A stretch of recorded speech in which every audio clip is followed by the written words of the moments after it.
so very much for joining us today. Ladies and gentlemen, on behalf of Exchange for Media Group, I'd like to welcome you all to Pitch CMO Summit 2024.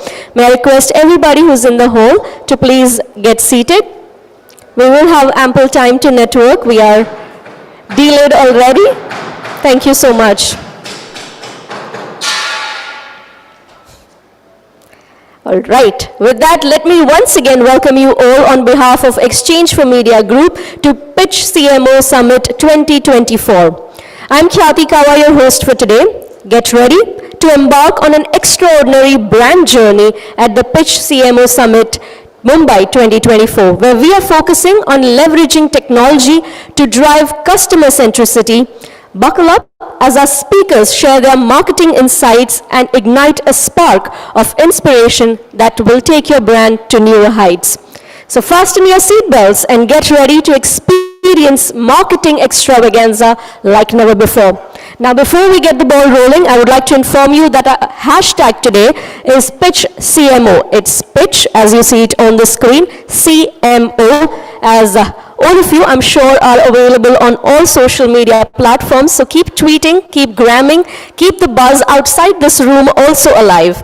We have a quiz contest throughout the day as well. So let's keep the buzz going on social media. And ladies and gentlemen, as you all have seen our agenda, we have a great lineup of speakers for you today.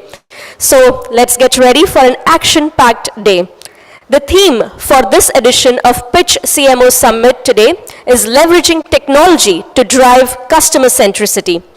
In an era defined by rapid technological advancements, the intersection of technology and customer-centric strategies has become the catalyst for innovation and growth. Brands are presented with unprecedented opportunities to connect with customers in more meaningful and personalized ways. At the Pitch CMO Summit, we aim to explore how brands can harness the potential technology to truly understand, engage, and delight their target audience. Now, before we move forward, we'd like to take a moment to acknowledge our partners without whose support this event would not have been possible. Our powered by partner ABP News, Aapko Rakhe Aage. Can we have a small applause for them, yes? And keep that going as we also thank Miram VML creating connected brands to drive growth. Our growth partner, Mob Avenue, your growth partner. Marketing and data cloud partner, Salesforce, the customer company. Associate partner, MediaSmart, integrating consumer journeys across screens. Bliss delivered real-world actionable intelligence through location data with unmatched accuracy and scale with privacy-first approach. Footprint has been connecting brands, campaigns, content, and influencers since 2017. Our co-partner, Exotel, customer engagement platform. Ladies and gentlemen, can we have a huge round of applause for all our partners? And would like to thank them and also quickly play the audio visuals. तर्क से फर्क पड़ता है, खामोशी भीड़ का हिस्सा बनाती है। फर्क लाना है तो आगे रहिए। हमारी ग्राउंड रिपोर्टिंग देखकर, जमीनी हकीकत जानकर, हम नजरिया पहचान कर, सबसे अनुभवी टीम के दम पर इस चुनाव भी एबीपी न्यूज आपको रखेगा आगे। क्योंकि मैदान से मतदान तक इलेक्शन मतलब सिर्फ एबीपी न्यूज। एबीपी न्यूज आपको रखे आगे।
Well, ladies and gentlemen, we'd once again like to thank all our partners and thank you for taking out the time and being present here today. Is it getting a little hot in here? Well, we start the summit with our keynote session, and our keynote speaker likes to keep it cool. Get ready to chill and thrill with the coolest brand in the business, Blue Star Limited. With the summer fast approaching, the brand ensures that you stay as cool as cucumber. Please welcome on stage, ladies and gentlemen, Mr. B. Thiagarajan, Managing Director, Blue Star, who is going to be in conversation with Dr. Anurag Batra, Chairman and Editor-in-Chief, BW Business World and Exchange for Media. Ladies and gentlemen, let the applause be warm as this conversation is going to be cool. Now, they're here to discuss how challenges and opportunities Please give that Mr. technology... Thiagarajan a bigger round of applause. It's a full house, we can do better. Better. And clapping is very good for heart muscles. How many of you went for your walk today morning? The rest can clap because you still have some exercise. Can you give him a bigger round of applause? Thank you. I'm not doing my keynote because we want to keep to our time and also get to utilize Mr. Thiagarajan's presence to the maximum. This is the 24th year of Exchange for Media. This is the 21st year of Pitch. We've been doing the Pitch CMO Summit for 18 years. This used to be called the Pitch Brainstorm in the initial days, and it's growing from strength to strength. Marketing is business and business is marketing. Brands are the core of connecting with consumers, and our theme today is customer centricity. What are we doing to be able to be customer centric? What are we doing to be able to endear ourselves as brands to our consumers, to our customers? And we couldn't have had a better person than Mr. Thiagarajan to be able to do this conversation.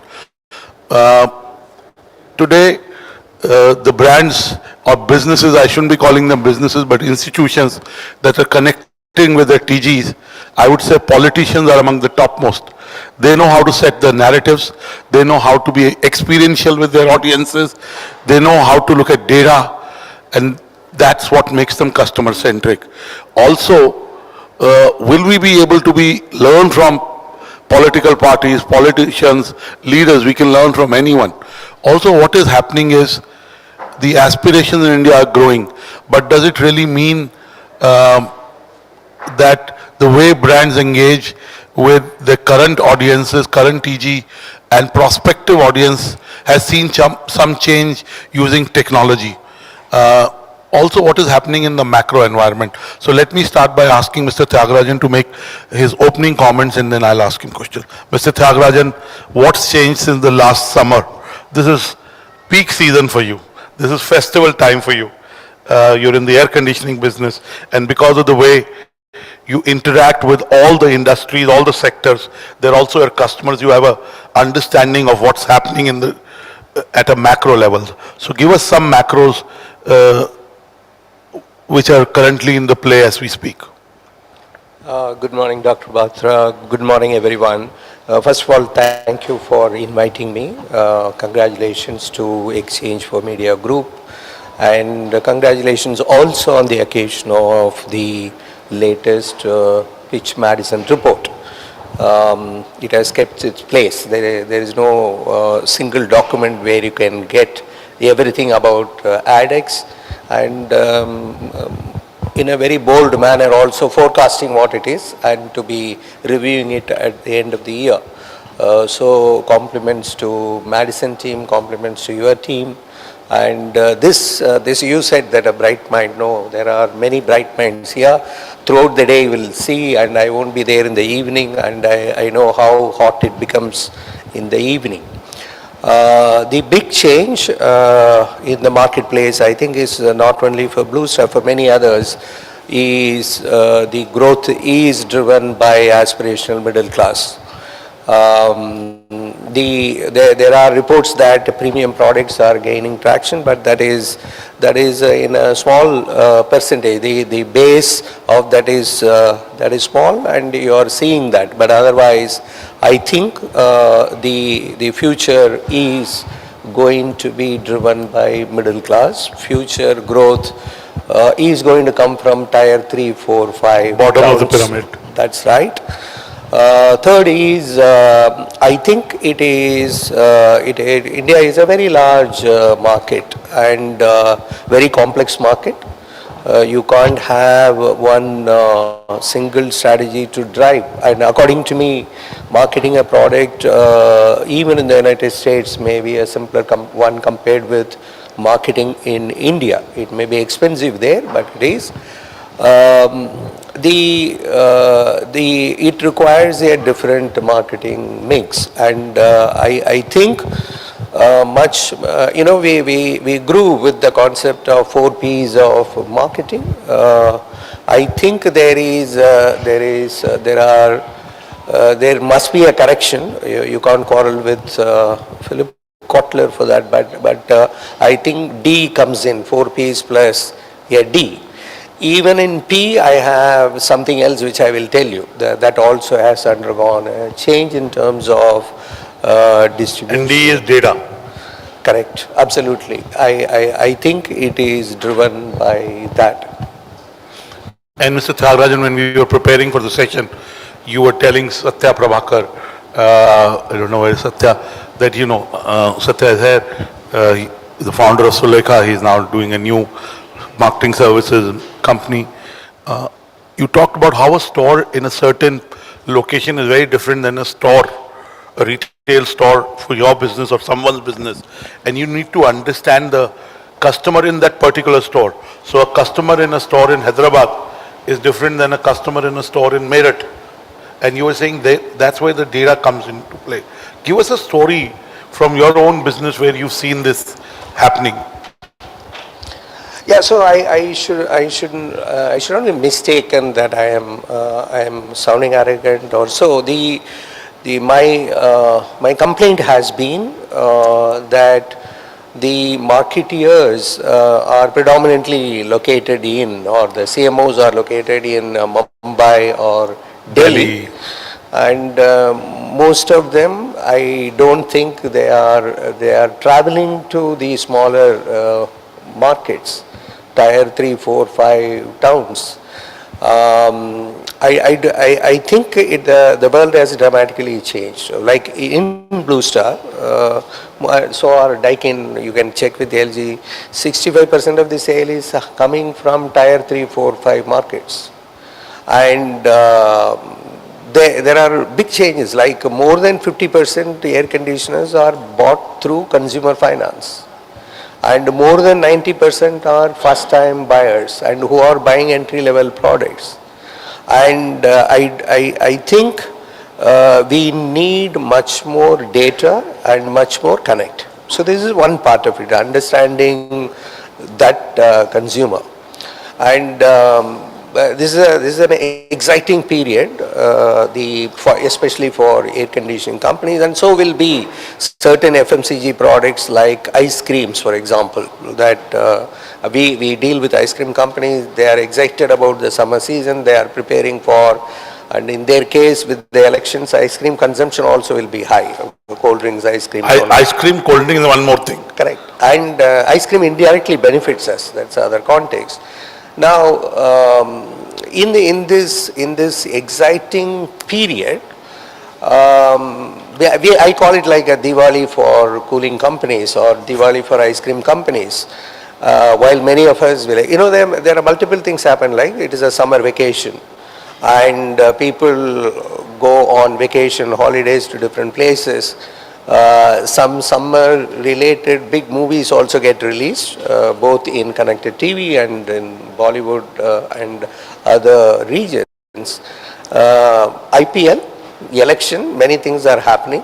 And so in this big event, any big event, competitiveness goes up. That's why when it is a World Cup, all teams, even Afghanistan will raise their level.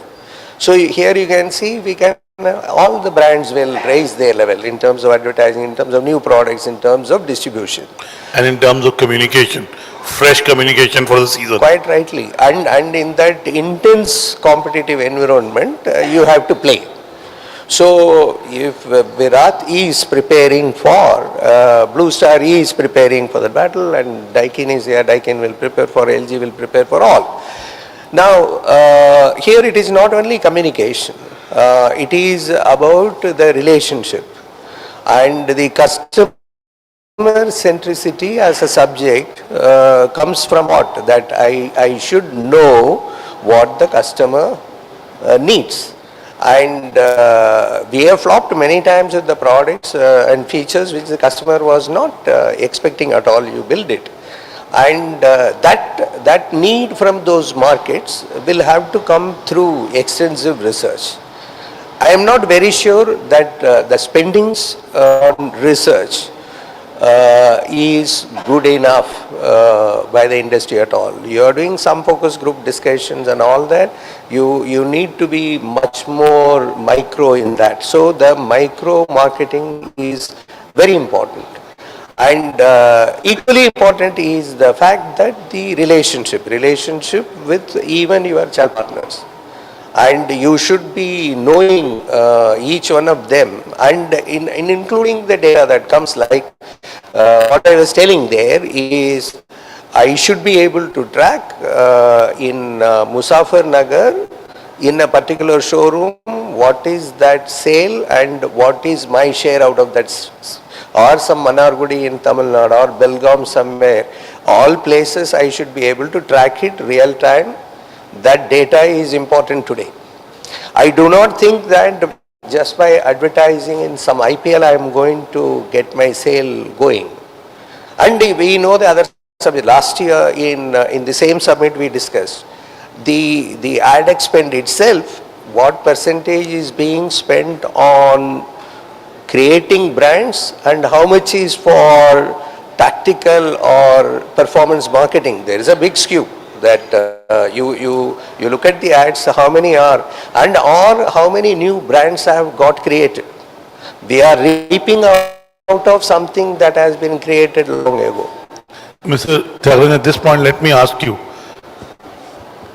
if you're customer centric, you know your data, you know your consumer, you know the micro trends, do you think being customer centric in a price conscious market, because whether it's air conditioning, whether it's any product category, the Indian consumer, especially at the entry level and in non-metros, is very price sensitive. Do you think being customer centric can get more money from an Indian consumer? Can you charge more? Can you increase your margins? Or that doesn't happen? There are two benefits. If I am customer centric, I know what price he is expecting. So therefore you are able to develop a product at that particular price point. And depending on the region today, depending on the customer segment, your business case for developing a product, you need that data. So if you are only customer centric, you will know at what price point I am supposed to be developing a product, what feature I am supposed to be. Like for example, I will tell you, in a deep freezer. I am sorry for bringing in Blue Star. The customer attaches value for a number of things.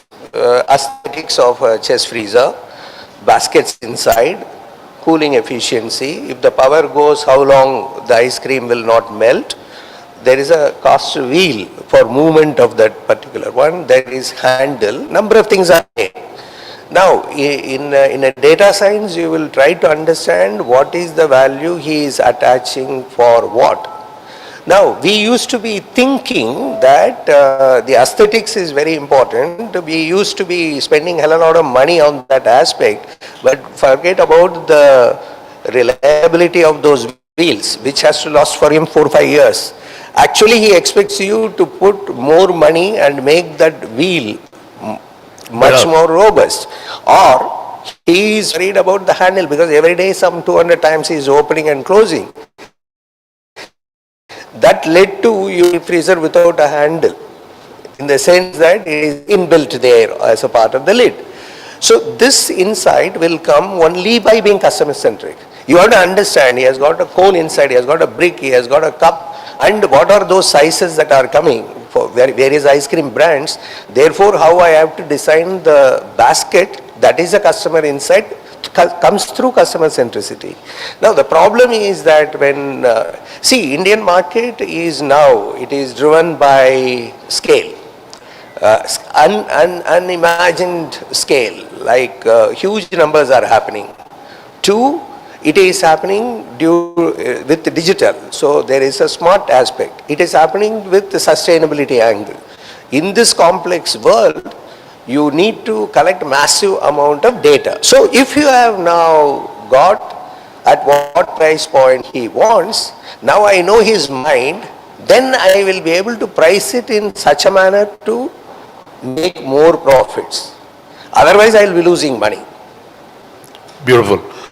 Now, one of the points you said, FMCG companies, consumer durables companies, a lot of CMOs started in sales. I went to a business school 30 years back. A lot of my batchmates started in sales, and some have become CEOs, and some of them are entrepreneurs. You made this point that CMOs don't spend enough time in market, especially. They may have spent it in their initial years, but as they go up the ladder and they become CXOs, CMOs, the amount of time they spend in terms of observing it firsthand, making market visits, going to, hinterland, so to say, going to some of the cities you mentioned. Do you think a combination of looking at the data of sales, point of sales, looking at category data, and also these visits, a combination of it can lead to consumer insights, which can lead to new products, can lead to new features, can lead to new pricing, can lead to new way of communicating? Do you think that is the need of the hour? Well, entirely agree with you, but equally I'm saying I should not generalize. Say for example, Suresh Narayan, he spends a lot of time there will be many exceptions there where even CEOs spend time there. The importance of spending time, that is one part of it. If you are spending time, what is that you are able to grasp, how that data can be collated, and a 360-degree view of the market. Now that can come only through a data science. There is Swaminathan here, he is a master. I should not be lecturing, many of them will be here. So the thing is, it is increasingly clear that you need real-time data on consumer insights across. Now you look at the other thing which has changed, that's what I was telling Girish, some point of a time YouTube became a search engine. Like you can go to Google and do that, you can go to YouTube and do that. Equally it is competing in that space. Now e-commerce is invariably used in any purchase. E-commerce, people are going and searching and understanding that, and before coming to, it is a very important element. Now a particular category may not sell significantly in e-commerce, but still e-commerce is important. And we don't know what ONDC will... Search online, buy offline, so at least comparison of the features, price happens online, so it's very important. Philip Kotler model will not include this. Okay, he is a guru, but still what I am saying is it has changed since then. And so whatever you get, and how do you, physically it is impossible. In a huge country like this, you can't be spending every day in the market, but it is going to come through a data warehouse and analytics and artificial intelligence. It is here. And if you miss the bus, you are going to miss the market share. Now we are in the IPL season, we are in the election season. There are two biggest events that can happen in any year, and they're both happening in the next 2 months.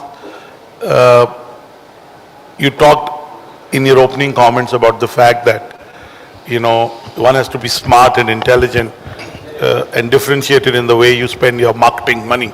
Girish is here, you have a new commercial, we'll see that. But do you think IPL is overpriced with the amount of, it is out of reach for some people, and with the two brands coming together, I'm not taking the name of the brands so that nobody can legally sue me, but not that I'm worried, I have lots of lawyer friends. the prices will only go up, because if they have to recover their money in the next 5 years, all the marketers in this room will have to pay 2-3 times. Whether there is ROI or not, that's a separate question. Okay. So, do you think it's smart to spend? I know you have a new commercial. For you, it's summertime. You say it's Diwali time, so to say. But do you think IPL is becoming out of the reach of a lot of brands? The pricing is really, really out of whack in my view. I don't think so, Dr. Batra. I think it'll double within another 3 years, same IPL.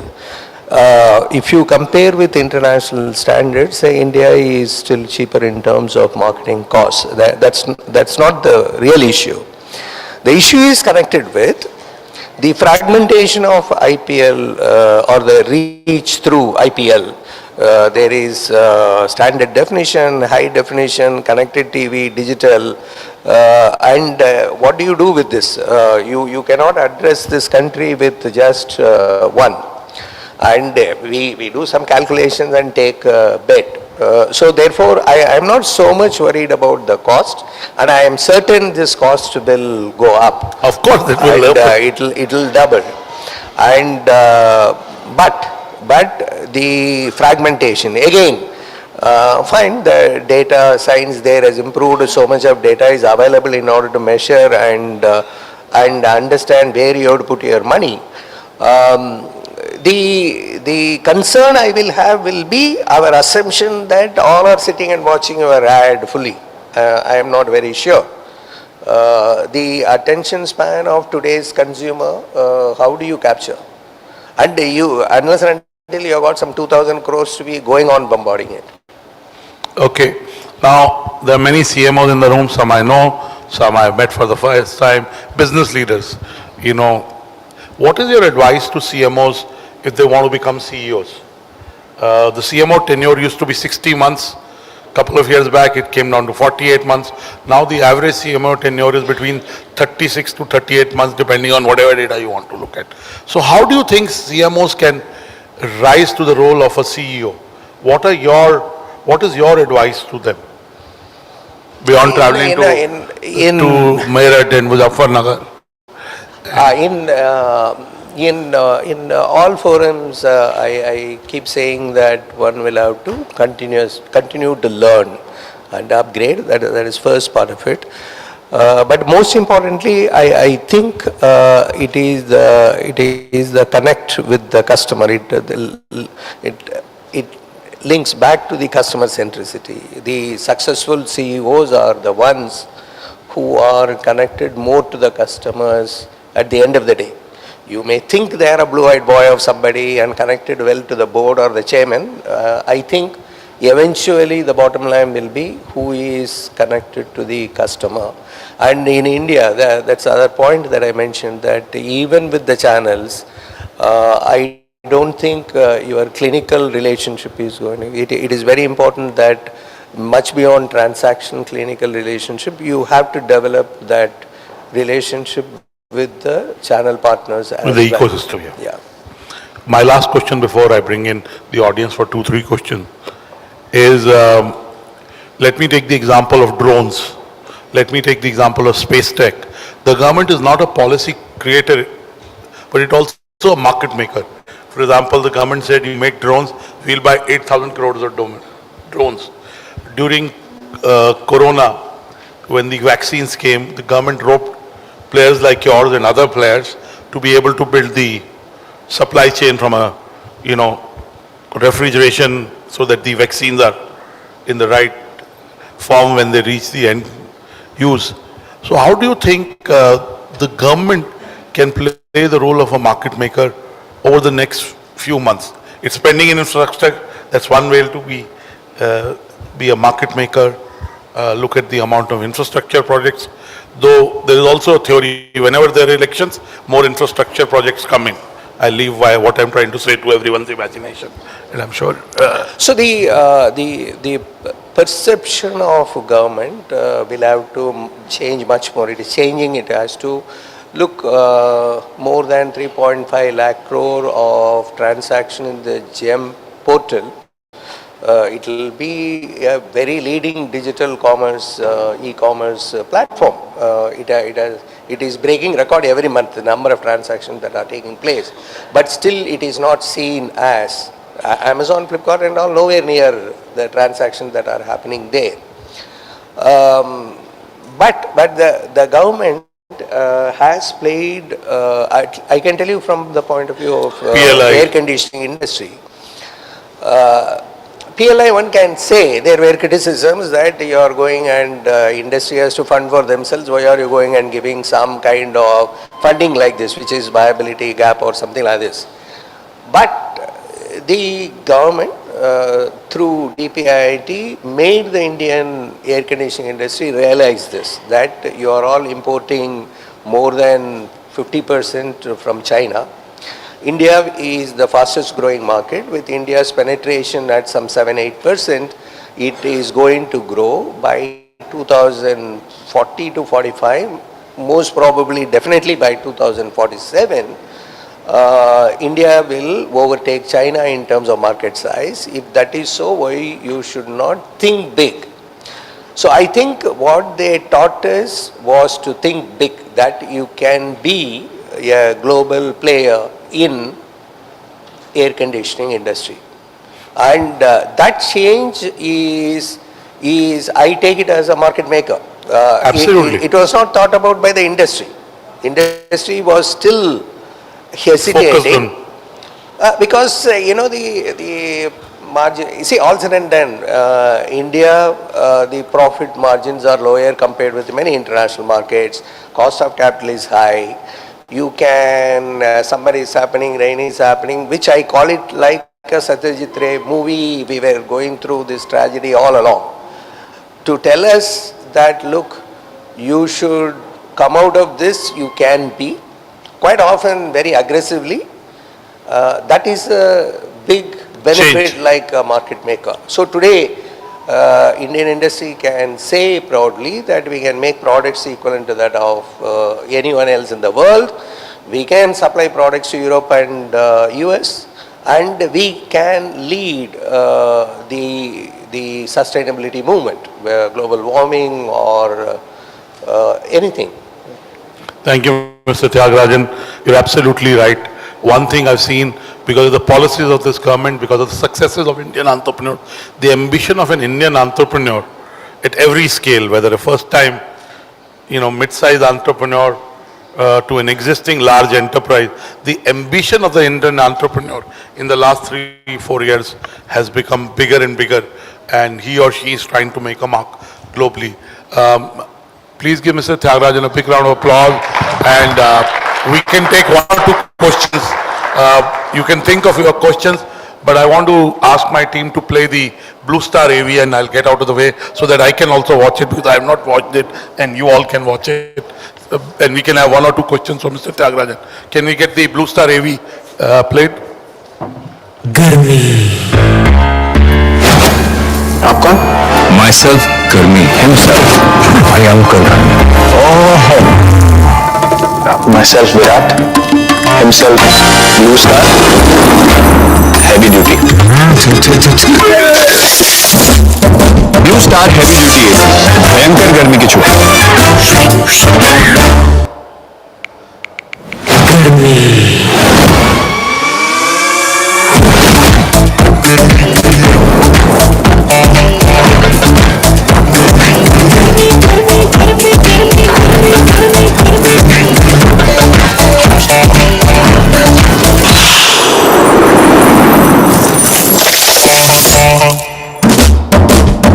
New start fast cooling inverter AC.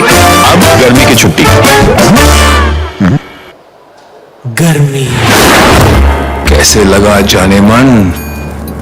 I love it. आप कौन? Mister और Mrs गर्मी. हम गर्मी की छुट्टी यहाँ मनाएंगे. ओह, अरे आइए, बैठिए बैठिए. कुछ ठंडा लेंगे? Why not?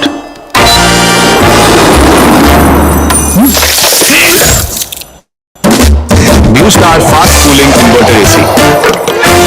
अब गर्मी की छुट्टी. Thank you. Well done, Girish and Mr. Tyagarajan. we have another 3-4 minutes before we let Mr. Tyagarajan go. Any questions for Mr. Tyagarajan? Hey. Yes. Can we get him a mic? Good morning, sir. I just met you. I'm from your competitor. I can't hear you. Yeah. Can you hear me now, sir? I think his fingers are facing this way. Yeah. I'll come closer to you. He is from Daikin, my competitor. Yeah. So my question is on a larger level. Since there is a lot of innovation, artificial intelligence, things happening, and a lot of technology changing a lot of industries. So do you see the disruption in terms of new players or technology changing the air conditioning industries in the next couple of years? Most certainly, I suppose. And if you are talking about within the product, I think first to begin with from the commercial spaces. In the residential, still Indian market will look for entry-level products. I don't think they can afford that. Like we have found, when you say it is Wi-Fi, we don't have homes which keep the Wi-Fi on 24 hours, right? When we leave, we may switch off and come. So I don't think residential, but commercial space definitely yes. Okay. But in terms of artificial intelligence, the kind of consumer, personalization, other things. So any technology company coming and really taking the consumer. So there are already I see quite a few experts here. Yeah. In marketing, sales, distribution. Many models are already implemented. I think FMCG has taken a lead. Some consumer durables would have done it. Air conditioning industry is generally slow. I think we have to move faster. Thank you. Thank you. Any other questions? You can take one of these. You have enough mics. You can bring them in. There's no point. Any other questions? We have the benefit of Mr. Tyagarajan here. No other questions, so I'll ask the last question. Mr. Tyagarajan, if you had to, of course, technology, innovation and creativity go hand in hand. He talked about how Gen AI is really changing the way we interact with every part of the ecosystem, how we look at data, how we do predictive work in every domain. What are the trends beyond this which are likely to shape the future of business in the next 12 to 15 months? What is happening which will be really redefine the way we do business? Like in the last 15 months, generative AI has been one development, though it's been around for 10 years. But I think with the launch of ChatGPT, it became mainstream. And, I want to ask, guess how many paid users ChatGPT has? ChatGPT Pro, don't Google it. Guess how many? How many million? 180 million plus. 180 million plus paid users. Okay, that's not a small number. You can calculate the revenue. Okay, so clearly it's not a small phenomenon. So, and you said 5 million. So 180 million. I used to think 5-10 million till I did some research on it. So what is likely to happen over the next 12 months, 15 months, which will really, we all will have to rethink, recalibrate, and go out there in the market? I think AI itself has got to penetrate much more. But what I distinctly see in 15 months is it is going to become very highly competitive market. Market will grow, but I think it is going to be, there is going to be intense competition. That I am certain. It is unprecedented. We tend to think that market is growing and we will in the process grow. I don't think so. That much I know. Fantastic. I think the beauty of AI is such that you need two things. You need time and you need data sets. Just money doesn't help in building. Money is needed. You have to have money. That's why the Microsoft, Googles, Amazons of the world are really making a play, and there are 3-4 other players. And all technology companies are now co-pilots, You take Adobe, you take Oracle, you take any technology company there, any product that interfaces as a AI co-pilot. So that is happening. But the beauty in AI is there are companies which are young companies which are able to take on these larger players because they're very innovative. They're looking at it in a different way. There's an Indian company called AskQX. You can download it. It's a friend of mine who is trying to take on ChatGPT, and it's not easy. So really, I think we will see new players emerging who are not necessarily large when they start, but in a very short span of time, they become formidable. And it will happen in every sector, whether it's in air conditioning, whether in automobile. There was a change in the EV policy this week, and it means a lot for the EV ecosystem adoption, because suddenly the prices for the new players will drop, though the older players are disadvantaged. So in every sector, both from a policy, technology, and new way of doing business, there will be players that will emerge. They will innovate on the business model, they'll innovate on the cost side, on the supply chain side, and that is the real disruption that will happen in businesses. So my concern is also we are imagining AI will do everything somehow. So my internally within Blue Star, at least the framework is very clear. It has to be real data, and then artificial intelligence, then only the true wisdom or a benefit will happen. So I think we should not miss this real data being fed. Quite often we are not paying attention to that real data. Artificial intelligence won't work without real data.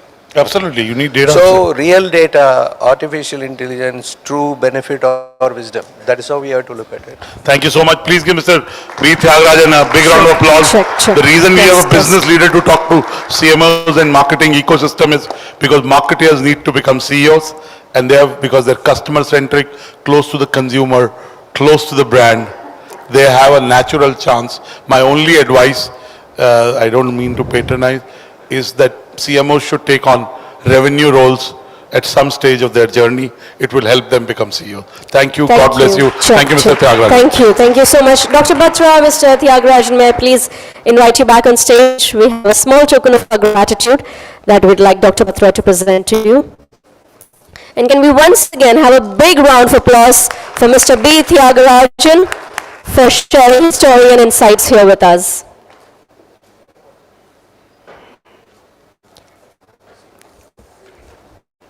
Thank you so much, gentlemen.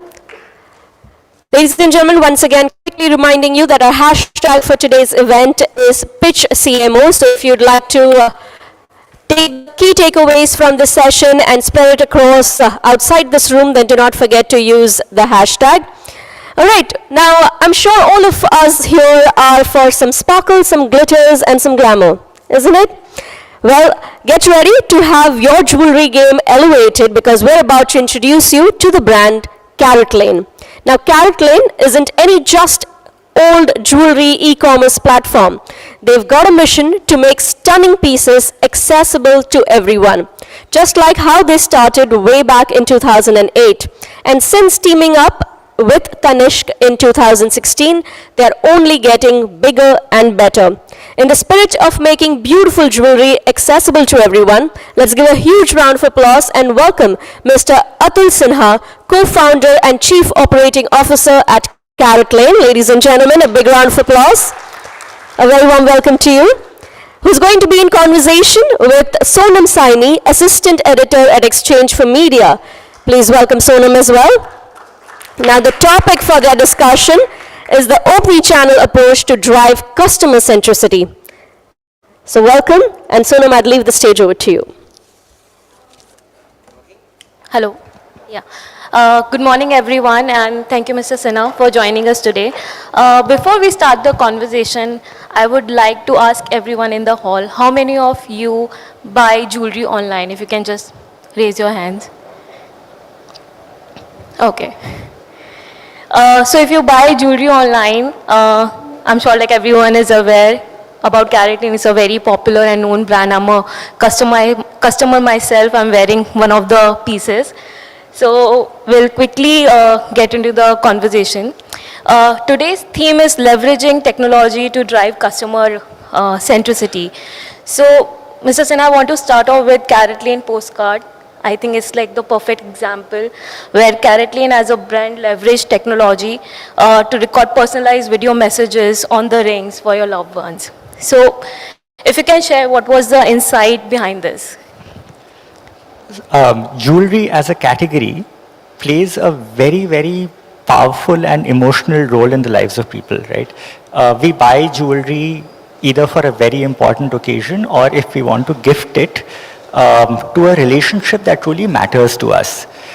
And, you know, jewelry is, it stays for a lifetime, right? So you buy the jewelry, but what we realized is that customers would buy the jewelry stays for a lifetime. But the emotion associated with that period, you know, at that moment of gifting, that emotion wouldn't last that long, right? So if you wrote a small note with it, or if you said something, I mean, unless somebody was recording it, and notes also, they often get misplaced or they get lost. I'm talking about 5 years, 10 years, 20 years into the future. And we were thinking about how do we capture the emotion along with the moment of gifting the jewelry and allow customers to have it for posterity, you know, so that they can look back on it and relive those moments. So that's when we launched the postcards feature. For the audience, if you're not aware of it, you know, when you buy a Carrot Lane jewelry, you can actually video record your personal message for the person that you are gifting it to. And whenever the person who's received the jewelry as a gift, the ring, we've started it with the rings category, she just has to scan her ring and the video will play back. So no matter where you are, you just need to have your phone and you need to be wearing or have the ring with you and just scan it and it'll play back that memory and that emotion at any point in time. And I'm sure it's not an easy thing to do. So if you can share what were the, you know, execution challenges and how has been the audience response? Okay. Yeah, it was not easy. You know, when we were working on it, see, scanning the ring is actually not so difficult. But the problem is that, you know, if we were doing it in our office and where we were testing it, we could control the lighting, we could control the angle from which we are going to scan it. But when we have to make it in a way where a customer can use their phone, and every phone comes with a different camera resolution, there will be different kinds of lighting, they will scan it from different angles. So to make it work, where that personal message of that individual pops up for that particular ring, despite all these challenges, was not an easy task. And we have an in-house technology team.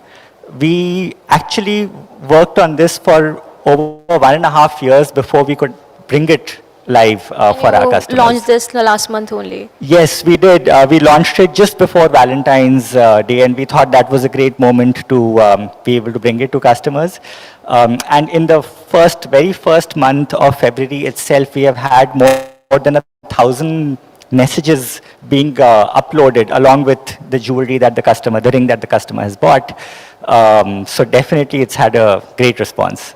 So it was only for the rings? Right now, we've started with rings, and we obviously want to take it over more categories, but rings is easy to scan. You know, if you do it for earrings, it's not that easy to scan, or you need to take it off, so which is why we started with rings. Okay, that's very interesting. Also, you know, you started off as an online brand and now then ventured offline. So from a digital approach, now the approach is omni-channel. So what is the challenges, you know, in ensuring a seamless experience across online and offline channels? Right. So I'll start, I mean, like you said, we started online. And the reason we began opening stores is because what we found in our early years is that many customers were coming to our website, going all the way to add to cart, but they were not finally converting. So there were many who were converting, but many were not. And add to cart is the most powerful signal of an intent to purchase for a customer. So when they drop off at that stage, you want to understand why. And when we would speak to these customers, and they would say, you know, at the end of the day, this is jewelry, right? And I mean, I love the design, I love your pricing, but I'm not yet ready to buy it online. So there were a bunch of customers who were ready and a bunch of customers who were not. And we said the only way to try and, you know, solve for this is to start opening stores and allow these customers who are not ready to buy online to be able to experience us in stores. You know, it was a very big learning journey for us, because when we started opening stores, we had a lot of friction, right? And many brands went through it. Customers would come to a store and they would bargain for an extra discount. And if they did not get that discount, they would call up online. And the online person would say, okay, I'll give you an extra discount because the online person wanted the credit for it. And they would just give the extra discount and the customer, we would basically make a fool of ourselves, right? So we started, we learned from that and we said, we will not do any discretionary discount. Yeah, so whatever offers we have, it is published on our website. The exact same offer will be available in our stores or online or anywhere else, right? Okay. So you remove any kind of reason for a customer to think one channel may be better than the other. Our policies are 100% the same across channels. But the other problem to solve for us was on the part of incentive. See, omni-channel is not just about opening stores and having online, right? When let's say a customer calls an online customer service person saying, I need advice and I want to know if I can buy this ring. Now, if the online person feels that I will get credit only if the customer buys online, for my incentive, they are not going to tell the customer, look, if you're not sure, go to a store nearby, right? They're going to try and convince the customer to buy online. And that may not be optimal because the customer may not be ready for it, right? And the same thing could happen at a store. If a store tells the customer that, no, buy here, 2 days later, if you buy it online, I don't know if you'll get the same experience. We are not, it's not helping us in any way. So we said we will give 100% credit to the customer service person, irrespective of whether the customer is buying from them now or whether the customer is buying from somewhere else later. So if I have interacted with the customer may have bought 10 days later at a store. But if I'm an online customer service agent, I will get full credit for that sale. As much as the store also will get, right? So now there's incentive for us to collaborate because if I can work together with them, I will be able to make sure that I convert the customer and be able to, therefore, and be rewarded for it as well, right? So I think in our initial years, we were trying to fix all of these problems on, removing the friction for an omni-channel brand.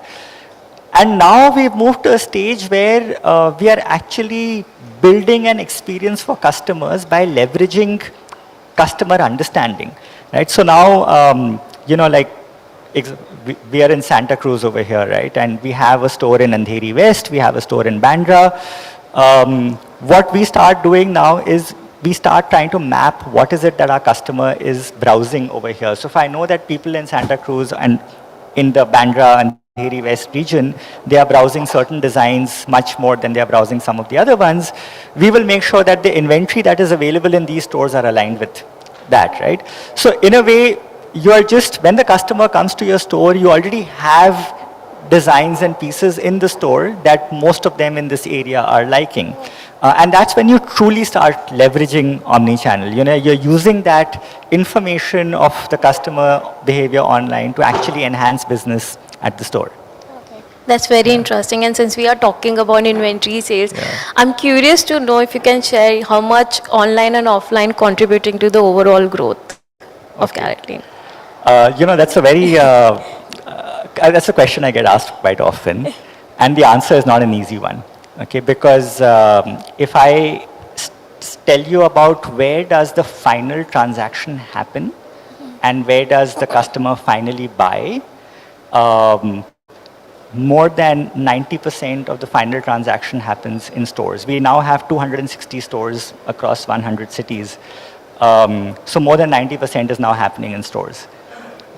But if I flip the question and say, where does the customer journey start, right?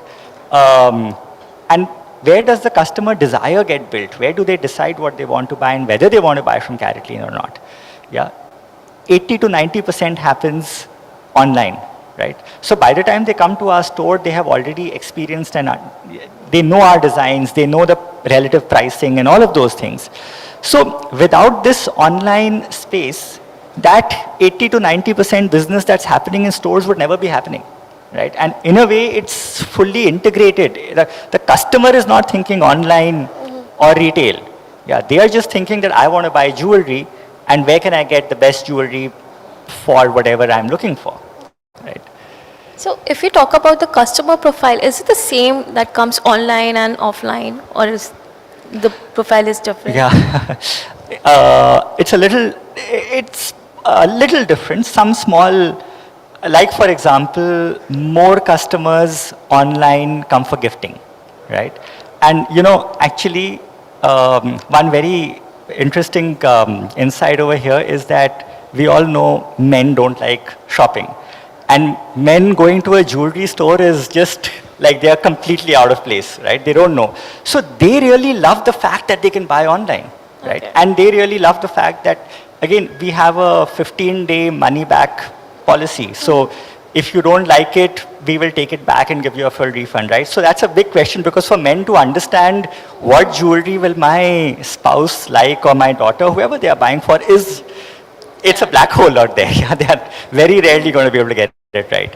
So for them, the convenience of being able to buy online and knowing that if they don't get it right, it can still be fixed by exchanging it for some other piece of jewelry or something. I mean, that's great. So a lot of gifting happens, and men buy more online, especially if they're buying for gifting, and women prefer to come. For them, it's not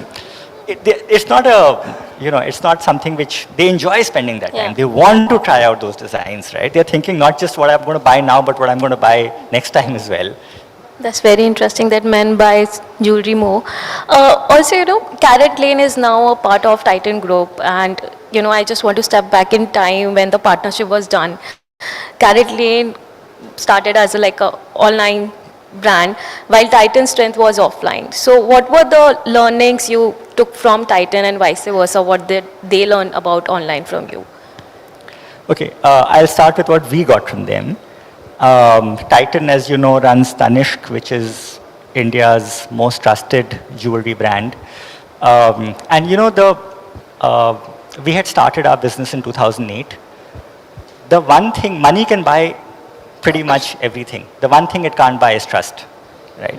So for us, this association with Titan allowed us to build trust with customers and in a way leap into the trust building space, because of course, step by step, we were beginning to build a customer base and a trust with them.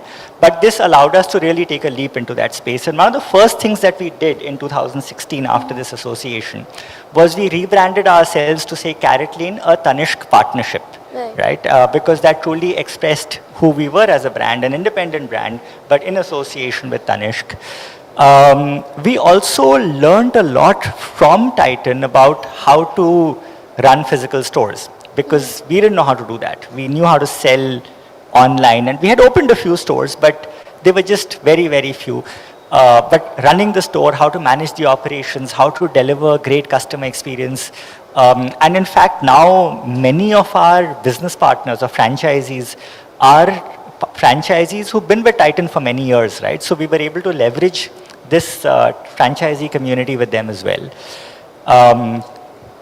What Titan got from us was, so Titan had been watching this space for a long time, and of course they had Tanishq and they launched Mia after some time, but they did not have the understanding or the deep understanding of how online customer behavior is and how do you engage and build that online traffic and convert that into stores or footfall traffic. And that was a space where we were able to add value to them, this learning that we had. Okay. And also, I want to understand, how does Carrot Lane elevate customer experience? Yeah, so it's very, very important, when customers, actually for any brand in any category, but particularly so when they're coming to buy jewelry, it's a very special moment for them. And we have a belief in Carrot Lane where we say that, it's the small things that make a difference. So actually when the customer is walking in, it's not as if we do something which is, which requires a lot of money or something that will create a special experience in a way that's intensive. Yeah, it's little, so I'll give you examples. Like we have a rule in our stores that the customer should never have to open the door, right? We should open the door for the customer. We must greet the customer within the first 3 seconds of them entering. Many of our stores don't even have doors, right? They're open entrance, like the mall stores in particular. We must greet the customer in the first seconds, and obviously body language plays a very big role. Not just that, we have, so there's a whole host of lessons that we've learned over time and small things that could make that difference. Another thing that we do, and that really has helped us build loyalty and repeat, is that most brands, after you have finished the transaction with the customer, you forget the customer, right? And so the customer will get an SMS or an email saying, please rate us. Now NPS question is there, right? But that's more like an automated email. What we do is we take the time to call the customer on the 5th day after their purchase, right? And we ask them that, look, is everything okay? And are you still happy? And we know that up to 15 days, we can do a full money back for them. So we know that if they are not fully happy right now, we can solve it for them. And indeed, a customer will have some questions saying, oh, the ring size, now that I'm wearing it, it's actually one size small. So when you proactively reach out to the customer and you solve any small concern that they may have, they appreciate your brand so much more, right? They really feel that this is a brand that thinks of me even after the sale is over. They've not forgotten me. So it's this whole journey from pre-sales to post-sales.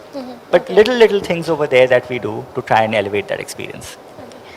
So that you spoke about the customer experience. If we talk about the marketing and communication strategy, what is there for, strategy for the Carrot Lane, and, what is the media mix? What is the preferred medium for Carrot Lane? Okay. Actually, I want to start by saying that I truly believe that for a category like ours, our brand is built not by the marketing money that we are spending, but with every engagement that we have with a customer in our stores. So I feel that our true brand builders are our jewelry consultants or sales staff in stores or online, because with every interaction with the customer, they are building an experience that the customer has about Carrot Lane, and that's really what the brand is. Having said that, marketing plays a very important role in building awareness, because I need to get them into the store in the first place, right, before I can do all of this. And given that we cater to a younger audience, we cater to an audience which buys more for everyday wear, and this audience lives their life mostly in the digital space. We actually do most of our advertising in the digital space, whether it's through Meta or Google or YouTube and all of these platforms. Instagram is a big platform for us.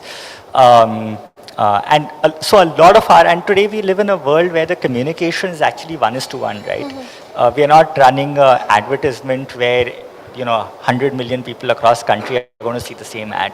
So the communication is different to each individual depending on their profile and depending on what they are likely to engage with us. Okay. We have little bit of time, so I'll quickly ask my last question. If you talk about, the e-commerce space, digital space, a lot of scam is happening. So I want to understand what Carrot Lane is doing to mitigate that, and also, reduce consumer concern when it comes to buying jewelry online. Okay. To buy, so scams actually are, you're right, they are happening. You keep reading, every day you read in the newspaper some new kind of scam that's come up. See, first of all, to build trust with customers, you have to work on it over years, right? It doesn't happen. And it's about every situation, how you deal with it, that adds up one after the other to build trust. And I feel today we are at a space where a brand, at least Carrot Lane has been able to build that trust for customers to feel comfortable about shopping online. But if you are a new brand, I think your single biggest focus has to be on how can I make sure I make every experience, and we were always focused on that. Every single customer, how can we make sure we give them a great experience? We live in a world today where people will write about their experience online within minutes, whether they love it or whether they hate it. Specifically talking about scams, we put, the best that we can do as a brand is to tell our customers that, come only to Carrot Lane website. Do not listen to people who just call you randomly. Always validate if you have any questions. For example, when a customer shops from us, we'll send them on an email a small snippet that says that, we don't do any raffles, or we never ask for OTPs and stuff like that, because commonly this is what happens. Having said that, we don't have any control about any random person trying to use our brand name or any other brand's name, right? So I think people have to just be that much more careful and that much more aware about it. Okay. Thank you, Atul. I started the conversation by asking everyone in the audience. I want to end by asking you, do you buy jewelry online? I do, yes, for my wife mostly, but even when we have to gift to others, I do buy online, and sometimes we go to But do you stores as prefer well. online or offline? It depends. Yeah, it really depends. I remember when I joined Carrot Lane 8 years ago, from my first salary at Carrot Lane, I had to buy something for my wife, right? So I bought this necklace that I thought was nice. So the first day when I gifted it to her, so I ordered it online, I got it home, and when I gifted it to her, the first evening she said, "This is wonderful, I love it, thank you." And then 2 days later she asked me, Atul, you had told me something about the 15-day exchange, no, at Carrot Lane, what is that policy? So I said, yeah, well, if you don't like it, you can exchange it. But that was one of the points that made me confident about buying the jewelry, because I knew that, but I was also one of those husbands who could not guess what she really wanted. And over time, I think now we've reached a stage where I tell her, look, why don't you just pick what you want rather than me trying to guess what you would want. Thank you so much, Atul, for joining us today. It was a lovely conversation. Thank you. Thank you. Thank you. Thank you so much, Atul and Sonam. Thank you very much. We have a small token of our gratitude which Sonam would like you to please present it to Atul. And Atul, you'll be happy to know my proposal ring was from Carrot Lane. Ladies and gentlemen, give a big round of applause to Atul. Thank you so much for sharing your insights here with us at Pitch CMO Summit.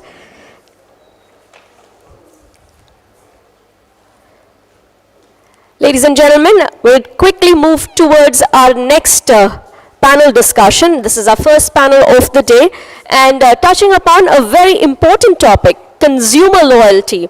Well, I want to quickly get a raise of hands and find out how many of you have moved to newer brands discovering it on social media. Can you give me a hands up? Yeah, most of us, right? Things that we generally were really loyal towards one brand, and now discovering newer startups and newer brands on social media, Instagram being one of the biggest influencers rather. So this is what our new era in digital world looks like. Customer loyalty keeps changing, consumer loyalty is ever evolving. Now how do we strategize for this new tech-driven era? Well, they say loyalty isn't what it used to be. In today's fast-paced digital world, it's not enough to simply reward repeat customers. True loyalty requires a deeper connection. Get ready to be inspired as our panelists are here to share their experiences, challenges, and triumphs at the crossroads of consumer loyalty 2.0 strategies for the tech-driven era. Now, as you see, our stage is set, so I'd like all of you to join me in welcoming our panelists and our session chair on stage, welcoming Siddharth Dabhade, Global Commercial Board Member and Managing Director at MIQ. Ladies and gentlemen, please put your hands together and welcome Siddharth on stage.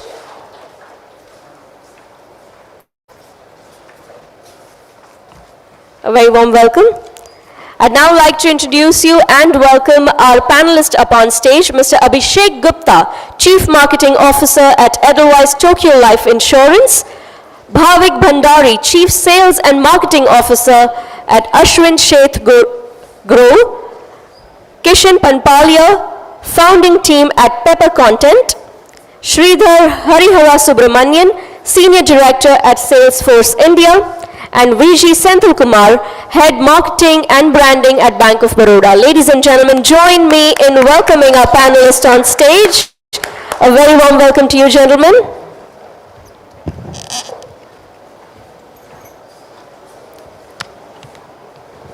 And I'd leave the stage to you, Siddharth. Am I audible? Hello? Yeah. Great. So I think consumer loyalty is a difficult topic. It's not an easy topic given the human nature, right? We want to try different things, and it's a difficult emotion to hold, basically. But at the same time, when there is a deep loyalty towards a brand, we really enjoy it and we really love it, right? So I think I'll start with a question where, for me, some of the Tata brands, I'm very loyal, right? So whenever I travel, I like to travel on Vistara, or I like to stay in Taj. I mean, given similar hotels, I would prefer a Taj, basically, and we are in Taj. I love the food here. So would love to know one or two brands which you are very loyal to, and why. So maybe you could. Yeah, for me, from a consumer durable point of view, if we ask that, since we are born and been using, Colgate is a very favorite brand since my birth.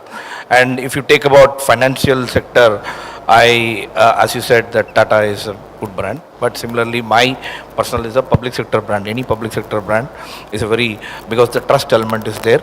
So I prefer a public sector brand.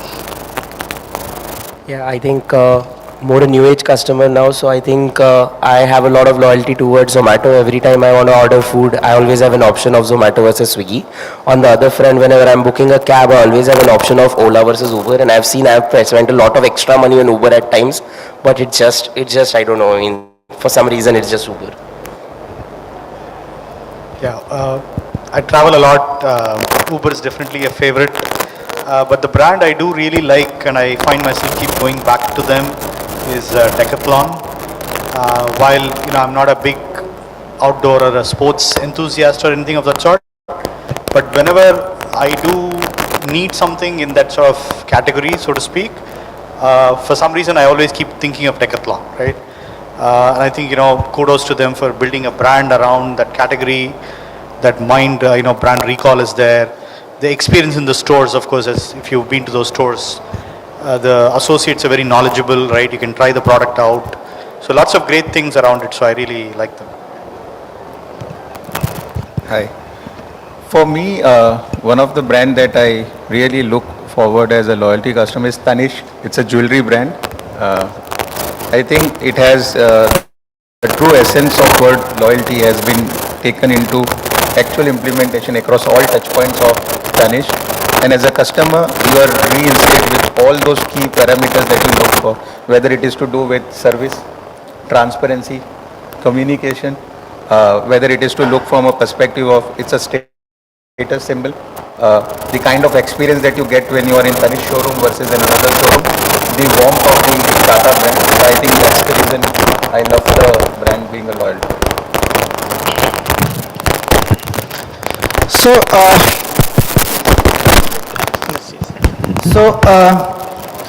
One of the brands that I'm extremely loyal to, but not for the reasons that probably would have asked the questions, the brand is Shopper Stop. And the reason I'm very loyal to it, the first reason is it was the first company I started working for. So it starts from there. And therefore it's very close to the heart. So that's how I continue to be a very loyal customer of Shopper Stop. But if I have to answer your question in true spirit, is the brand that I keep on going back to again and again is OnePlus.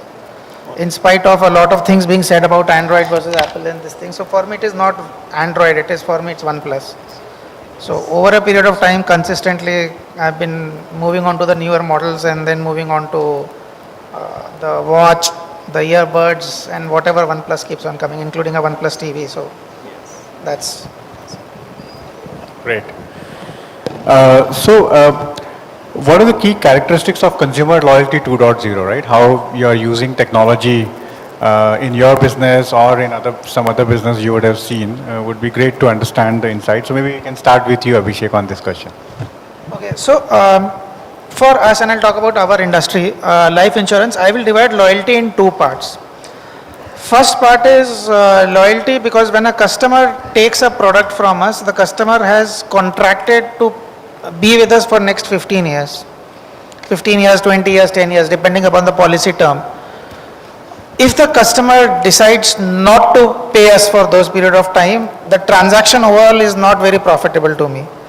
So the first part of loyalty is when the customer is already have acquired a customer, just to ensure that the customer keeps on paying the contracted, what was the contract for. So that is one part of the loyalty, because customers keep on attriting in this parameter. That's one part. The second part of loyalty is when you have acquired a customer, but a customer, and research shows that whenever a customer buys a life insurance policy, you end up buying 6-7 life insurance policies throughout your life. And these 6-7 policies are normally spread over 3 or 4 life insurers. So the second part of loyalty comes in that out of these 6-7 policies, what is the maximum share I can get. So these are the two parts of loyalty for us. Third part of loyalty, which, that's a very unfortunate scenario nobody talks about, is the distributor loyalty. Because insurance is sold through distributors. Like customers have a choice of choosing one of the 25 life insurance companies, so has the distributor to sell any of these companies. It's very important that I as an organization retain my distributors, because that they are the bread and butter. So these are the 3 dimensions of loyalty. For us, technology plays a huge role.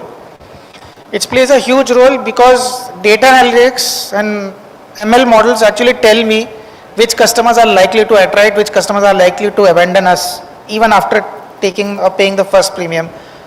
So once we know about these cohort of customers, we take in extra efforts to retain them.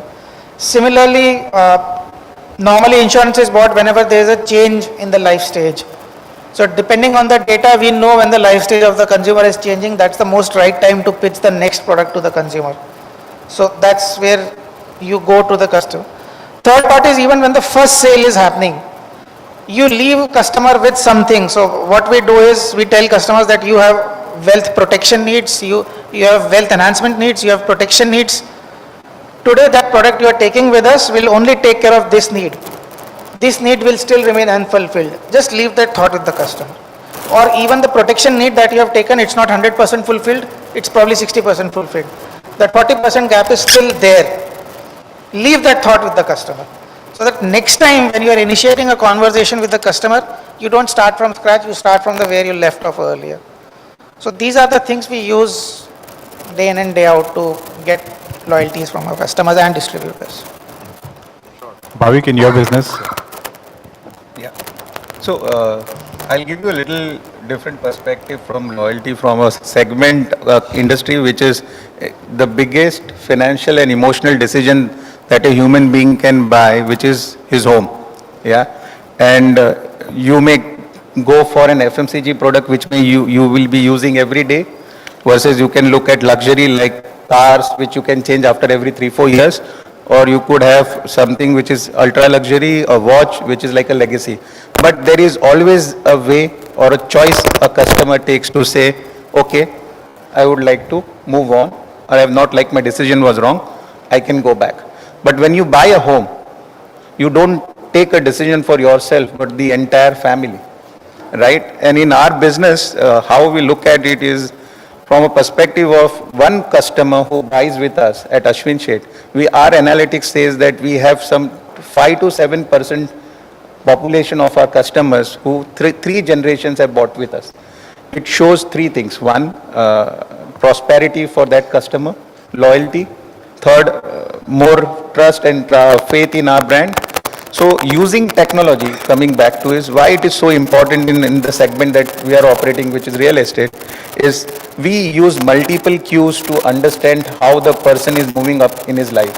For example, let's take an example. Sridhar is a friend and he has moved from an X organization, has become the CEO of a Y organization, right?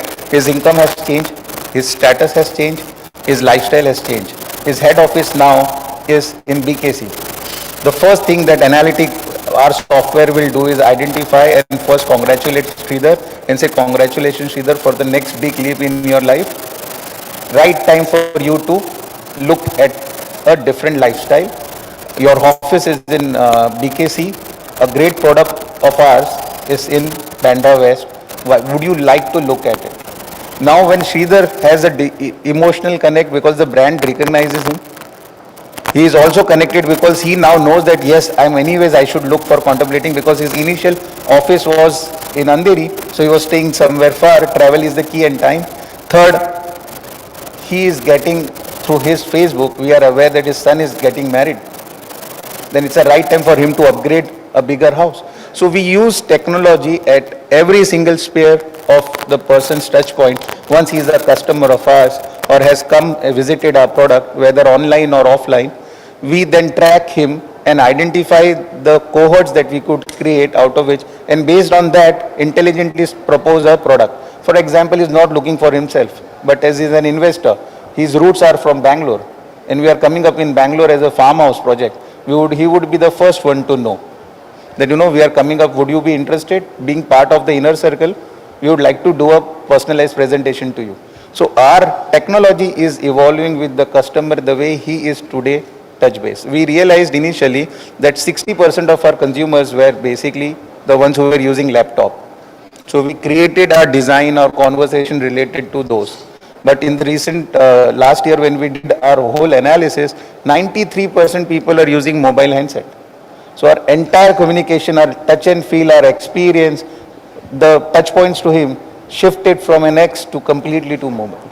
So those are the technological stuff that we are using with Salesforce, some of the AI analytics to predict a customer that based on his last 5 years pattern, when can he buy or we should prod him for the next buy is also something that we work around. Yep, thanks. So first of all, Bhavik, I hope all your predictions come true that I become a CEO soon. No, thanks for that. And I think that's a great segue, and I work for a technology company, Salesforce. We obviously, we are a B2B company, right? So loyalty again, from our perspective, when we are dealing with our own customers, and Ashwin Sheth Group is a fantastic customer of ours. He just talked about us a little bit. One thing is, of course, we have to continuously innovate on the product, right? In fact, just when we were sitting in the lounge, he was talking about what are we doing in the generative AI space, right? And that's a often asked question, So what I'm trying to say here is that we have to continuously innovate so that we make the life of our customers, easier, better, so that they're able to reach to their, consumers. In his case, the home buyers and so forth, right? So that is one way of ensuring that at least, the product that they've invested in is something that, continues to deliver value, over time, right? It's not something that is going to just sit on the shelf and, nobody's using it, right? So that's a very basic level of thing that is table stakes for us. The other aspects are, of course, ensuring that he also realizes, value from it, right? And value realization is something that has become more and more important to ensuring, loyalty, because, everybody is operating in a very tough economic, environment, I would say, and you really have to stretch that, rupee to the last mile and even beyond. So everybody is getting asked those questions, right? Where is my investment going? What is the ROI on this? And how am I, gaining benefit out of this? And then they're looking for actually black and white numbers. So it might not seem very intuitive that how is this related to loyalty, but I can tell you that 9 out of 10 conversations that I have with my customers, if we are able to help them, with the business case and help them understand the ROI on the investment that they made, they're very likely to renew with Salesforce, in the following year and so on and so forth, right?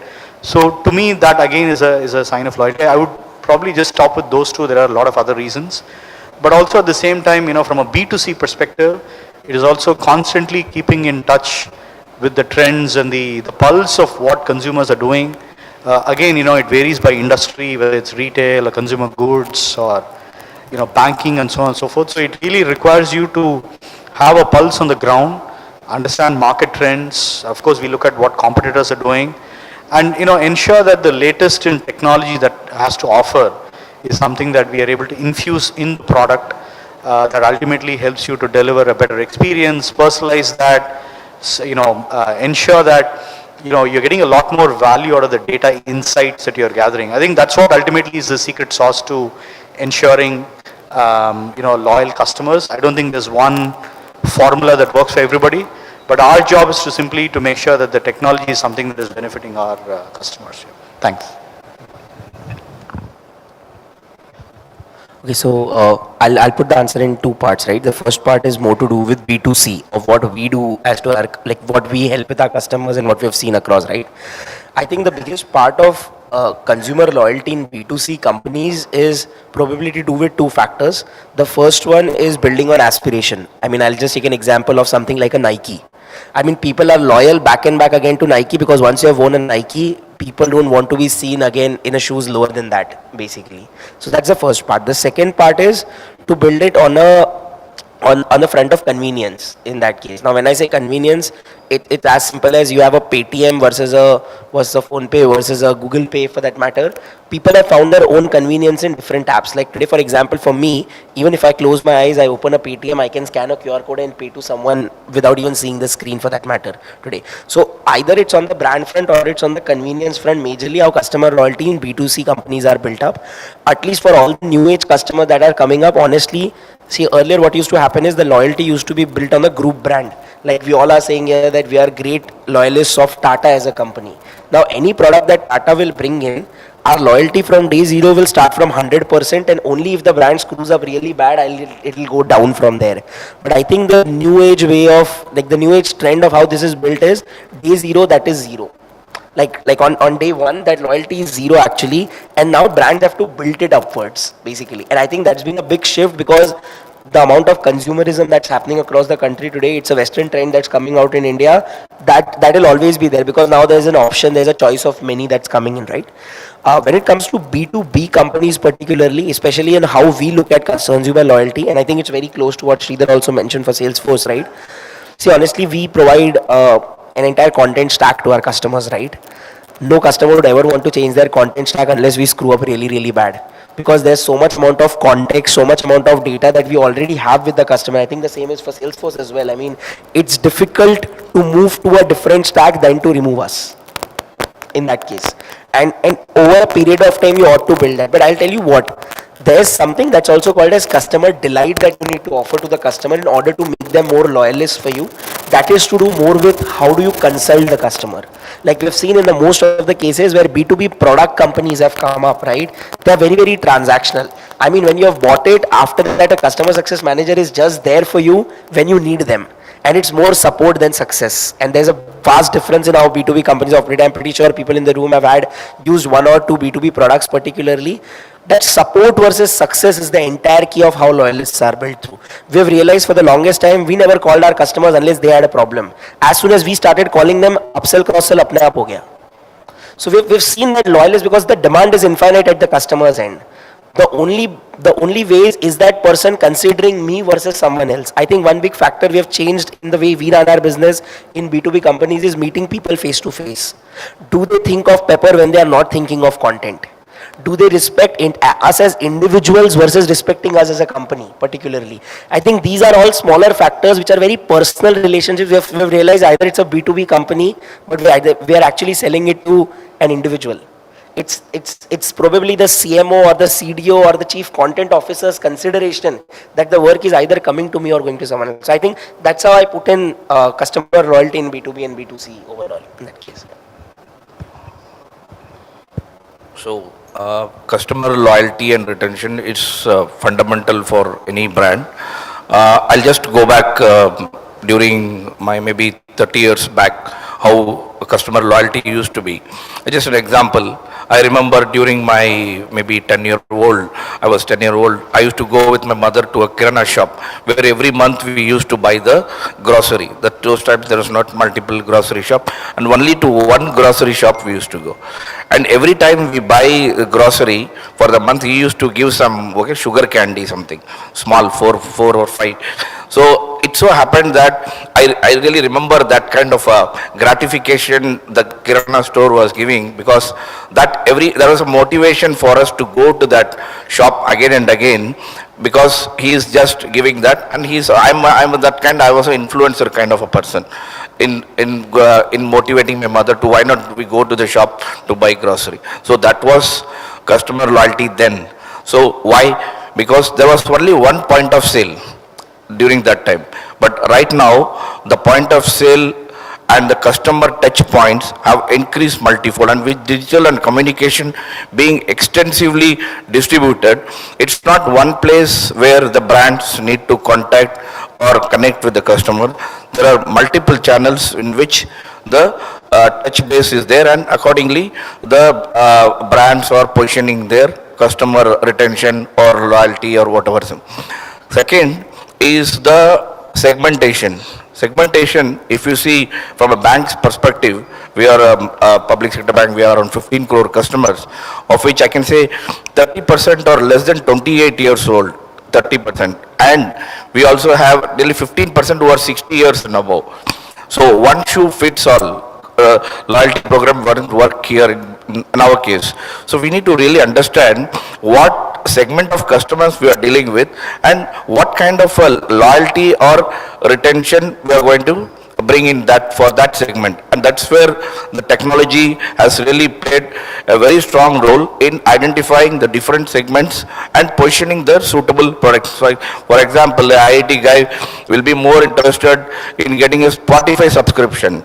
But my senior citizen will not know what is Spotify. I need to really explain. I can't send them a Spotify subscription that you increase your balance and we'll send you a subscription. So certainly segmentation is another very significant element which is playing a very a critical role in this loyalty program in the second phase.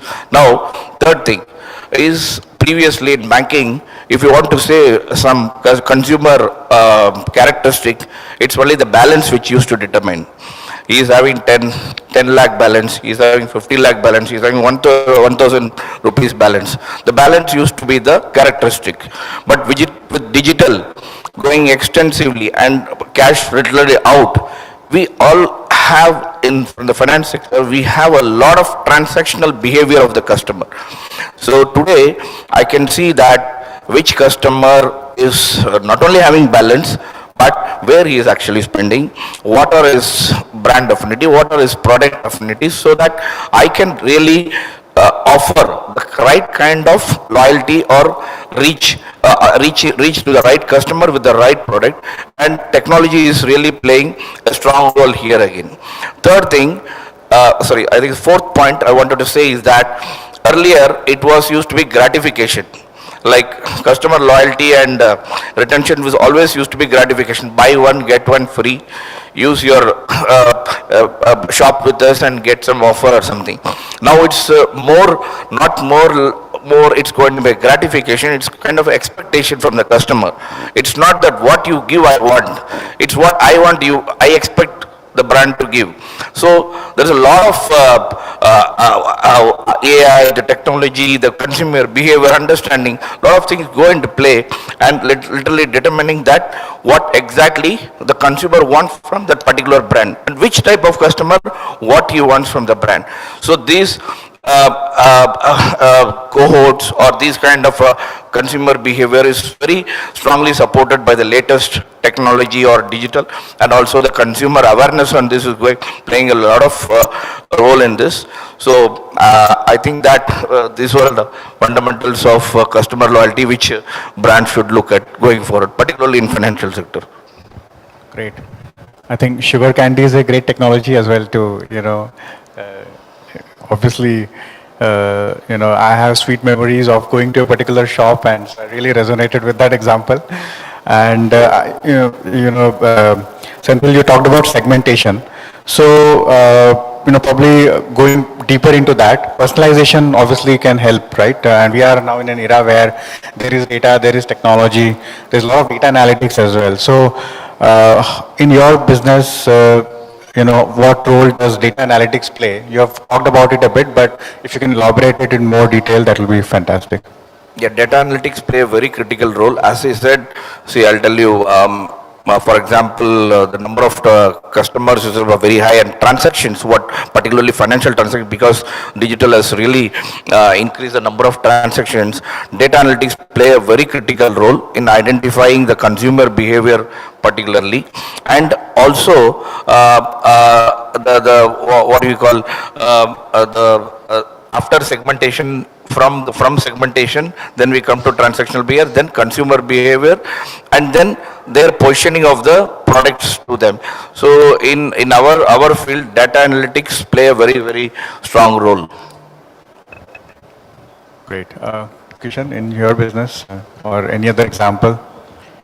Yeah, so I think, okay, I'll tell you about one of this companies called as Notion. How many of you have heard of Notion? Basically, yeah.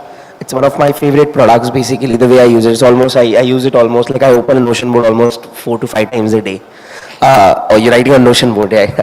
So, someone at Notion told me one thing, right? And I think that's always stuck with me.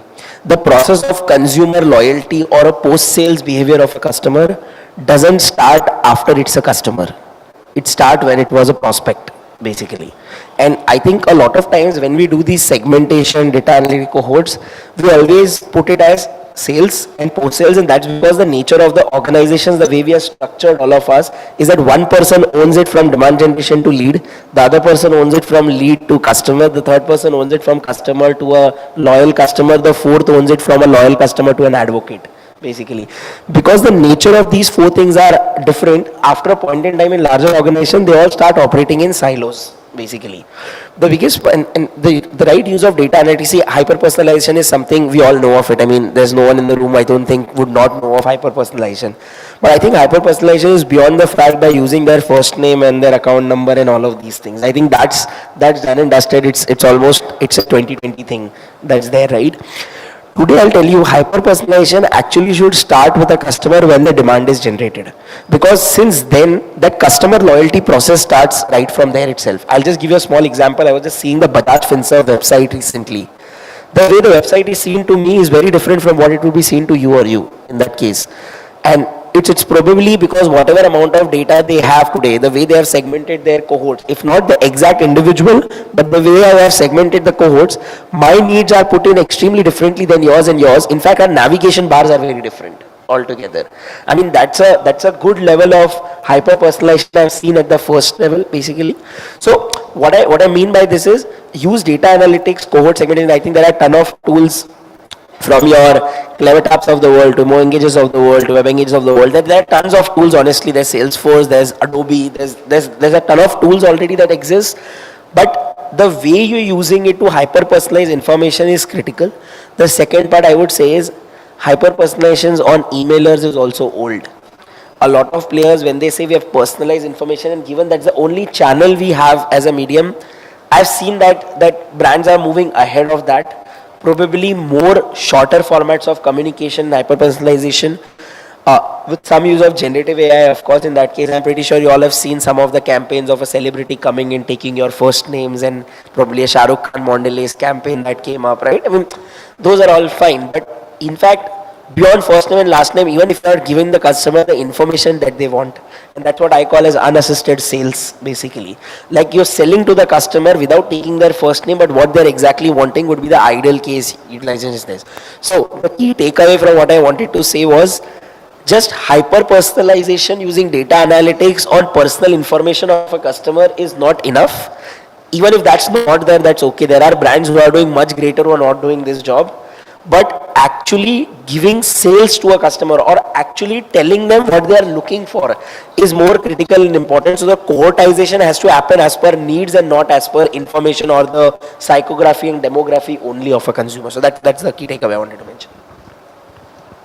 Yeah, some great points being made here.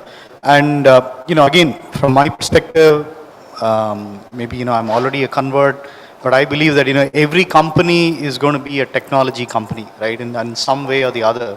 It doesn't matter whether you're making cookies or biscuits or making cement or selling software. At the end of the day, you are going to be, so dependent on technology to run your, business on a day-to-day basis, right?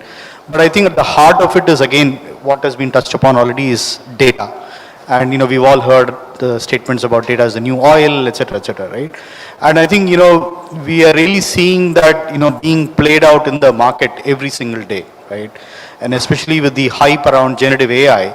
And again, of course, I say it hype because I think we are still in a very nascent stage. There's a long way to go, but obviously the initial results are very promising. and companies are investing in it because they feel that this can deliver real results. But I think what they're also finding out very quickly is that, unless the data foundation is there, your generative AI can only go so far, right? So one of the fundamental things that we are doing for our own purpose within Salesforce is to really emphasize the collection of data and collecting it at a very granular level and making sense out of it is something that, again, we have a booth outside. Please stop by, we'll be able to tell you more about it. Is this, product called Data Cloud, right? And at the end of the day, what it really means is a way for you to store customer data from across the entire enterprise, all your interactions, whether it's on the web or store, point of sale, etc., social media, everything comes into that. We are able to harmonize it, create a very rich profile or a 360-degree view of the customer, as we like to say. And once that foundation is created, you can do a lot of things with it, right? Including segmentation, which hopefully leads to hyper-personalization, use it for customer service, and simply understand what are customers looking for, and that can feed back into your product innovation and so on and so forth, right? So there is enormous value in it. But at the end of the day, if you don't get that basic stuff right, then a lot of the upstream stuff will not make a lot of sense, and I think your investments will not go very far. So again, just emphasizing that point. Yeah, thanks. So importantly for us, when we look at data and we look at tech, it's like, for us, it's like in a dark tunnel, a ray of light, which is basically for us, and it gives us the direction. I'll give you the things that we are using data and how it is important is, we are trying to now look at version 2 from the loyalty, because basic personalization, call, invites and all happen. So we are trying to now understand a little more psychographic personality understanding of a consumer. For example, why a customer is loyal to a brand. What is brand? Is basically not just product. That's one. Second, we try to look, basis the look-alike that we have created through tech, we start understanding what is his aspiration. What is he looking in the society at larger? So we link his LinkedIn, we link his Facebook Meta, we link his Instagram, we also look at other forums. For example, again Sridhar, right? A guy is extremely professional in his corporate life, but he is very nature-loving person. He likes to be associated with brands which are environmental friendly. He is associated with those brands which give back to society. So am I that brand which will allow him to constantly not only be loyal but become an advocate for me? Second, we also look at stages of people's aspiration. I'll give you an example. We were talking to one customer who bought a penthouse with us, a 30 crore product. And we're trying to understand his aspiration, his thought. He says, Bhavi, I want to be seen with certain kind of people. I don't want to be seen with certain kind of people who are not my type. Which means brand is also in that segment. By taking our brand, is his status going up? Is he seen that he is with the who's who of the society, or he is seen with someone who is just going to arrive? So those kind of tech data is extremely important for us to take the loyalty version to next level, where we are able to understand the reasons behind why a customer buys a product. And frankly, when I was talking to one of the other customer, he said, it's not just because of features and advantages. Because a lot of products have, I'll give you an example, Apple. The camera quality is in another brand, which is half the cost, is better than that. But still a customer wants to pay premium and want to be with Apple, is not just because of the product. But he wants to get associated in a certain segment where the people say, oh, this guy has an Apple, okay, let me have a perception. If I see a guy coming out of Maytag, I will create a perception imagery about that customer in my mind. If he is the sports, he comes out from a sports car. So those are the things that we take from tech and data, and then we implement back in our business to come back on the loyalty front. So I think enough has been said about tech, data, analytics and this was, so let me give you a very basic view. Ultimately, we all are humans selling our products to humans. That's the base.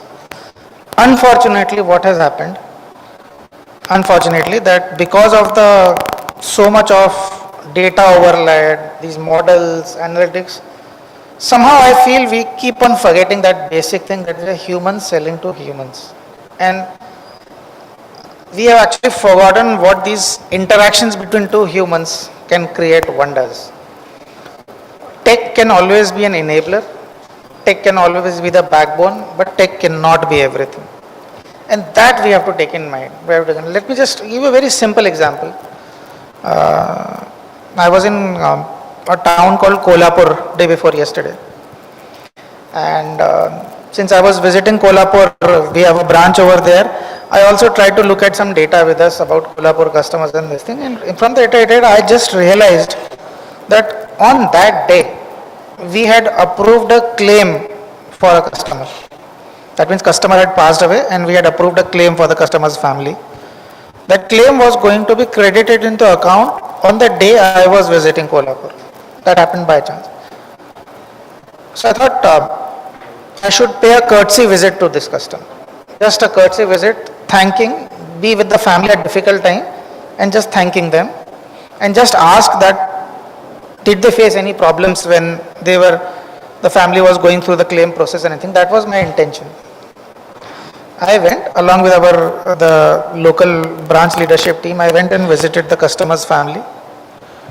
What we realized over there, that customer was staying in one of the most upmarket location of Kolhapur. The customer was a well-renowned CA who had passed away. His son was now running the CA firm. He used to work along with his father and they had very influential, very good clientele. This being a CA, and when I spoke to him, he told me that when my father was taking this policy, I was telling him, क्या जरूरत है? क्या जरूरत है? आप क्यों फालतू में पैसे डाल रहे हो? It's not required. But then when I realized that for the past 3 years, my father had just paid close to 2 lakh rupees and we are giving, and he has got 60 lakh rupees credited into his account. He said, मेरे पापा नहीं है, पर ये amount और जो SMS आया ना, ये मुझे पापा की याद दिलाता रहेगा कि पापा ने अपनी रिस्पॉन्सिबिलिटी कितनी अच्छे से निभाई थी. And I have now become a proponent of life, that's customers' words, I have now become the proponent of life insurance. I will offer life insurance to all my clients and I would like to associate with you so that I can offer your product to my customers because I have gone through that entire process. The point I'm trying to make over here is, all being said, done, data, technology and this thing, ultimately we should never forget is humans selling to humans, humans dealing with humans. So we should endeavor to build the data layers, the technology layers, the analytics layers around this part. Not try to actually replace one with another. That should not be the intention. Unfortunately, we seem to be going in the direction where tech is everything, impersonal interactions are everything, and the human touch is going out. Yeah, I completely agree. I think, with all the development in AI, obviously humans are developing AI, right? So, human factor is the most critical factor. I think, we are probably last 10 minutes, so I will combine 2 questions in one. So one is, someone talked about the environmental consciousness as well, which was, I think, a very relevant point. So, how are you looking at that as a factor? And that also relates to, what we as a, species are doing for sustainability, right? And taking care of what we have created here. With that, how can brands move beyond transactional to more emotional connections, which is where, again, that people-to-people interactions play a very, very important role as well. So 2 points, environmental consciousness and emotional connections. I'll take that. Rightly said that more than the product or service or experience, now leadership brands are more focusing on common cause or for the global good. So for example, even in our Bank of Baroda, recently we have introduced a product called Green Deposit. The deposit, money raised from the deposit will be used for financing green initiative projects, which RBI has mentioned what all the categories. So this is nothing to do with the money is the money, the interest rate is the interest rate, the product is totally different. But for what cost it's going to be utilized, so that makes the difference. And certainly the affinity to the brand will make a strong impact by we are strongly hopeful that this product will certainly take bring a lot of affinity to our brand. And similarly, some time back also we were doing initiative like when you take a car loan or a home loan, we plant a tree for each car and home loan. And there are a lot of movement or awareness happening in this direction, and most of the top brands now are moving into not just product sale or not just giving the customer the best experience, but moving forward, taking a conscious call on how we are going to really support the future in terms of bringing such kind of a green initiatives and other things. So that's from my side. Yeah, so I have a very different take on it, and I'm wanting to be very honest in this case, right? See, this entire moving towards brands for a purpose kind of a thing is a 3-4 year old phenomena that has come up, right? I think the recent Viacom report that had come in, people in the age bracket of 18 to 30 basically would prefer brands which have more purpose in that case. Like for example, I would prefer getting a holy color from a brand who is actually recycling the flowers from hotels altogether. But I want to be very brutally honest in this case. This is only happening in the upper say 10-15% phenomena. That's it. India as a market, we are almost 120 crore people now. I don't think apart from the top 8 to 10% people, the bottom layer of people still focus on purpose more. They focus on price the more. And as a market, we are still educating over there. See, this is a very, very Western culture phenomena that has come in. I've spent a lot of time in the West, and I can tell you for sure, people over there are very concerned about what's the fabric of my cloth. I am going to wear a Birkenstock because, oh, that's going to be the core of the bark of the tree that I'm using. India में that's आप बॉम्बे में south Bombay चले जाओ probably वहाँ आपको में दिखने मिलेगा. आप वही चीज मास मार्केट में देखो, there is a very long tail in India, like it's the longest tail in the world of people that exist, and I don't think that purpose thing has come over there unless the brand is themselves telling कि अच्छा तुम account खोलोगे तो हम एक झाड़ लगाएंगे, that is fine. वो ब्रांड खुद से कर रहा है, but the consumer is choosing that, giving an extra premium because of that. I don't think that has happened, and I want to be brutally honest in this case. With all the fanciness around it, this is the truth today that's happening. But yes, that upper segment of brands that exist, absolutely. I'll give you an example. Recently there's a company called as Fool who's come up with this entire recycling of flowers. I was speaking to the people at Hotel Leela Group. They have initiated like 6 different or big initiatives overall, where they are even using the bags being made by some Jodhpur Mahila Growth Udyog. In that case, they're taking these initiatives. But I have personally just seen that the top 1%. I think the brands are doing a phenomenal job by not asking the customers for a premium, but still kind of giving back to the society with what brands like Bank of Baroda, a lot of financial services companies doing it. I think that is very phenomenal because brands have a leverage to do that, and they're ideally doing it. Niche wale, I would say it's more convenience. So that's yeah, Panpal, I agree with that point, but the other side of it is that you said that still we got a long way to go. I agree, but if you take the younger generation segment, if you take India is like less than 50% of population is less than 30 years. The younger population is more wanting to attach themselves to not just the product and more into a social purpose or cause. Maybe we are far away in India, but the population, if you see in India, is that this generation is looking forward for that kind of attachment to brands. That's a very scientific study also has been done on that. Let's take the call. Yeah, and I'll just make a quick comment. I think consumers in India are very, very smart, right? If a brand is trying to associate and that's it's not authentic, then they don't like it. But otherwise, I think, Indians are, in general, I would say very environmental conscious all across, and in all, it's not just, I've been in villages, and villagers are very sentimental about their trees and stuff like that, right? So I think as a whole, we love our environment and we want to protect our environment, but we want to feel authentic.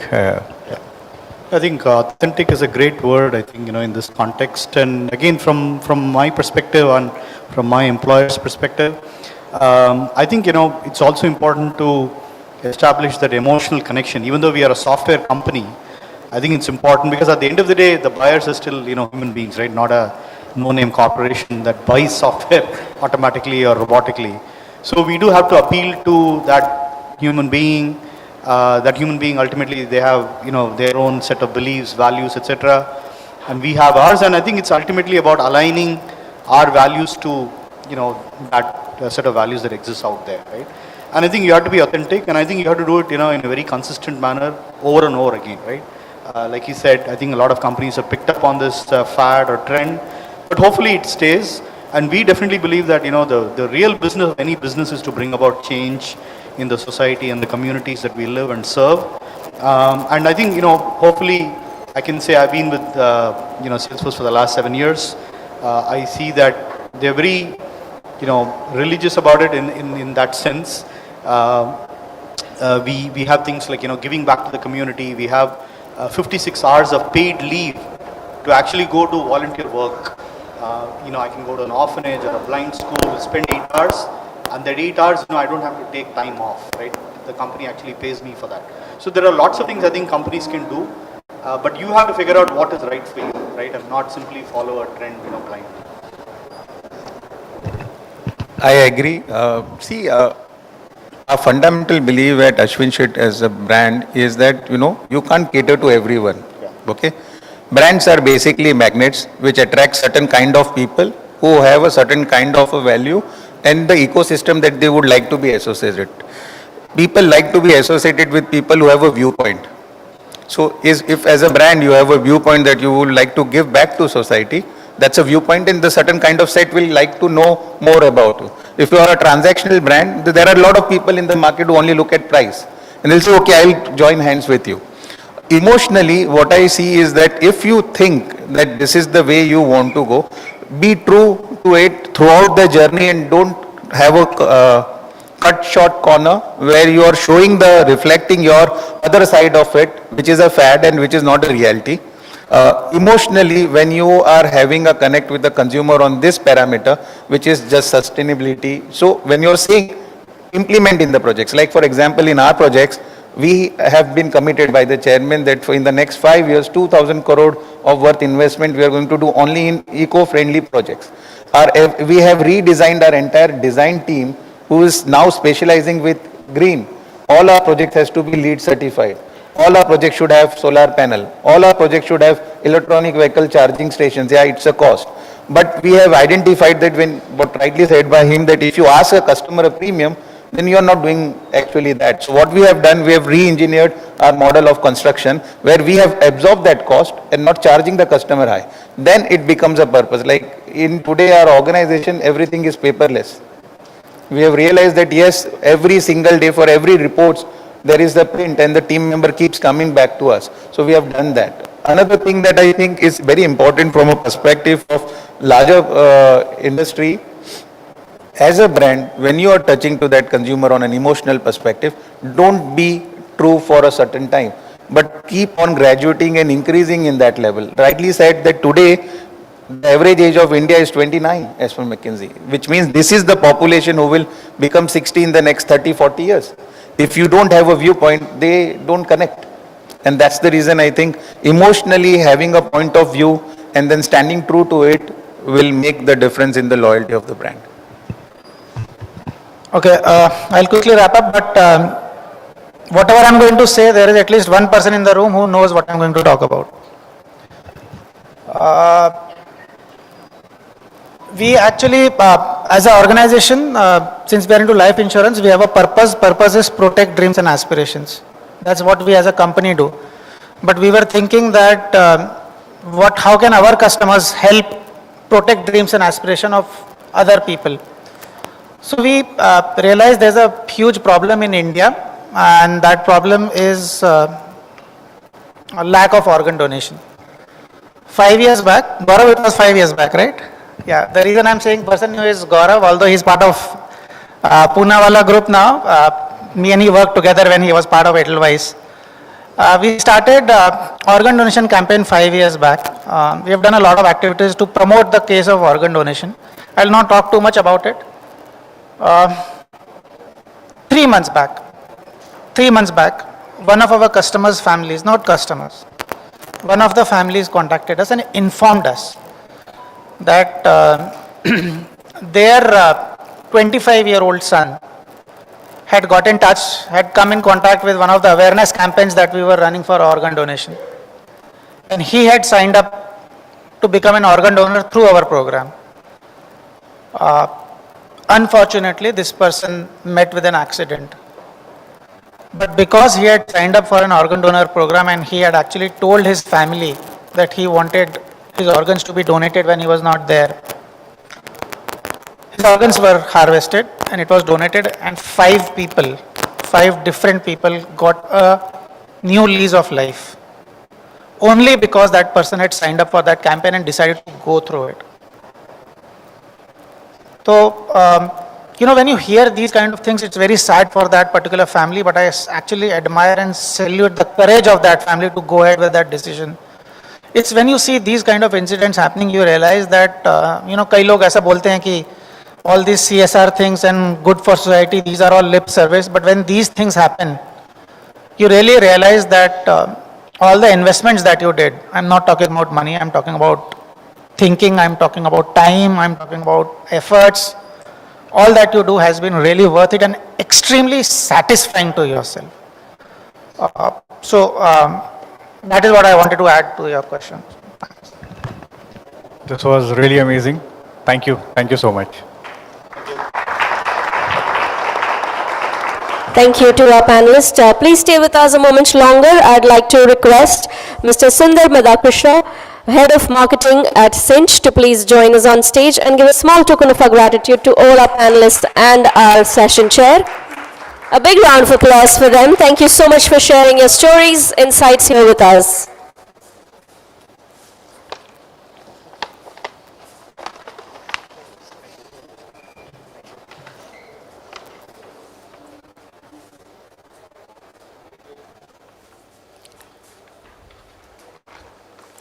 And this gives me an opportunity to remind you all of our featured hashtag for today, which is hashtag #PitchCMO. As you see, it's displayed on the screen as well. Help us maintain the lively buzz on social media by sharing your key takeaways from the session so far, and let the wider audience outside this room also benefit from the sessions.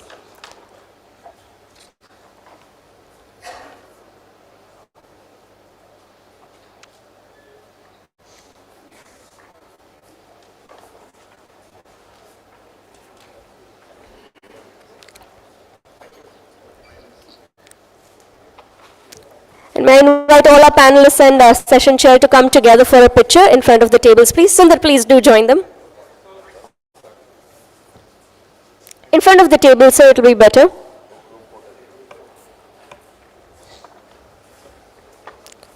And ladies and gentlemen, can we give a huge round of applause to our panelists? Quite a pertinent topic being discussed on stage. Thank you so much, gentlemen.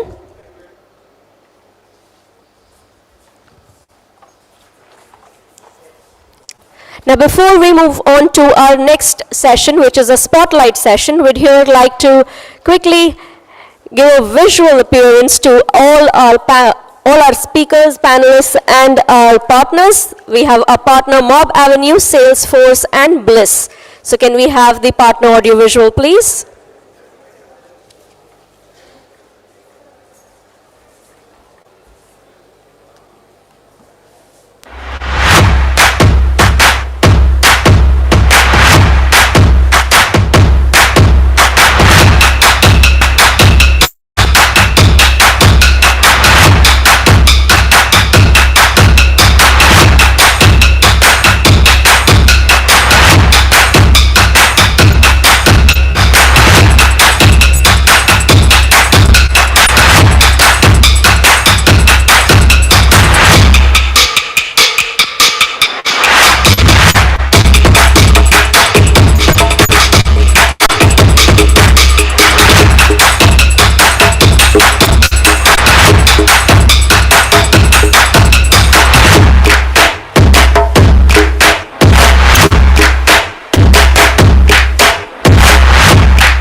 Your customers want personalized, real-time engagement.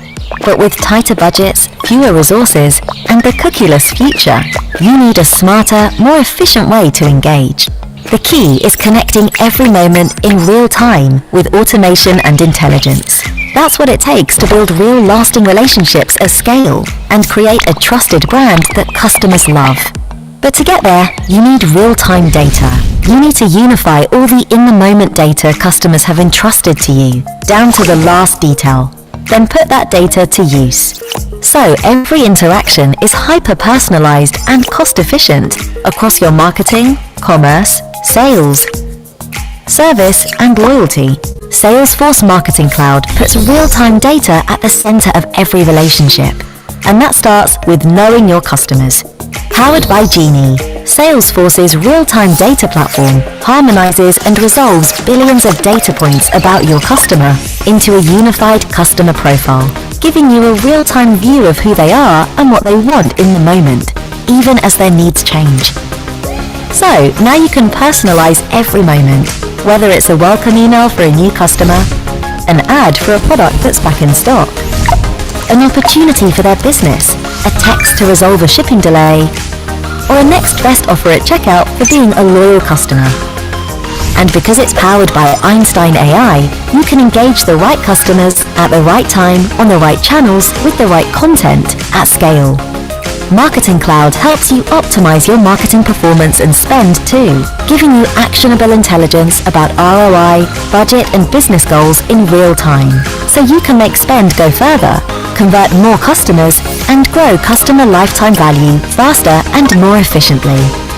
And with Slack as your digital HQ, you can adapt with agility, thanks to your teams, partners and tools being more connected, and insights more accessible. Make every moment count. Build trusted customer relationships at scale, and unlock your team's productivity and efficiency with Salesforce.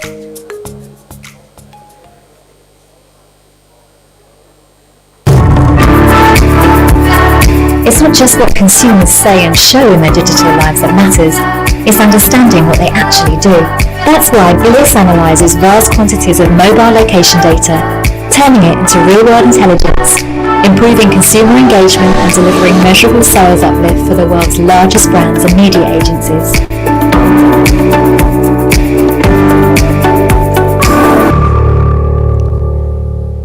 Once again, thank you to our partners. May I request gentlemen in front of the stage to please get seated.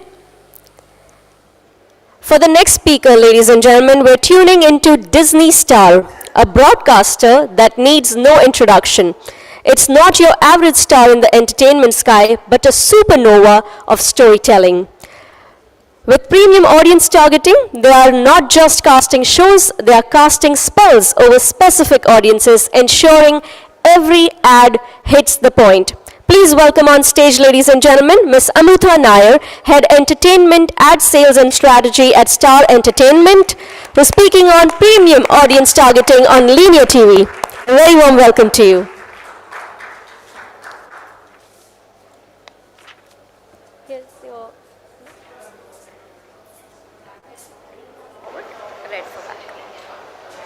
Thank you.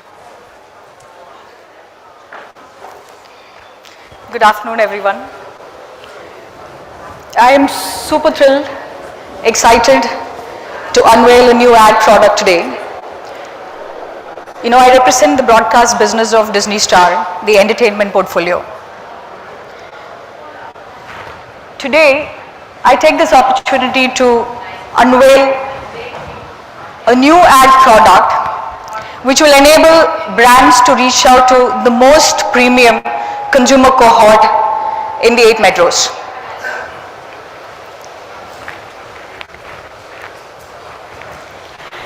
All of you are aware that today premiumization is the trend that is very visible across all advertisers. Be it any category, whether it is automobile, consumer durable, and even CPG for that matter, it is the premium brands which is at the top of the price hierarchy that is driving the top line for organizations. What does it mean? Because of the premiumization, it has become super important for sharper targeting for brands to the affluent audiences.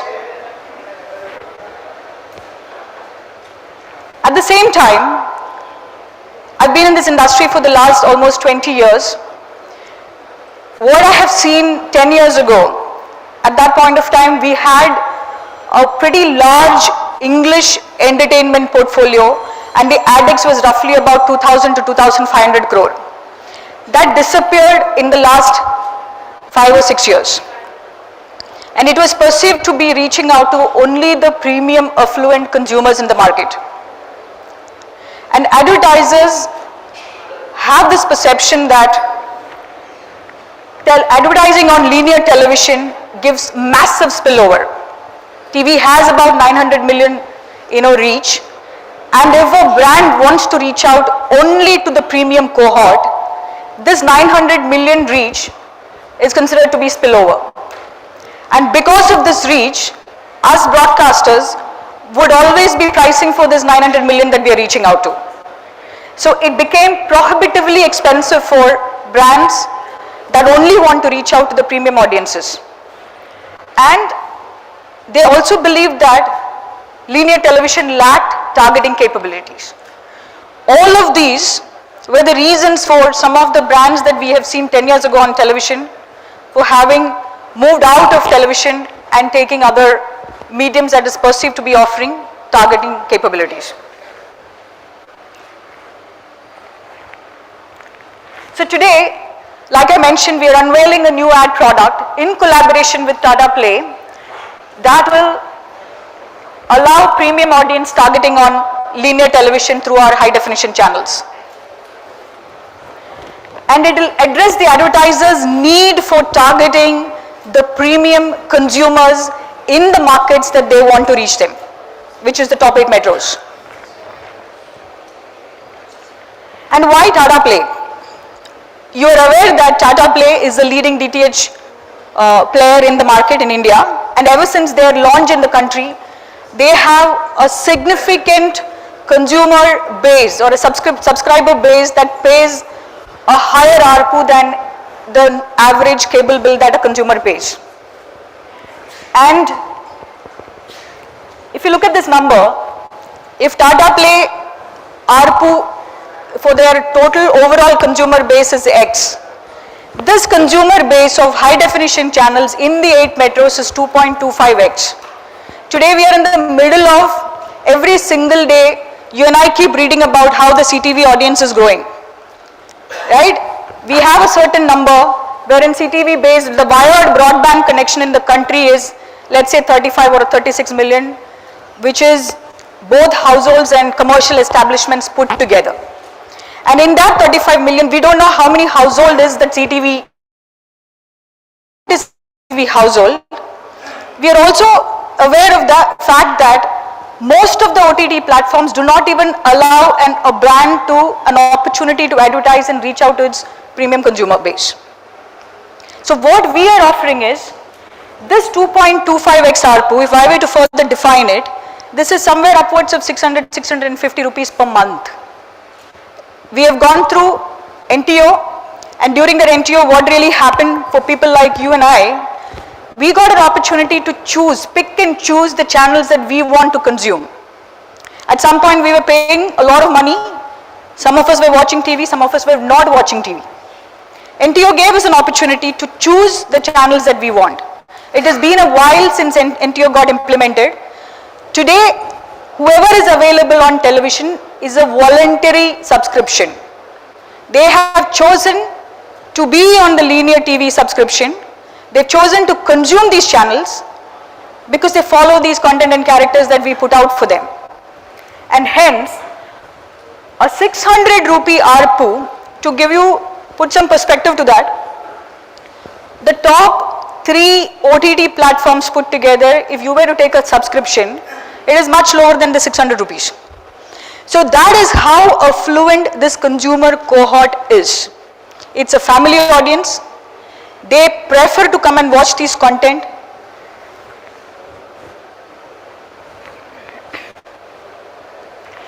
And how does this work? You and I know that television is broadcast medium.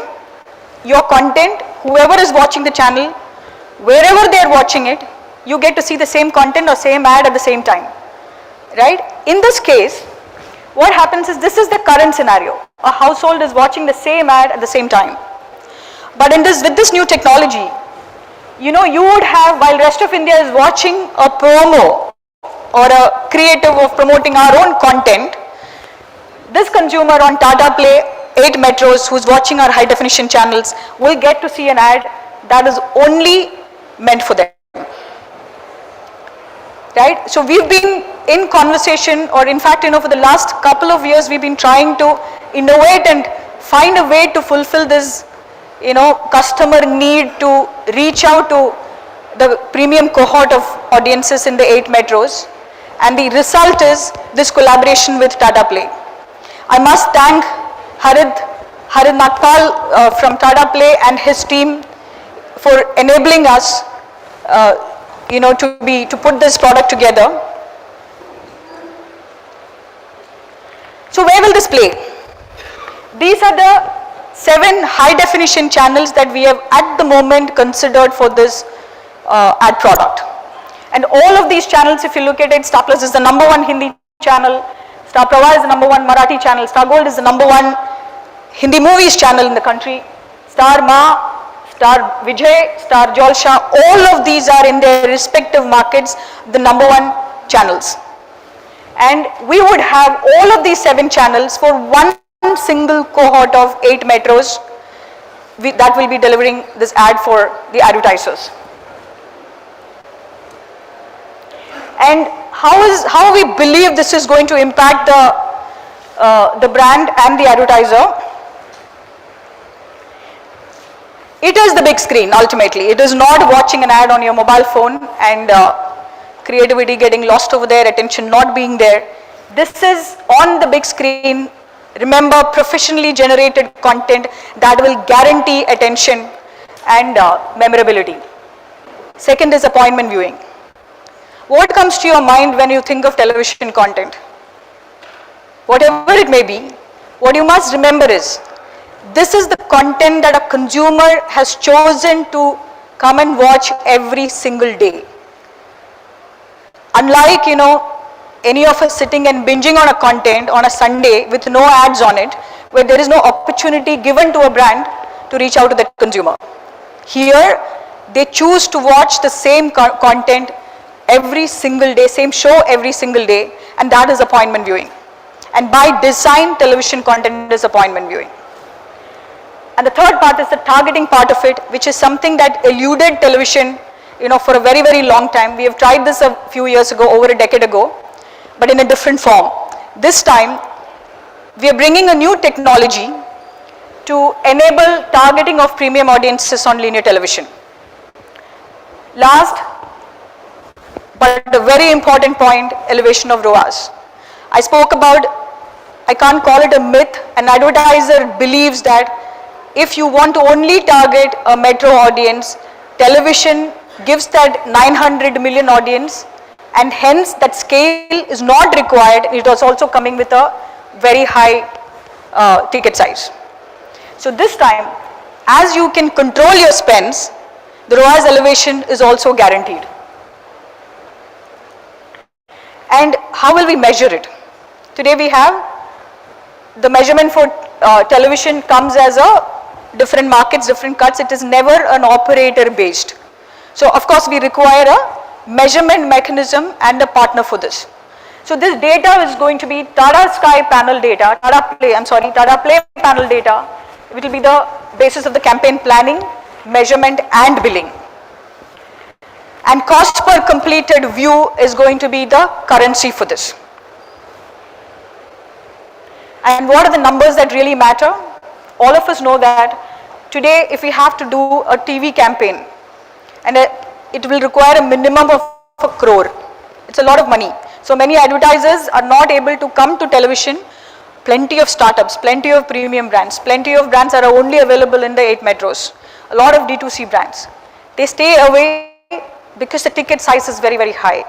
In this case, your campaign can even start with just a 5 lakh outlay. And what would be your CPCV? It's a uniform rate across all these 7 channels, all these markets at a 0.28 CPCV. A very, competitive number. And television, you know that it is whatever impressions that you deliver, it is all about completed views. And it is not about, you don't have to guess whether it is being viewed or not viewed and pay for something based on, you know, whatever perception that we have on those numbers. Very critical. We have a 3-level targeting that is already inbuilt in it. And what are these 3 levels? One is the geo-targeting, which is the 8 metros. These ads are only delivering in the 8 metros in the Tata Play high ARPU consumer cohort. Second is the behavior. Behavior is extremely important. You know, we have done several studies on attention. It really stands out that if a consumer is watching professionally generated content, the attention is, you know, significantly different from when they are watching or, you know, flirting around with some of these, you know, user generated content that today that is available. Third one is the affluence part. I spoke about it, a 600 plus rupee ARPU consumer chosen to be on television, chosen to watch these shows on a day-to-day, on an everyday basis. This is the affluent audience that we are offering. And who is this ideal for? I've already touched upon it, certain categories I spoke about. But ladies and gentlemen, this is the most ideal product that is available today in the market or are getting unveiled in the market today, where the businesses, their business is from the top 8 metros is greater than the rest of India business. Number one, the brands that are targeting affluent cohorts from the 8 metros, and the brands that have a very high ticket size products and services, and brands, very important, have chosen to opt out or chosen other mediums other than television. And what is the scope? You know, we continue to work on how to improve this product, and we will soon have possibly expanded with additional channels from our network. Number one, more high definition channels. In fact, you know, today also we have unveiled this for our Star Sports for IPL. Tomorrow IPL starts, and we also have an ad product which is meant only for IPL Star Sports channels. In the future, as far as entertainment channels are concerned, we will be adding more high definition channels in this portfolio, to this portfolio. We are also looking at partnering with other DTH operators so that this cohort size expands. And the third point is, today we have only reserved a 2-minute inventory wherein our supply is about 1.5 billion impressions. Once is 2 minutes, once we succeed at it, the conversations are currently on. There are pilot campaigns that are running, successfully completed. And one example is Perfora as a brand. We will soon be looking at expanding it into, let's say, 1 million plus towns as well. Thank you.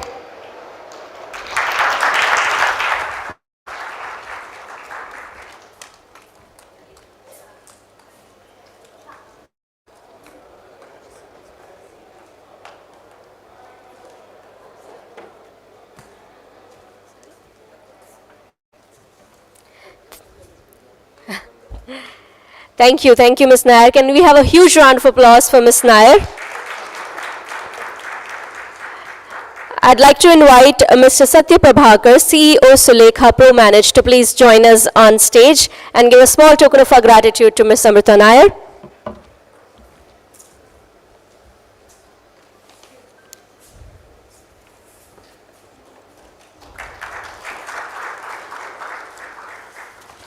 Thank you so much. Thank you very much.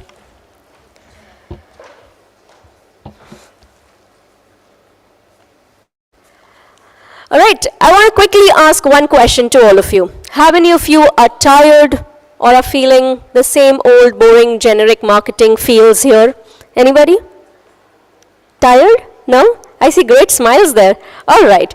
Okay, get ready for a wake-up call, because our next speakers represents a digital agency that blends creativity, content creation, digital design, data and analytics to make experiences that people enjoy. Ladies and gentlemen, get ready to dish the snooze fest and supercharge your marketing and lead into the future of Martech and Commerce Tech. Welcome on stage Mr. Mihir Karkare, Managing Director at Miram India, who shares his insights on the topic Martech and Commerce Tech that have arrived. They are just unevenly distributed. Ladies and gentlemen, can we have a big round of applause and welcome Mr. Karkare.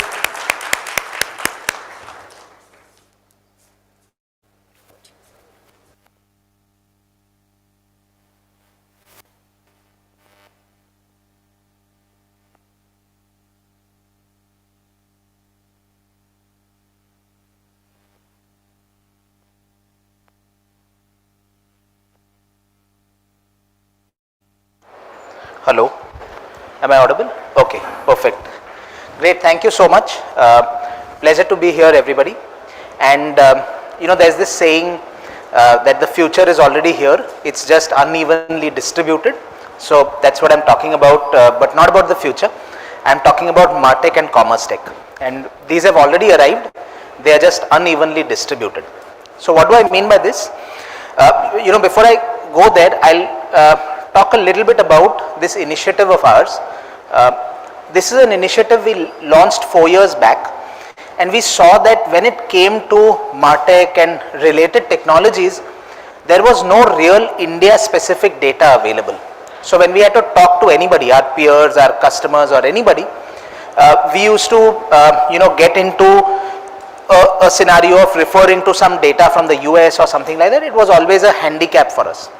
So at Miram, we took matters into our own hands and we said that, okay, let's do this survey for India. And that's how the report was launched 4 years back.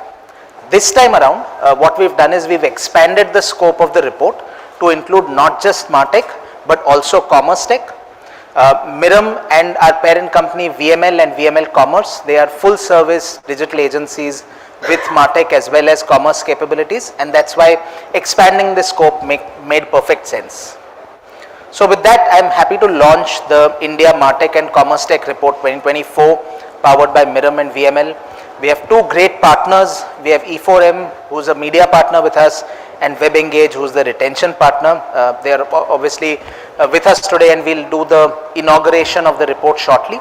But what I thought was, of course, once the inauguration is done, the report will be available online, and we also have some physical copies for everybody to pick up at the reception. What I'll do is, before the inauguration itself, I'll run you through 8 key insights that we are finding out about the report. Now, how did we arrive at these insights? So, what we did is, VML and Miram, we are a WPP group company. We worked with Kantar to actually run a survey with 250 plus marketing decision makers. And this survey, the outcome of this survey is what helped us with these insights. So it's a very, very rigorous scientific process that we've arrived at to come at this, some of these insights.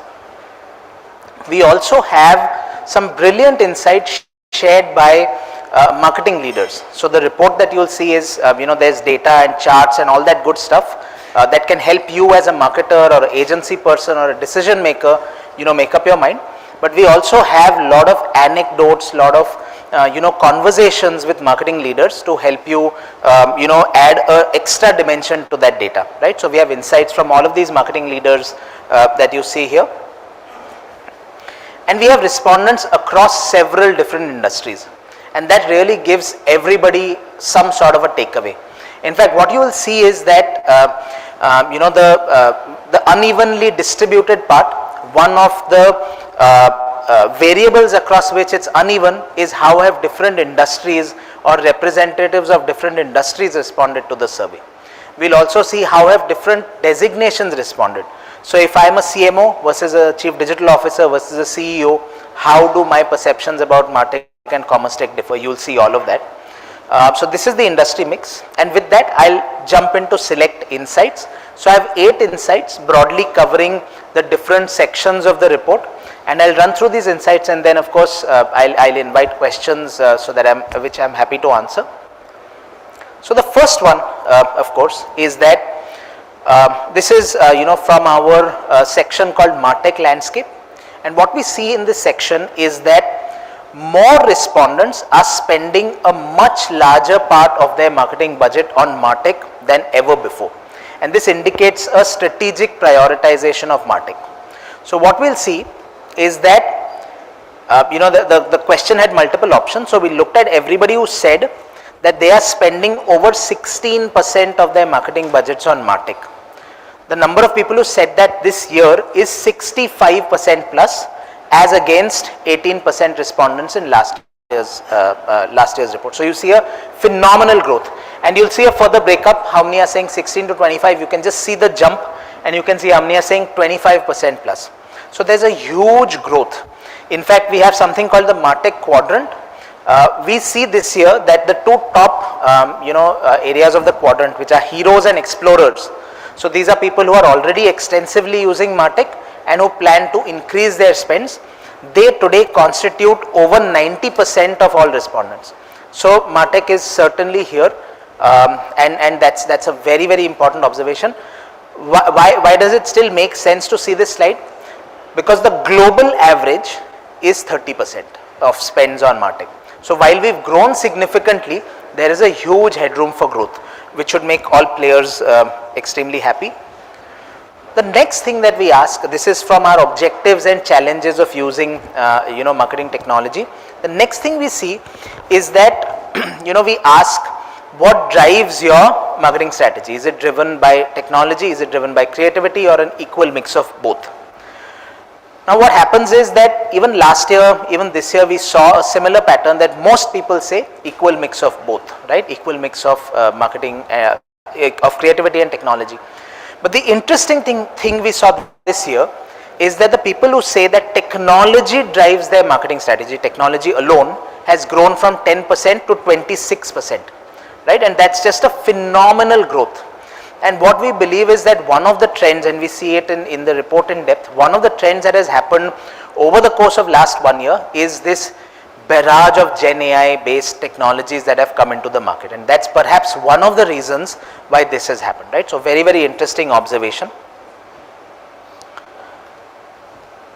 Now this is an interesting one. I don't mean to cause any fights within your organization, but this is insight which shows that a lot of executives are not always on the same page when it comes to deciding about marketing technology.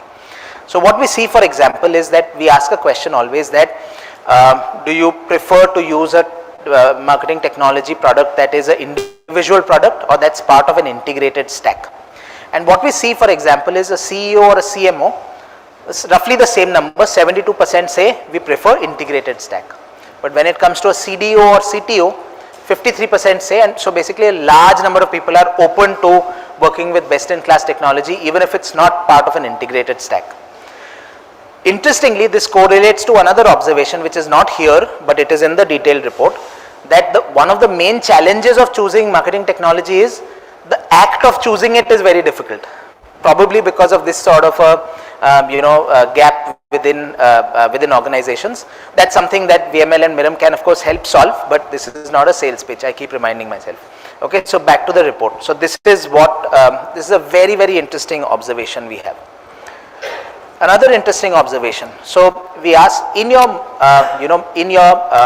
MarTech team, what are the top skills that you want your team members to have? Now interestingly, just like we saw with creativity and technology, what we see is the top two skills people want, indicating a right brain, left brain sort of balance, is creativity and data and analytics. So when someone's building a MarTech skill, these are the key, MarTech team, these are the key skills they look for within their team members. Now coming to commerce tech landscape. Now this is a new section for the report and we have some really amazing insights here. This one, for example, says that 95% of respondents view commerce tech as a strategic growth driver for their organization. Now this is across the broad set of respondents, 250 plus. What this tells us is that commerce tech and commerce is not something today that is restricted to what we might traditionally think as industries which are likely to do their business online. This has now become absolutely mass based, right? So very, very interesting observation. Another observation from the commerce tech space, Again, this is, like the not evenly distributed sort of thing. When we split this up, so we asked, what's your preferred approach of online commerce, right? Is it marketplaces? Is it direct to customer? Is it social commerce? What we see, for example, is the smaller the company, the smaller the, in terms of organization size. I think our smallest size was 101 to 500 people. They tend to prefer social commerce, the big bar in the middle, much more than other formats, perhaps because entry barrier is lower. As you move to the larger organizations, they have more resources, more bandwidth and so on. So 5,000 plus, you see that they are preferring all channels almost equally, right? So that's an interesting observation. Size of the organization dictating, what their preferred approach is. Okay. Now, coming to the last couple of insights before we actually inaugurate the report. This is so interesting, right? This has been probably the mega trend in the last 1 year about Gen AI. Now, what we see is that, the biggest use of Gen AI that, these marketing decision makers have responded to is efficiency of content marketing, right? And our surmise is that because these, prompt-based AI tools became so popular as Gen AI, and one of the key uses of that was generating content, right? That's why this is very big.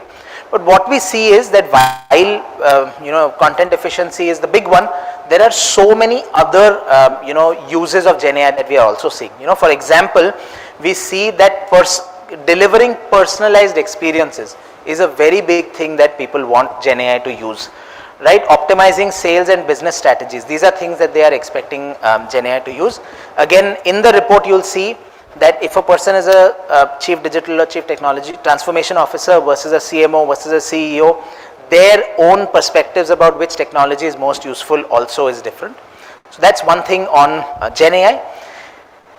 And this is another very interesting one. One of the things we've been tracking is, again, a mega trend over the last few years is how organizations talk about data unification within, within their organizations, how respondents talk about it. And what we've seen is that last year in 2023, when we asked respondents, so there are multiple options to this question, but I'm focusing on one option. People who respond saying data is completely unified in our organization. Those people were 13% last year. This year, they are 21%, right? So this is a mega trend that we've been seeing, and this also includes technologies like CDPs and so on and so forth that people are adopting in order to drive this trend, right? So these are a few observations that we have from the report. Before we get, the report will now be available both online as well as for you to, pick up from outside. Before I move to the actual inauguration, I'm happy to answer any questions and anything anybody wants to know about any of the insights or anything at all. I'm happy to answer. Of course, I am available through the day, so happy to have a discussion later as well. Super. So I think you can scan this QR code and download the report and pick it up as well. Should we proceed to the inauguration?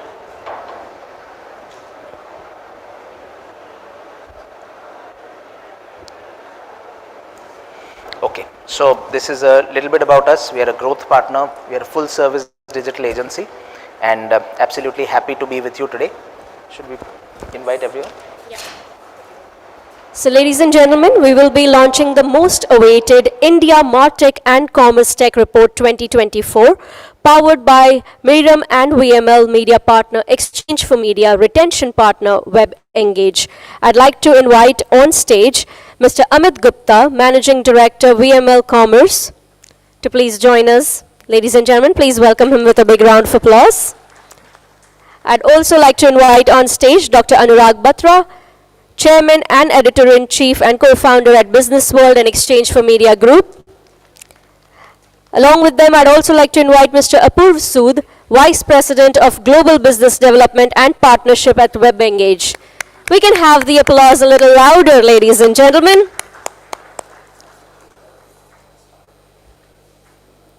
We'd now like to unveil the report on stage. Please hand it over to the gentleman.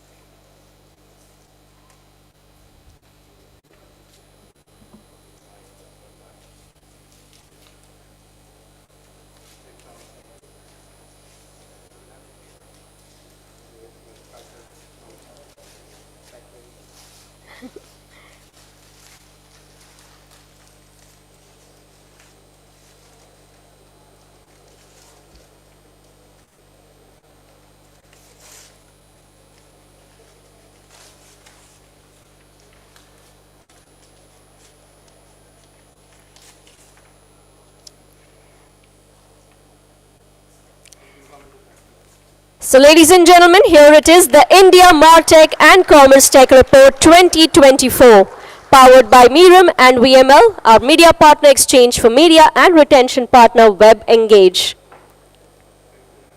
Thank you so much, gentlemen.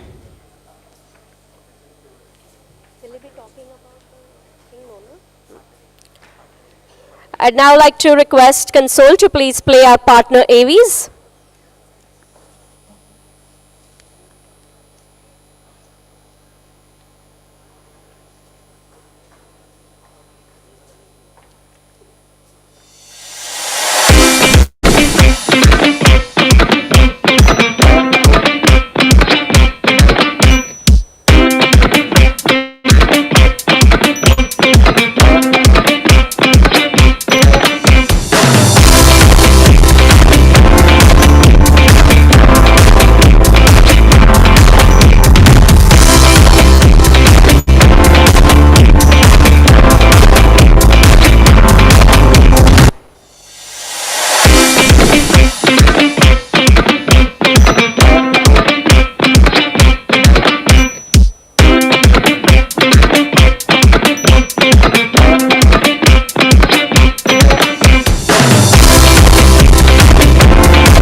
Businesses.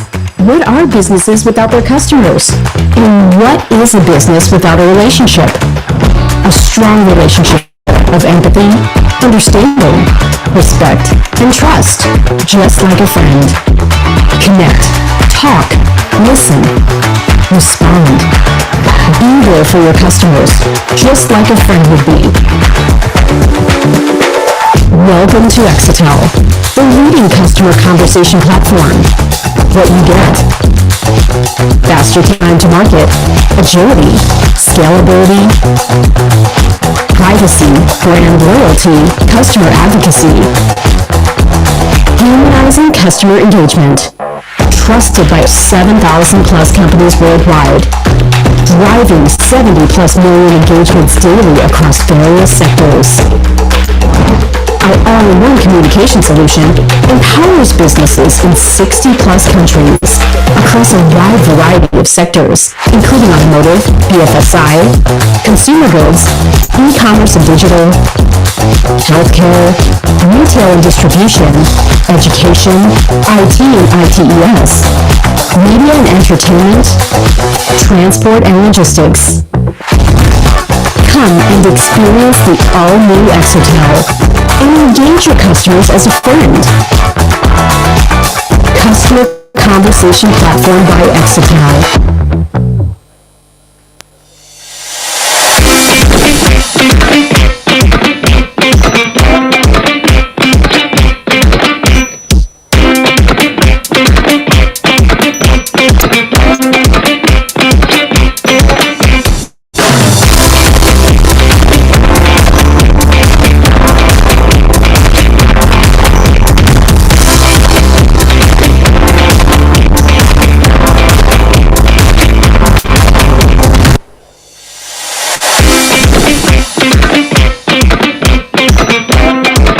तर्क से फर्क पड़ता है, खामोशी भीड़ का हिस्सा बनाती है। फर्क लाना है तो आगे रहिए। हमारी ग्राउंड रिपोर्टिंग देखकर, जमीनी हकीकत जानकर, हर नजरिया पहचानकर, सबसे अनुभवी टीम के दम पर इस चुनाव भी एबीपी न्यूज आपको रखेगा आगे। क्योंकि मैदान से मतदान तक इलेक्शन मतलब सिर्फ एबीपी न्यूज। एबीपी न्यूज आपको रखे आगे।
Thank you.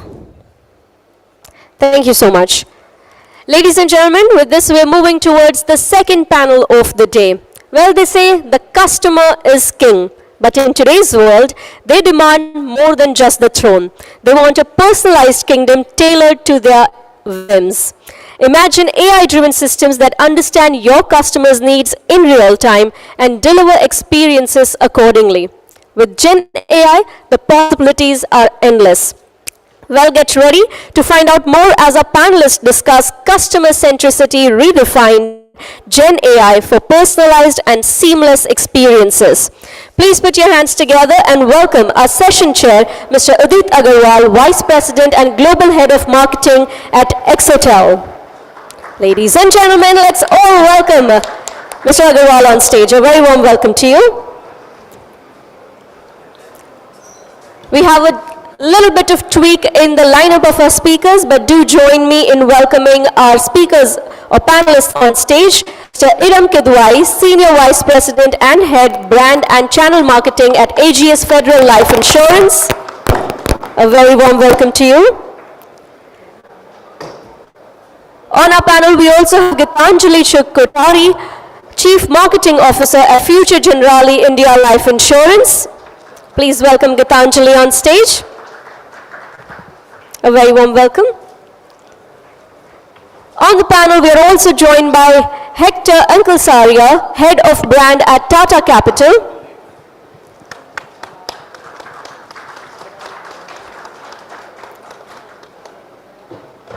On the panel, we also have with us Kavita Jatyani, Chief Marketing Officer at L&T Finance. And last but not the least, our panelist, Mr. Abhishek Gupta, Chief Marketing Officer at Edelweiss Tokyo Life Insurance. You've met him before. A very warm welcome back. I know this session is between us and the lunch, so let's give our all with that energy and give a big round of applause to our panelists. A very warm welcome to you all. And Udit, I'd leave the stage over to you. I think your last sentence sums it all. I think we are the most hated panel in the room now, between you and the lunch. But we'll try to make it worth for you. So thank you so much for joining us. Thank you so much, all the panelists joining in today. I think we all talking about generative AI since morning and maybe since weeks or since months. And it's surprising to know that I think it's a decadal moment for all of us. It's just little over 1 year since generative AI has arrived. I think the transformation and the recall and the everything to do around it has been really impressive. I think cloud took almost 10 years to make that kind of waves, and Gen AI just took almost not even a year to make those kind of waves. So I think, so with that, I think in this panel, we will be talking about real use cases. How are we using generative AI from hype to reality? I think that's one area we will touch upon. How will we bringing more relevance using responsible AI, and we are creating a balance between the trust and customer trust and loyalty, conversions and optimization as what marketers say, and using generative AI. So I would like to start with my first question, and this is to do about relevance to customers. And maybe I'd like to start with you, Kavita, is today I think we are reaching out to prospects, customers through multiple channels. It's creating a lot of noise and to some level spamming as well.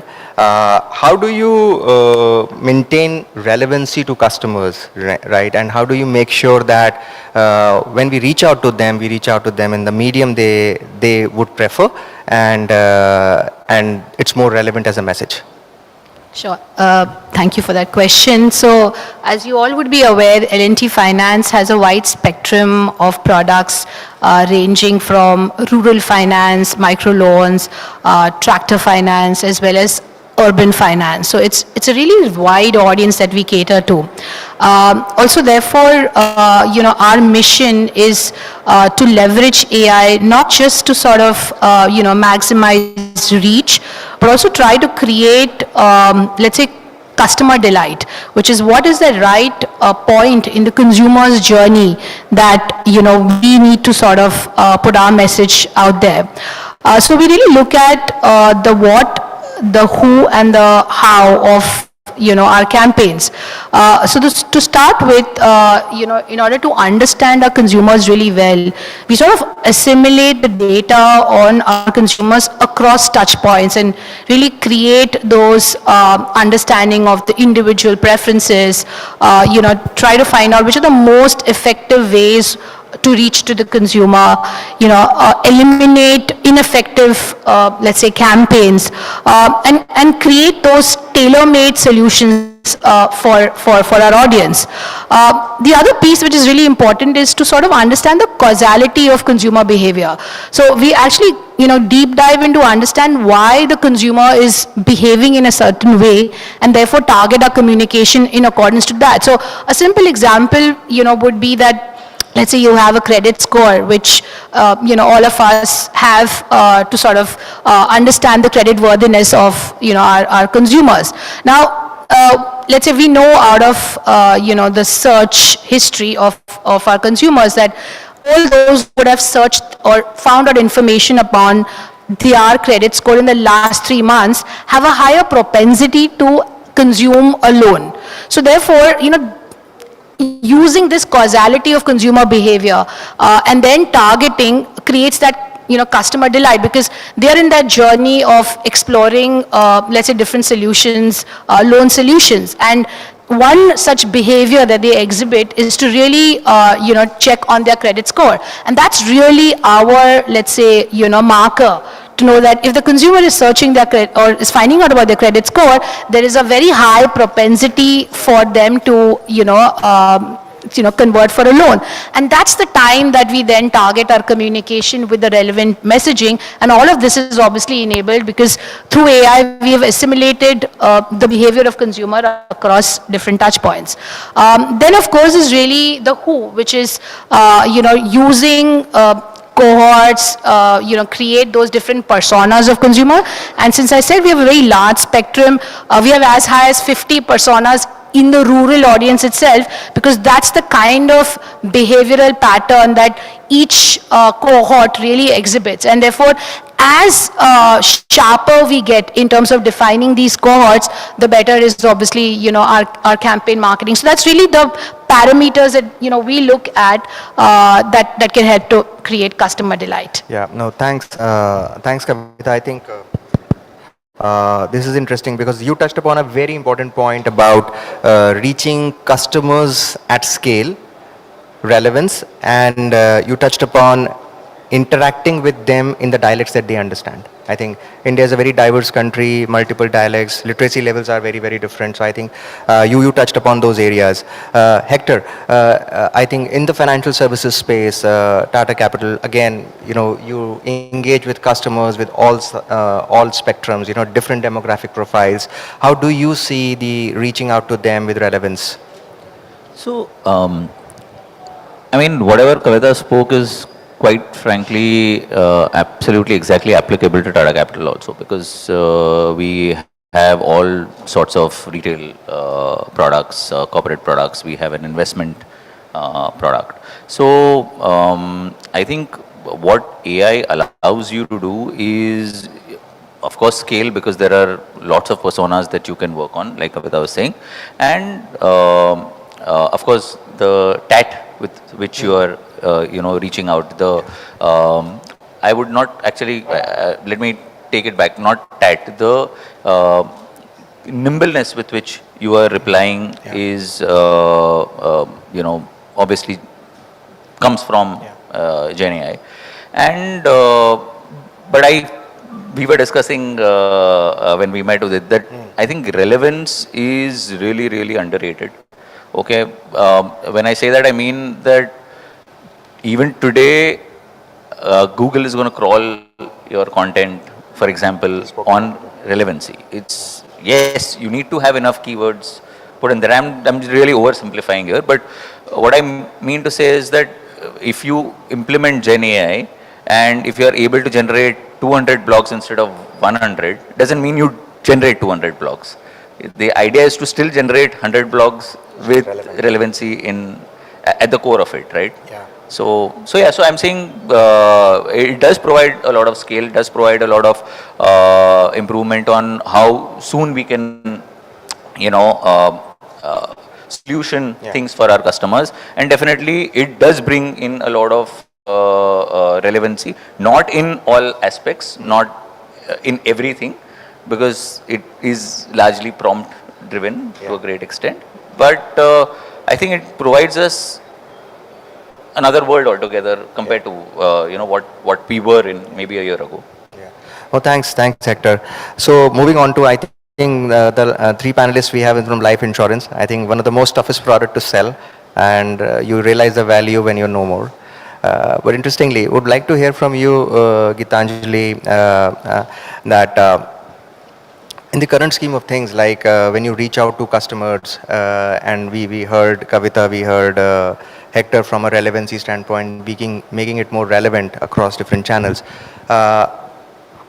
How do you simplify the message? How do you personalize the message and deliver at scale using generative AI, right? And also make them understand, right, that, okay, and engage with them at scale, because most of the interactions by the customers genuinely happens, in my view, at the claim processing level, not at the sales level, right? So how do you bring that balance together? There are two areas that I'd like to touch upon. Of course, the category is extremely complex, as we all know, right? The products, the fact that we haven't even been able to scale our online marketing efforts is because of the fact that the customer needs, even today, a human interface to engage and converse, to understand what is it that we have to offer, and how is it that we can help them in their financial goals. Gen AI, of course, helps simplify that part, because at scale it simply breaks down what is it that the customer can gain if his capacity is X versus another person's capacity is Y, right? Everybody's desires are different, life stages are different, input, output of the household is different, so it just breaks it down to that level. The other thing, and I can speak for the entire category and my fellow panelists also here, we are a category that is plagued with a lot of misinformation. It's already complex, and people take advantage of the fact, because yes, it's not still a pull product, it is a push product. With this, there is seamlessness of offerings, there is seamlessness of the communication that we have, and the numbers specifically, which I think Gen AI is going to play a much larger role to bring ethics into the category. It is, of course, doing exactly what my fellow panelists Hector and Kavita also mentioned. It's going to help us marketeers in prospecting and customer experience, but I think on a much bigger level, it is going to help us perhaps in many ways build trust into the category. Yeah, no, well said, Gitanjali. I think this brings me one point of view. Most of the marketers out here in the room, I think we struggle to have the integration of generative AI with our legacy systems, right? How do we make sure that we bring the journeys together? Customer doesn't care whether you're reaching out to him at an acquisition level or at a service level. So, Iram, would you like to touch upon that? How do you resolving that entire conundrum about? Yeah, thanks, Udit. Let's take a step back, right? Let us first understand what is AI going to do for the customers. We are talking from a perspective of marketers, which is obviously what we're talking about, but what does the customer expect? And the customer always expects that you are on time and personalized. So we speak about hyper-personalization, right? How is AI going to help me hyper-personalize my message and end to the lady who is my prospect? That is the key question.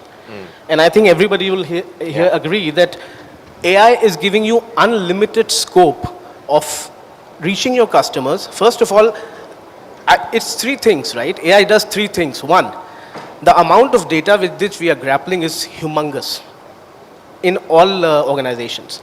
First and foremost, we must understand, and that's what we did in AGS Federal Life Insurance.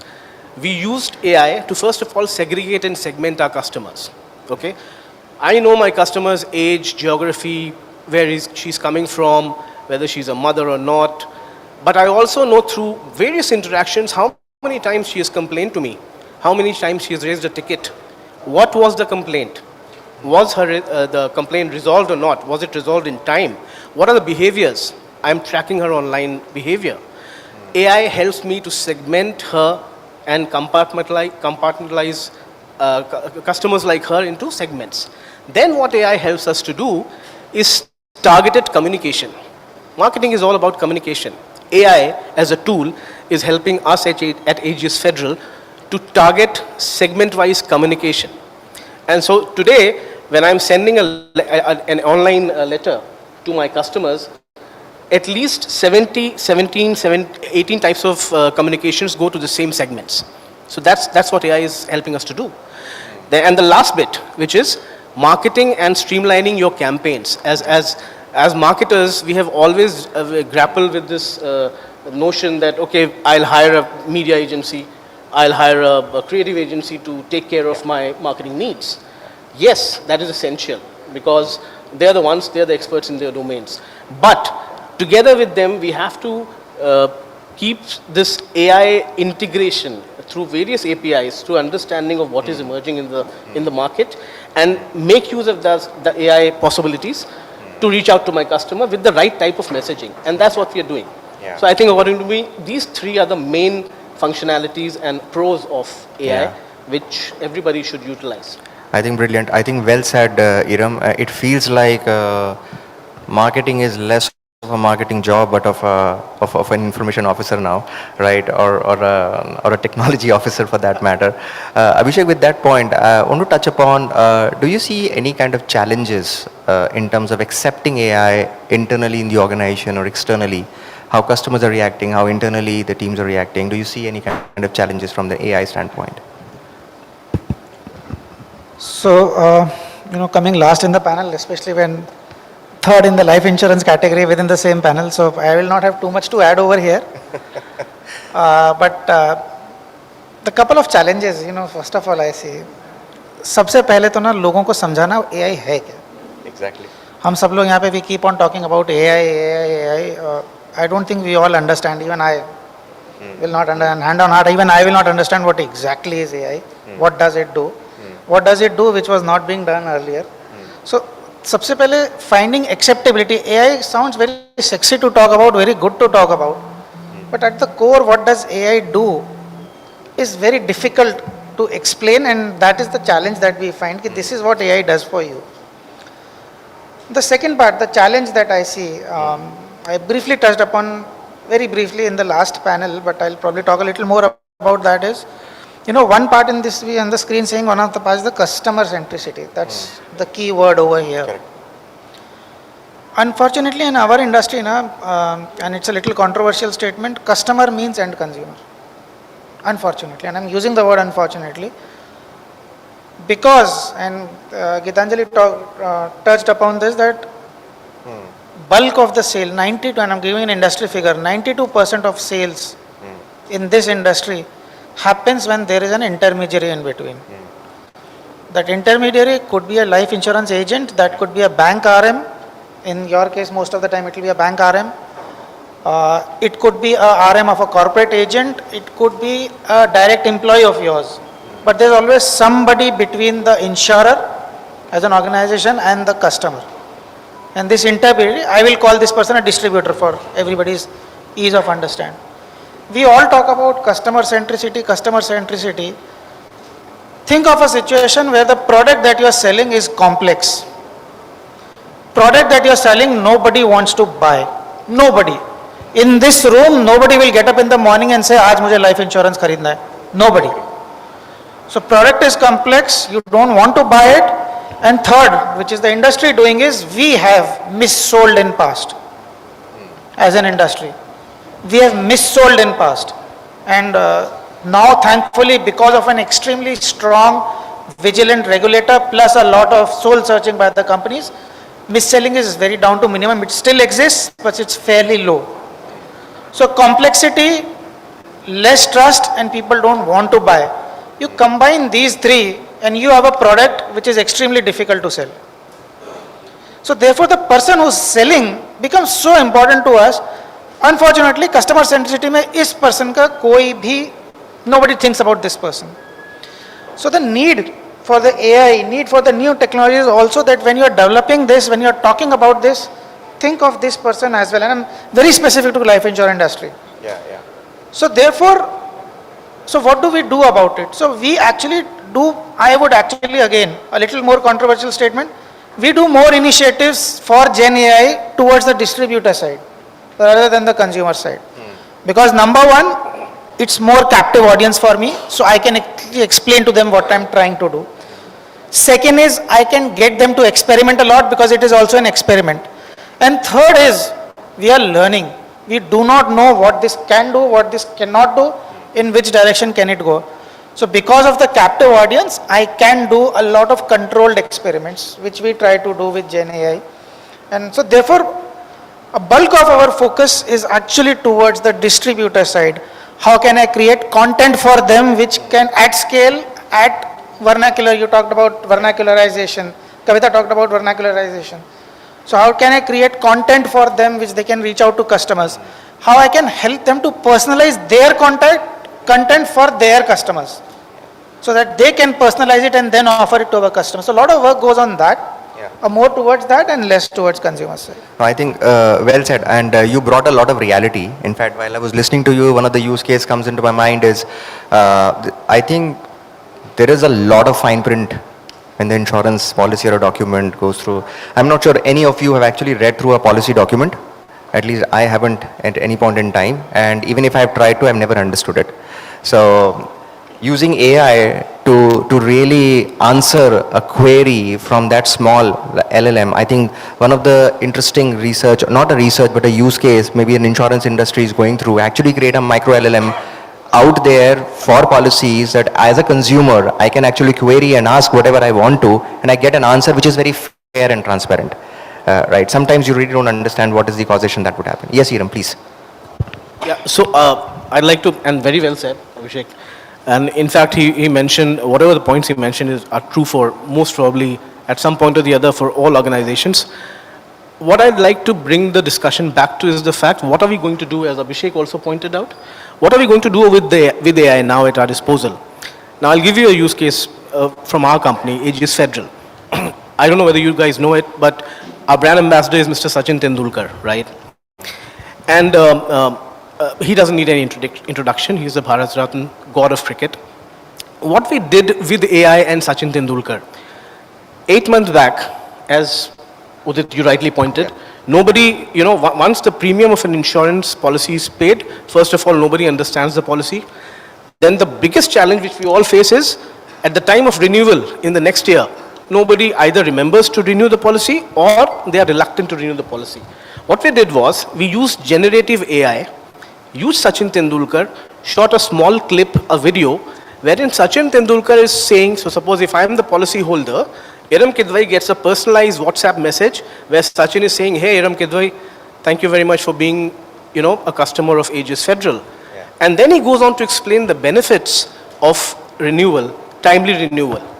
Now just imagine, and when we conceptualized this concept, it was a novel idea. Sachin himself liked it a lot. Our CEO supported us full-fledgedly. Believe you me, we wanted this to be an initiative to increase our renewals, right? For more and more people to come and pay renewals in time. These videos went on to become viral videos. Because just imagine you're getting a message, Sachin is calling you by name and then telling you the benefits of paying renewal on time. Right? And you're going to share it with your entire group. So this is one use case which you can take up. We were the first ones to do, we were the first ones, at least in the BFSI segment in India, to use AI 2.5 years back, because we realized the potential that AI is one tool that will be able to flip your business to the positive side. And take advantage of the technology rather than just wait for somebody else to take decisions and then copy it. So I think, like the technology industry and like AI, it will now serve corporates to be proactive and innovative. You need to take that leap. And for that leap, as he rightly said, first of all, you need to understand what are the possibilities. Just by talking about them won't help, right? So I think that's something which needs to be the norm of the day. Yeah, please. Inam, you should share that video with me because a much younger cricketer who's our brand ambassador is hesitant to get on the generative AI bandwagon. So, yeah.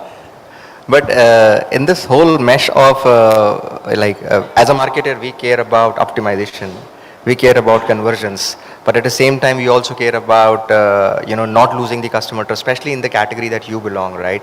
Also in the financial services space where you actually have into micro lending, right? And also you want to create maybe a term called brand loyalty, which perhaps don't exist so much now in these days in the age of AI and being so standardized thing. Where do you see the balance? Maybe any one of you, like Pitanjali, do you want to add up, and maybe Kavita, then you can add up. Sure. So, obviously, like I said previously, AI significantly helps us to drive brand loyalty. And one good use case for us is really, improving, let's say, the conversions amongst the first-time loan applicants. Now, if you know, a large part of India or Indians still don't have, let's say, a credit score. And if I ask around this room as well, how many of you all are aware of or have understanding of your credit score, that is significantly solved by the use of AI, because in the past we would have a lot of first time loan applicants as high as 50% being rejected for their loan application because of overemphasis on the credit history or lack of a credit score. Now that's where AI has helped significantly, because with the use of AI, we're able to solve this problem through predictive analysis, through tracking the digital footprints of our consumers, and also to do what I say, a good amount of segmentation. So, observing the behavior of the consumers online, their online shopping, their social media profiles, or, even the way they are sort of having their bills, utility bills paid out. Now, all of this helps you to assess the credit worthiness of an individual on a real-time basis. In any typical scenario, let's say this person's loan would have been rejected, but all thanks to AI and the recent credit behavior, you are able to therefore improve the probability of, offering a loan. So I think that opens up a very large opportunity to really tap into the first time loan applicants who would have otherwise been rejected, but all thanks to AI, there's a lot of credit worthiness that we can actually track on a real time basis. Yeah, thanks. Thanks. So, you mentioned about brand loyalty, Udit. I think it opens a different Pandora box because the spectrum is extremely wide. I mean, from deodorant to banking, right? The brand loyalty differs extremely in each of these categories. So, I don't think it's always brand loyalty which is a challenge, especially in financial services, because you stick to your RM and you have certain relationship and faith where you're giving your money to someone to invest and at the same time taking money and the ease of it, etc. So the parameters and the dynamics are extremely different. What I definitely think that organizations need to look within themselves, build a culture of upskilling themselves, creating a lot of understanding of it, because in reality our infosec still does not allow a lot of us to have open network and even have ChatGPT and Gen AI tools on our respective machines, because there's a lot of unknown, as a lot of us also spoke about, that the areas that we do not know from an ethics standpoint, from a compliance standpoint, from a regulatory standpoint.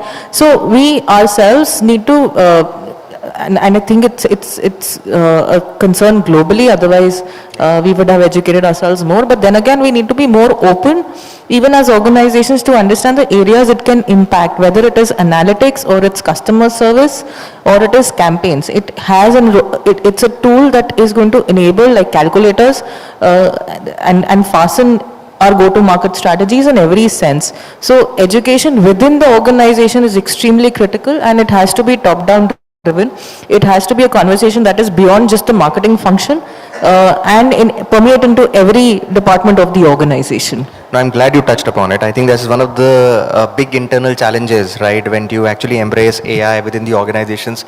So having talk about AI and having to use AI and having to implement AI internally. I think there are three different things, and you spoke about actually implementing AI, building that infrastructure and acceptability from various things. And I think this is bringing me to another question about responsible AI, right? I think we are all using, you all are into the regulated part, regulated businesses. So like Hector, we want to start with you. How do you see this whole space of responsible AI? Like for example, voice bots, I'm hearing about voice cloning for that matter, right? I'm hearing about many other instances about where AI could be not used very responsibly. DPDP bill here in India released. We are moving toward the GDPR era. So how do you see this whole balance between privacy and trust? No, so I think coming from what Abhishek spoke earlier, see, we firstly need to choose as organizations what seems to be the use cases that we want to solve immediately through AI, right? And what seems like sort of a black hole probably needs to, we need to wait it out, till we have a certain confidence in that system. Secondly, see, we were discussing this earlier also. I think use cases, there are a plethora of them. I don't think there is any scarcity of that. You can use it on, for your online reputation management. You can use it on your web search tool. You can use it on your chatbot. You can, it's endless. In fact, adding to what Abhishek was saying earlier, we've actually implemented it even for our credit managers. It's underway. It's not implemented yet, but which will reduce. This is on the corporate side, corporate lending, which will reduce the time taken for credit assessment dramatically. But again, right now it is within the realm of the information that is fed to Gen AI, right? So therefore there is confidence that there is no question of any misuse. Having said that, we have to wait it out. I don't think everything has to be implemented immediately. Although we are excited, we are exploring all possibilities, voice to text, the other way around. But we have to hold on to our horses before we, go crazy on it. Yeah, because this is a very interesting part, right? Coming from a regulated industry, it's not easy to implement everything, perhaps what could be easy for other industries, right? And with the AI regulation bill coming up in India, right? Abhishek, would you like to add something like how will it really touch upon specifically customer interactions in the BFSI space? Yeah, so coming back to customer centricity, for a life insurance business, the ultimate measure of customer centricity that is very easy to understand by external people is a claim settlement ratio. Most of the time, many times, one of the deciding factors for people while choosing an insurance is the claim settlement ratio. So very broadly, if I see what is claim settlement ratio, number of claims that I have received versus number of claims that I have settled. Agar claim settlement ratio is lower, normal the perception is that this probably company is rejecting a lot of claims. That is the perception. Now, how is AI helping in this? And let me give you an example. To answer that question, you have to first ask a question, why does a claim get rejected? Correct. Does the insurance company really don't want to pay claims? No. All insurance companies wants to pay claims. Because that is the moment of truth, that is the reason why we are in business. Because when customer has decided to take a policy from us, customer has given the money, I have given only a piece of paper to the customer, which is a promise, which is that if you are not there, I am going to take care of the financial needs of your family. That's the promise. And therefore, all insurance companies wants to pay. Why does a claim get rejected? Claim gets rejected most of the time only in a scenario when the customer, or without the knowledge of the customer, the distributor has filled in something in the application form which is not true. And most of the time these wrong information is non-disclosures. Non-disclosures regarding health, non-disclosures regarding other financial products that you have, anything but non-disclosure. So that means if I have an incoming policy which is a non-disclosure, when the time for claim comes, and if it is within 3 years, after 3 years you can't reject a claim, that's the law. Within 3 years, an insurance company can reject a claim. If a wrong policy has come in and by the time the claim comes and it is within 3 years, I as an insurance company will investigate. And if it was non-disclosure, I will have no other option but to reject it, indirectly impacting my claim settlement ratio, indirectly impacting my customer centricity. So how does AI help in this? We have models running. That whenever a case comes in, I have my models running. These models have been perfected over a period of time. That depending on the parameters, I know that this cohort looks risky. Although I have agreed to underwrite this policy, but this cohort looks risky. So what we do, and in my previous panel I talked about that human connection, we then look at these cases, case by case, and try to do a prior investigation so that a wrong policy does not enter. Wrong policy does not enter. What is my main motive? My main motive is only so that my claim settlement ratio later could not get impacted, should not get impacted. As we say, garbage in, garbage out, wohi hoga. Agar if you do not have these checks and balances in place. AI is a wonderful use case in this, wonderful use case. In fact, what we have done is this model which has been for us, and we have been running it for close to 2 years now. It's so perfect now, it works on a close to 90-95% accuracy right now. If that model has thrown up a case, it is quite sure that this case might be something problem with that. What has that done? Obviously, there is a financial implication and it has done wonders for that. What it has done is, it has improved the acceptability of AI within the organization. Nice. So now we have teams coming up that I have this problem, can AI help me solve this problem? And a good part of a solution is always defining the problem. Classic days mein jab market research used to be really followed very rigorously. If you have defined the research objective very clearly, you will get a good output. If you have not defined, you will never get a good output. Similarly is case with the AI. As long as you have been able to define your problem correctly, you will have a tool, you will have a model, you will have a working thesis which will come and give you a solution. Spend some time in defining the problem. Stay in the problem and you are going to get a fantastic output. Good, thanks Abhishek. Just a related question around Iram maybe or Gitanjali, anybody of you can contribute. How Abhishek, you talked about how AI is creating differentiation within the company, reaching out to the customers, creating more speed of execution, right? Iram, how is it customers are accepting that, right? How is customer accepting to react with AI for that matter? We are all talking about the age of humanoids where humans and bots will come together. I hear about things like digital agents and everything. So how is it customer acceptance coming in and do you see a shift out there, maybe any light on that? Very valid question, Udit. So I'll split it into two parts, right? First is customer expectation, which I touched upon briefly in my opening statement. What does the customer expect from you today? My 13-year-old son, and I'll give you a very short story, 8 months back, my 13-year-old son came to me, said, Papa, I've got a video to show you. I said, fine, show it to me. We are both football freaks, so I thought it's going to show me a football video. He showed it to me, and there I was. It was me, myself, speaking and saying that I should allow my son and my daughter more recreation time and not force them to study, right?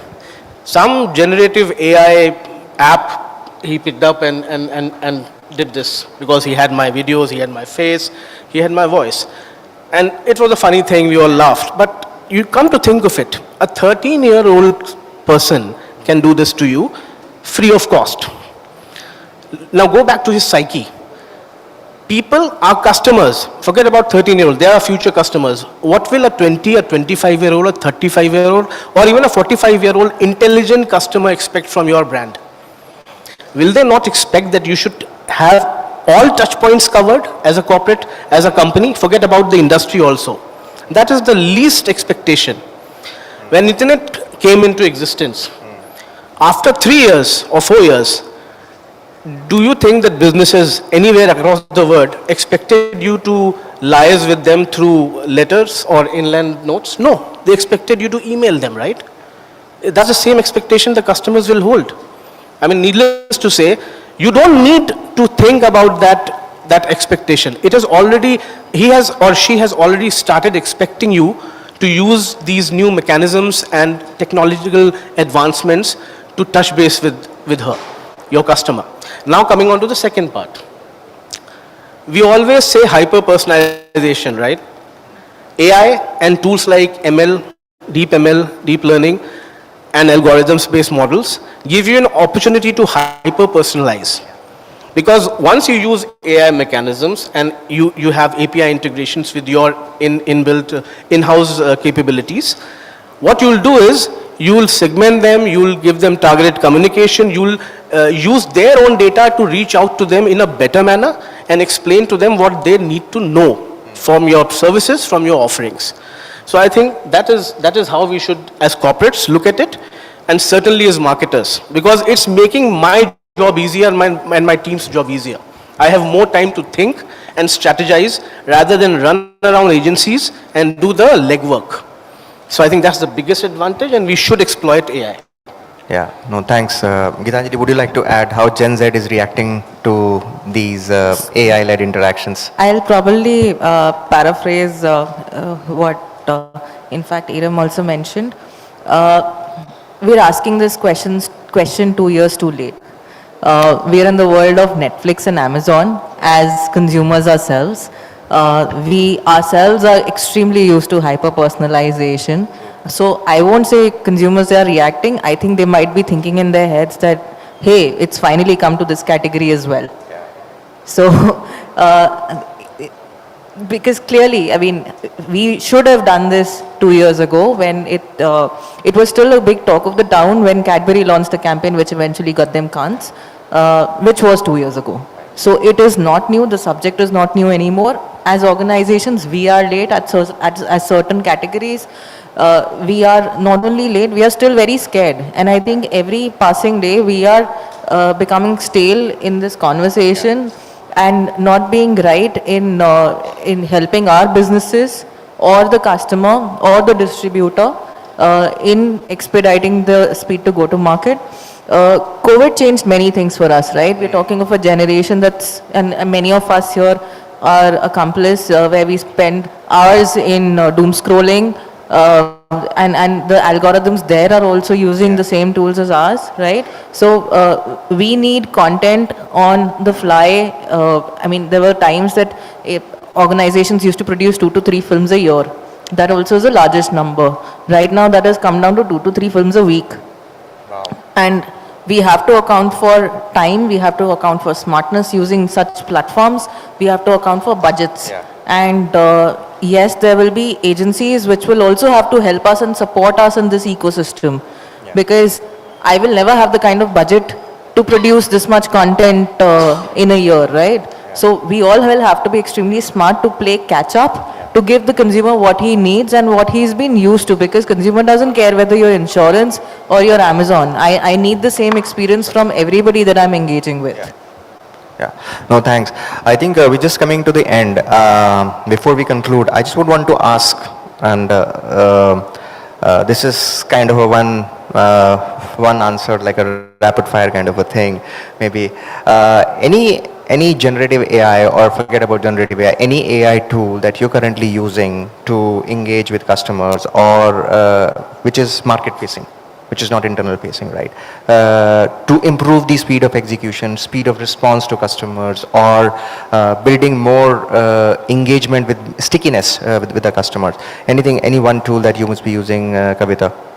I think clearly in this age of video and image, all the newer technologies that are emerging there, so especially analyzing the video interaction. So we do a lot of video KYC or video PDs, etc., with our consumers. And at that touch point, how is it that we can assimilate a lot more understanding about the ecosystem of our users, what habitat are they in, what would possibly be their lifestyle, and therefore sharpen our let's say targeting to that user base just via that one interaction. So get a lot more out of that interaction to sharply target is one tool that we would use increasingly. You would increasingly. So, I think, like I said before, in possibly everything, I mean, all projects have not come to fruition, but everything, like from, integrating Gen AI on our ORM tool, to doing that for our call center, to doing that, I gave you the example of, credit managers very soon getting, access to something which will turn their cycle of generating that report from probably 1 or 2 days to just 15 minutes. Wow. Right? And doesn't mean his job is over, but the fact that he or she can rely on that to, kind of look at that report within 15 minutes is going to give him or her so much more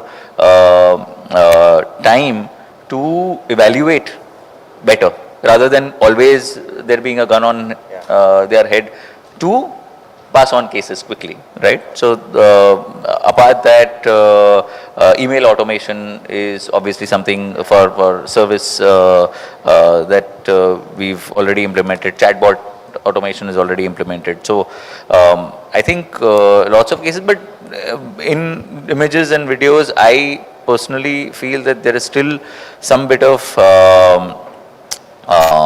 lack of clarity in terms of whose responsibility it is, and as far as copyright infringement is concerned. So we are using, but we are using with caution, because we consulted legal as well as multiple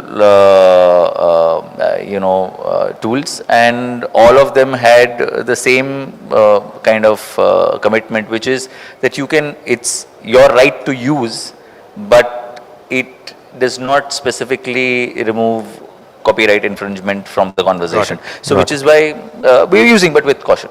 Got it. Gitanjali. In fact, I think it's a peril of the category. Data security is extremely critical for us, both for ethical reasons and compliance reasons, right? We do not use anything that is available in the open internet. We have very strong NDAs with certain agencies where data is passed through APIs and not really punched into a chat box on open internet. So there are certain agencies where extremely robust IT integration has taken place to pass that data. Sure. So, so we've been using obviously AI chatbots and even email chatbots and stuff like that. We are very soon going to introduce something which is called, MediAssist, which is instead of going and giving your blood sample, we'll be just taking a small video of 2 minutes, and the AI video will throw up possibilities of certain diseases, and that will most probably help us to underwrite the policy in a much better manner and much faster manner. But having said that, we are very, very conscious about the fact, as Gitanjali pointed out, cybersecurity is at the epitome when it comes to decision making at our organization at AGS Federal. We do not want to compromise on anything which has got to do with the personal space of my customer, and that is going to be always the priority. And I mean, as a marketer, we did it 2 years back, and very soon, I think next week, we're releasing a small, our mainline ad campaign with Sachin, where you're going to see a Sachin Tendulkar who's a 5-year-old, an 8-year-old, a 10-year-old, a 16-year-old when he made a debut at Lahore. And it's AI generated? No, I can't divulge the storyline, but you'll get to see it soon. So yes, using AI, but very, very responsibly is the key and mantra at AGS Federal. Nice. Normal, as I said, as my fellow participants have said, data privacy and security is very important, especially we come from a highly regulated industry, highly regulated. Within those boundaries, things like externally available or centrally available like eKYC, CKYC, video verifications of customers, chat bots, whatever is available right now, we try to use all of them. Some we are successful, some we are not, but it's always a journey. So. Yeah. You know, one of the interesting things happened. I asked the panel, give me one tool, right? And I was patiently listening. None of you actually mentioned one tool, and this is very interesting. It's actually cannot be one tool. It's a combination of tools, right? And each one of you actually spoke about combination of things to solve a problem, right? And one of the interesting things that came out to me as a takeaway that each one of you is so concerned about the problem that you want to solve doesn't mean that you have to have a stack of AI to do it, right? And very focused on the responsible AI as well. My takeaway from this panel is like AI everywhere, you really can't escape, right? You're using AI for the ease of business and ease of customer doing business with you.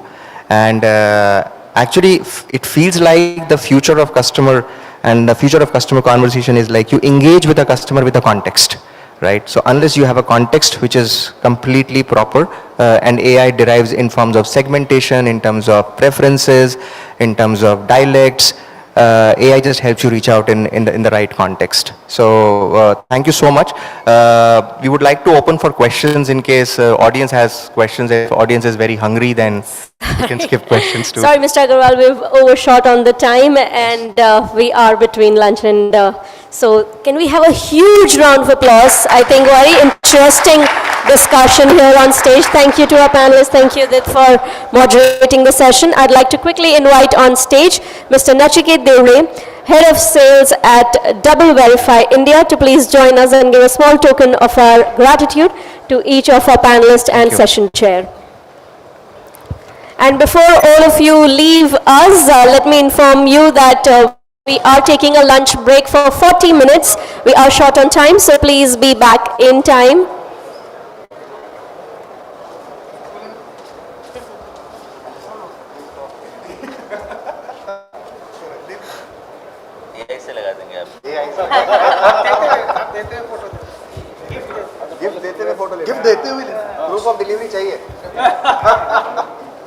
Thank you so much, Udit, for chairing this session.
to reconvene the summit, requesting your presence in the hall.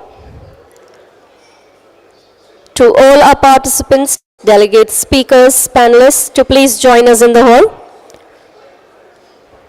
We are ready to reconvene and resume the summit, requesting your presence in the hall, please.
Check, check, test, check. Volume up, please. Good afternoon, ladies and gentlemen, and welcome back, everyone. May I request all our guest speakers, delegates to kindly get seated.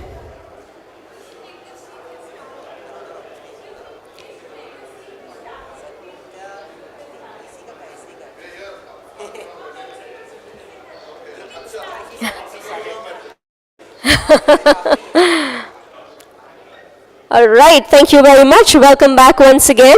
I hope you enjoyed the delicious lunch and this break that you got. Now that we are re-energized, it's time to kick off the post-lunch agenda with some power-packed sessions and discussions. I'm sure that the beautiful selfies that you all have taken and the exciting happenings of the sessions are all being posted on social media. So let me remind you of our hashtag for today. It is PitchCMO. It's also visible on the screen in red. It's hashtag PitchCMO. You can keep the buzz alive outside this room by posting your key takeaways from the sessions. Don't forget that we will have a round of quiz just after we thank our partners here, our powered by partner ABP News, Aapko Rakhe Aage, Miram and VML, creating connected brands to drive growth. Growth partner, Mob Avenue, your growth partner. Marketing and data cloud partner, Salesforce, the customer company. Can we quickly have the audio visuals of our partner, please?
Your customers want personalized, real-time engagement. But with tighter budgets, fewer resources, and the cookieless future, you need a smarter, more efficient way to engage. The key is connecting every moment in real time with automation and intelligence. That's what it takes to build real lasting relationships at scale and create a trusted brand that customers love. But to get there, you need real-time data. You need to unify all the in-the-moment data customers have entrusted to you, down to the last detail. Then put that data to use. So every interaction is hyper-personalized and cost-efficient across your marketing, commerce, sales, service, and loyalty. Salesforce Marketing Cloud puts real-time data at the center of every relationship. And that starts with knowing your customers. Powered by Genie, Salesforce's real-time data platform harmonizes and resolves billions of data points about your customer into a unified customer profile, giving you a real-time view of who they are and what they want in the moment, even as their needs change. So, now you can personalize every moment, whether it's a welcome email for a new customer, an ad for a product that's back in stock, an opportunity for their business, a text to resolve a shipping delay, or a next best offer at checkout for being a loyal customer. And because it's powered by Einstein AI, you can engage the right customers at the right time on the right channels with the right content at scale. Marketing Cloud helps you optimize your marketing performance and spend too, giving you actionable intelligence about ROI, budget and business goals in real time. So you can make spend go further, convert more customers, and grow customer lifetime value faster and more efficiently. And with Slack as your digital HQ, you can adapt with agility, thanks to your teams, partners and tools being more connected and insights more accessible. Make every moment count. Build trusted customer relationships at scale and unlock your team's productivity and efficiency with Salesforce.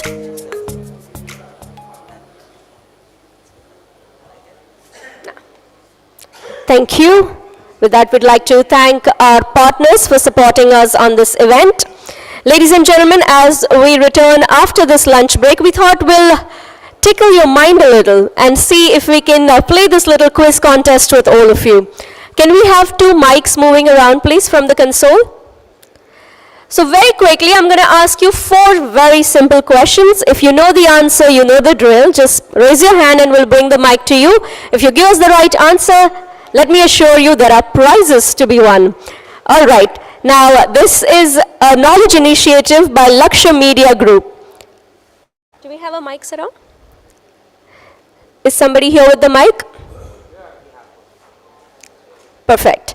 All right. So, ladies and gentlemen, our first question for you is, what are the digital muffins in Bandra Kurla Complex and Western Express Highway called?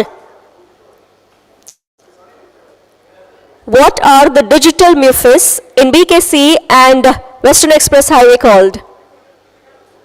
If you know the answer, please raise your hand, ma'am. We'll bring the mic to you. We'll bring the mic to you. Hold on.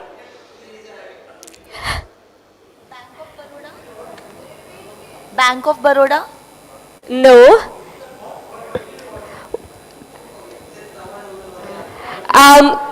Yes, can we bring the mic to the front table, please? It's DIGQ. That's DigiQ. That's absolutely right, sir. Many congratulations. And we'll bring the prize right now. So may I request Mr. Satyabrata Das, Chief Alliance Officer at Lakshya Media Group, to please join us and give the first prize for our winner.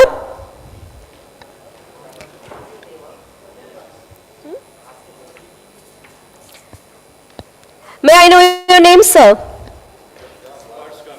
Sparsh Ganguly. Ladies and gentlemen, a big round of applause for Sparsh Ganguly. Many congratulations.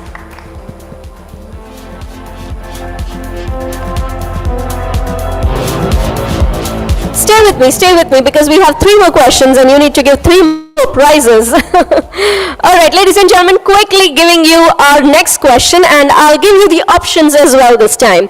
Who won the Global Agency of the Year 2018? Is it Madison Avenue? Is it Omnicon Group, Lakshya Live Experience, or Publicis Group? Please. That's right, sir. Can you please join us on stage? Oh, Lakshya what? We want the full name. Sorry? So, would you like to take a shot at this? Tell us the Lakshya Solutions. No, I just said the name. At the back, lady, would you? Lakshya Live, that's correct, ma'am. Would you please join us on stage?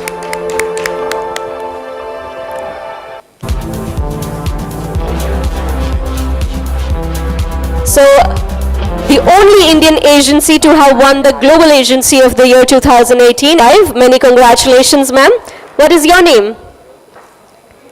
What's your name, ma'am? Dipti Vakil. Can we have a big round of applause for Dipti Vakil?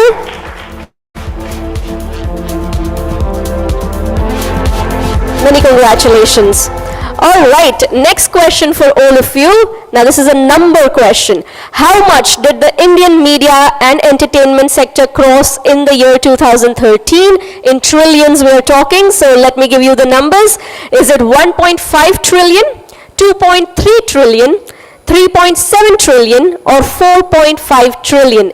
We're talking 2013. 2.3. 4.3.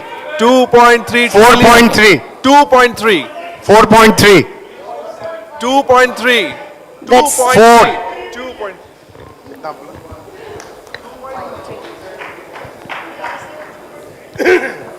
2. Many congratulations.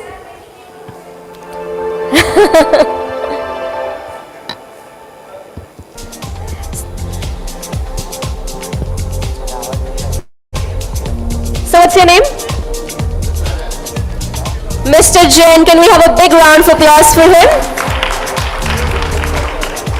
All right, a follow-up question on that. How much is the Indian media and entertainment sector expected to reach in the year 2026?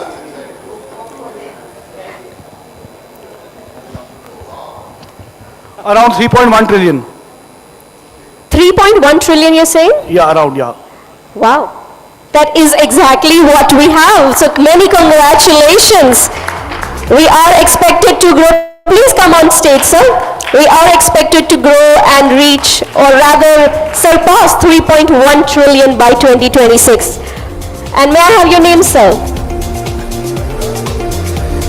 Shailesh. Can we have a big round of applause for Mr. Shailesh? Thank you so much.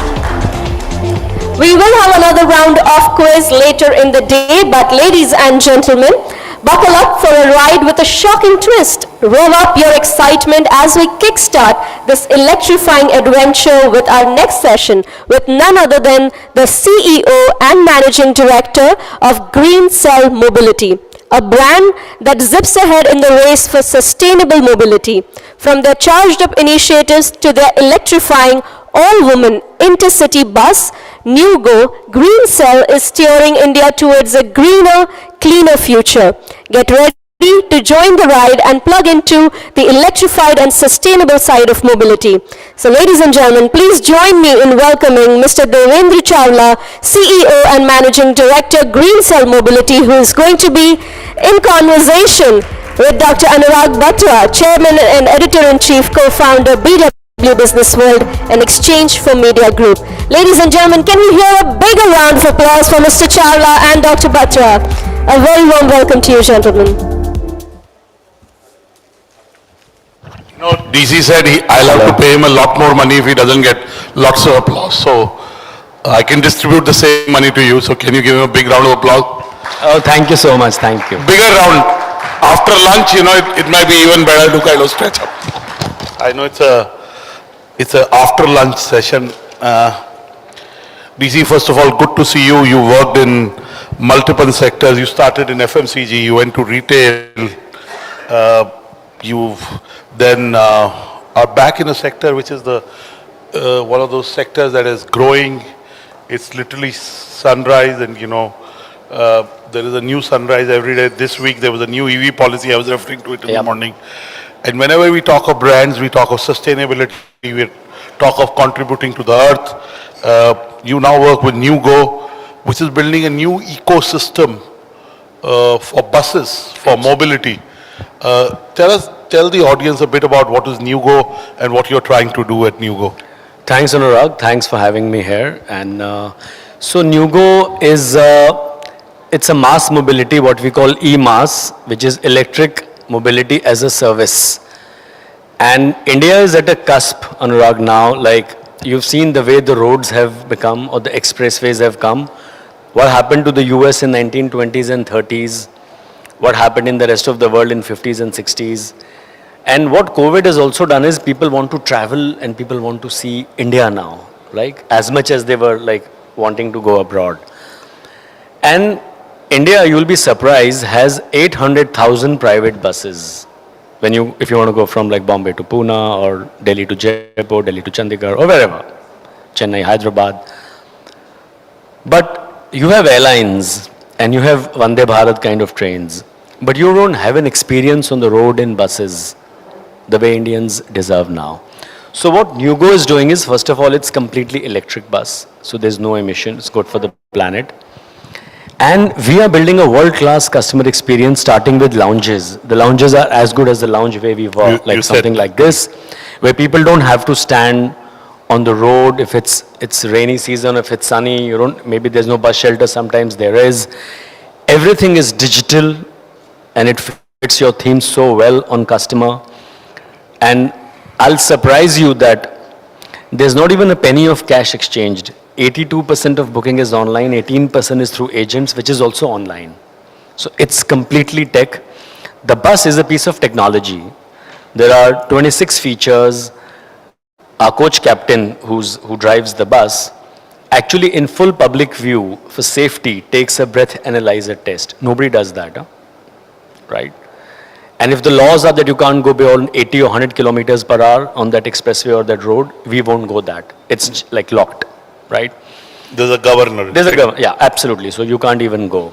There are 6 cameras, and from the moment you book online, you can track the bus. If you're sitting here right now and the bus is supposed to come, let's say, half a kilometer from where we are near the airport, you can see on GPS tracking where the bus is moving and at what second it will reach there. So you can time your own travel to the point at that moment. And you're in the bus, you can share your trip and somebody can see where you're going. So that's so much so on safety.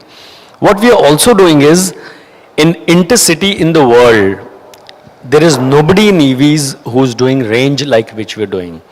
There is something called range anxiety in EVs. Like at least till 2-3 years back, people used to worry, oh my, what if the range runs out or the charge runs out? Let me surprise you. We run more than 1,000 buses a day, which is NewGo plus the ones we run for the state. And roughly we are moving roughly around 1.3 to 1.4 lakh people every day put together. Wow. And on the NewGo side, not that we found any, because it's a very unorganized industry and there's no brand in India which does it on the bus side.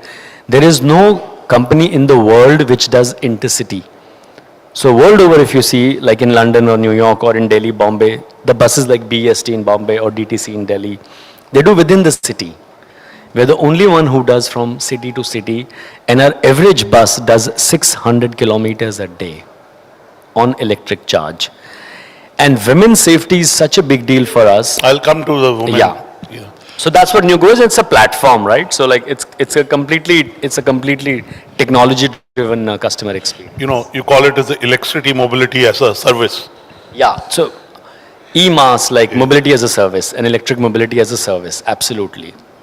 Now, you know, life is about aspirations. You know, people buy a certain car, they want to upgrade. They buy a certain house, they want to upgrade.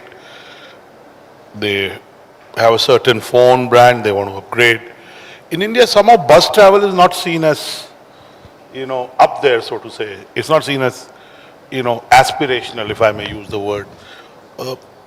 With NewGo, you're trying to change that, right? From the lounges, to the quality of buses, to the overall experience. Do you think the movement from airlines to trains has happened? The next movement is from even affluent customers feeling comfortable traveling in buses. Anurag, you're so right. And can I surprise you that 70%, between 7 to 75% of India every day in India moves in buses. And it's not a very pleasant experience. And what we've done in planes and train is yet to be replicated, at least of that class of customer experience. Worldwide, if you see, there is Flixbus in Europe, right? There are brands. There's a big brand in the US also. In India, it's like currently very fragmented. And if I ask you that name 3 brands of airline, you can. If I ask you name 3 brands of train, even in train, you will say Shatabdi, Vande Bharat, Rajdhani, some, and these are good trains, right?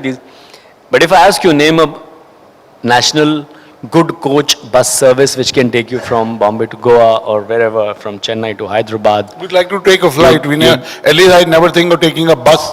Yeah, can you guys Not name any aspiration. good bus brand which you go from one city to another? So Red Bus is a platform. Red Bus is not a bus. Red Bus is like an Amazon. It's a market aggregator. NewGo is one of the biggest players on Red Bus, on Paytm. So Red Bus is an app. They don't run buses. Any other take?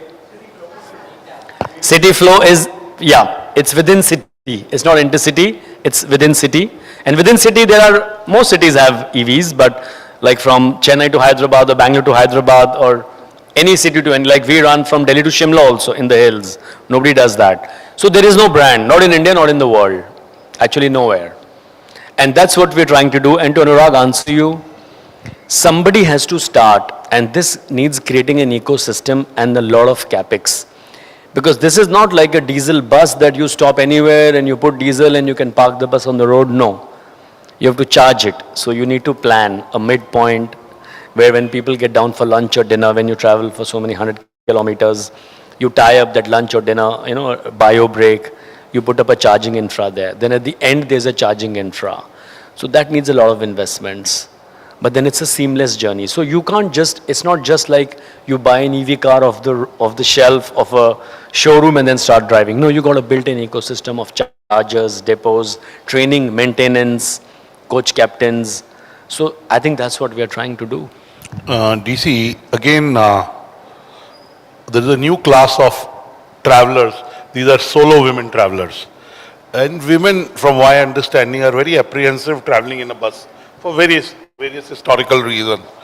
Now, when we are looking at the kind of customers Nugo has, almost 30% of your customers are women.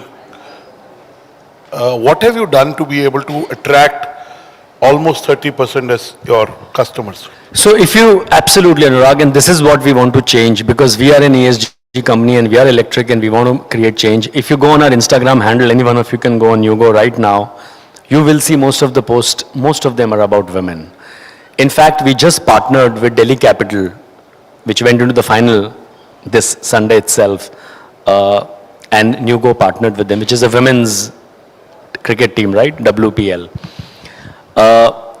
Tomorrow, we are releasing something big with two of the women celebrities on safety in our buses. If you go and make a booking, if any women goes to on the, and by the way, the booking is like an airline. You go on the app, the chart will come, you can seat 1A, 1B, 2A, 2B. If a woman books a seat, the next seat cannot be booked by a male.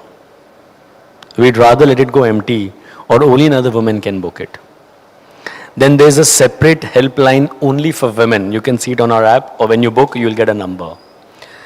And here's what we do. From a call center, we know the PNR, and you can study a PNR that suppose you've booked, and you have a family, you have 4 people traveling on the same PNR, right? Or different PNR, but the same payment. You, your wife, and 2 kids, let's say. But if I have a PNR with only 1 woman, then I know mostly she's traveling alone. So that data culls out in the system through analytics, and we call them. Because we know everything is digital, the bus is about to start. So within the first 20 minutes of the bus journey starting, our team will call them on the phone and say, hey, Miss So-and-so, we are here to help you, and the bus has so many features. There's a breath analyzer test. There's an artificial intelligence camera in front of the coach captain. Even if he yawns, it's in real time, the picture goes to our command center and to the host. From a safety standpoint. Safety. So suppose you're driving in the night and you're feeling sleepy, and that camera will capture, and immediately you'll get the host will get a call, and you have to stop the bus as per SOP, wash your face, take a 5-minute break, otherwise you can't drive the bus. And all these features we'll explain to the women. I don't think, to the best of my knowledge, people can Google, we've tried, nobody has 30% women occupancy on buses, intercity, which a lot of buses travel all night. We started a year back at 17%. Today we are at 31. I have told my team, like, I'd love it if they can do it 40. There would be like a dream in the world that women feel safe to travel in our buses across the country, and that will be a dream for us. Thank you, DC. Again, I have to tell you a personal story. How many of you shifted to Mumbai from Delhi, who live in now in Mumbai but originally from Delhi? 1 person. 2. I have to tell you, I started with Naval. I started Exchange for Media 23 plus years back, and I was single, Naval was single, so we took a house in Juhu, and we had to travel for work, and I was 28, Naval was 26, and 28 and a half, and Naval was 26 and a half. He was 25 and a half, sorry.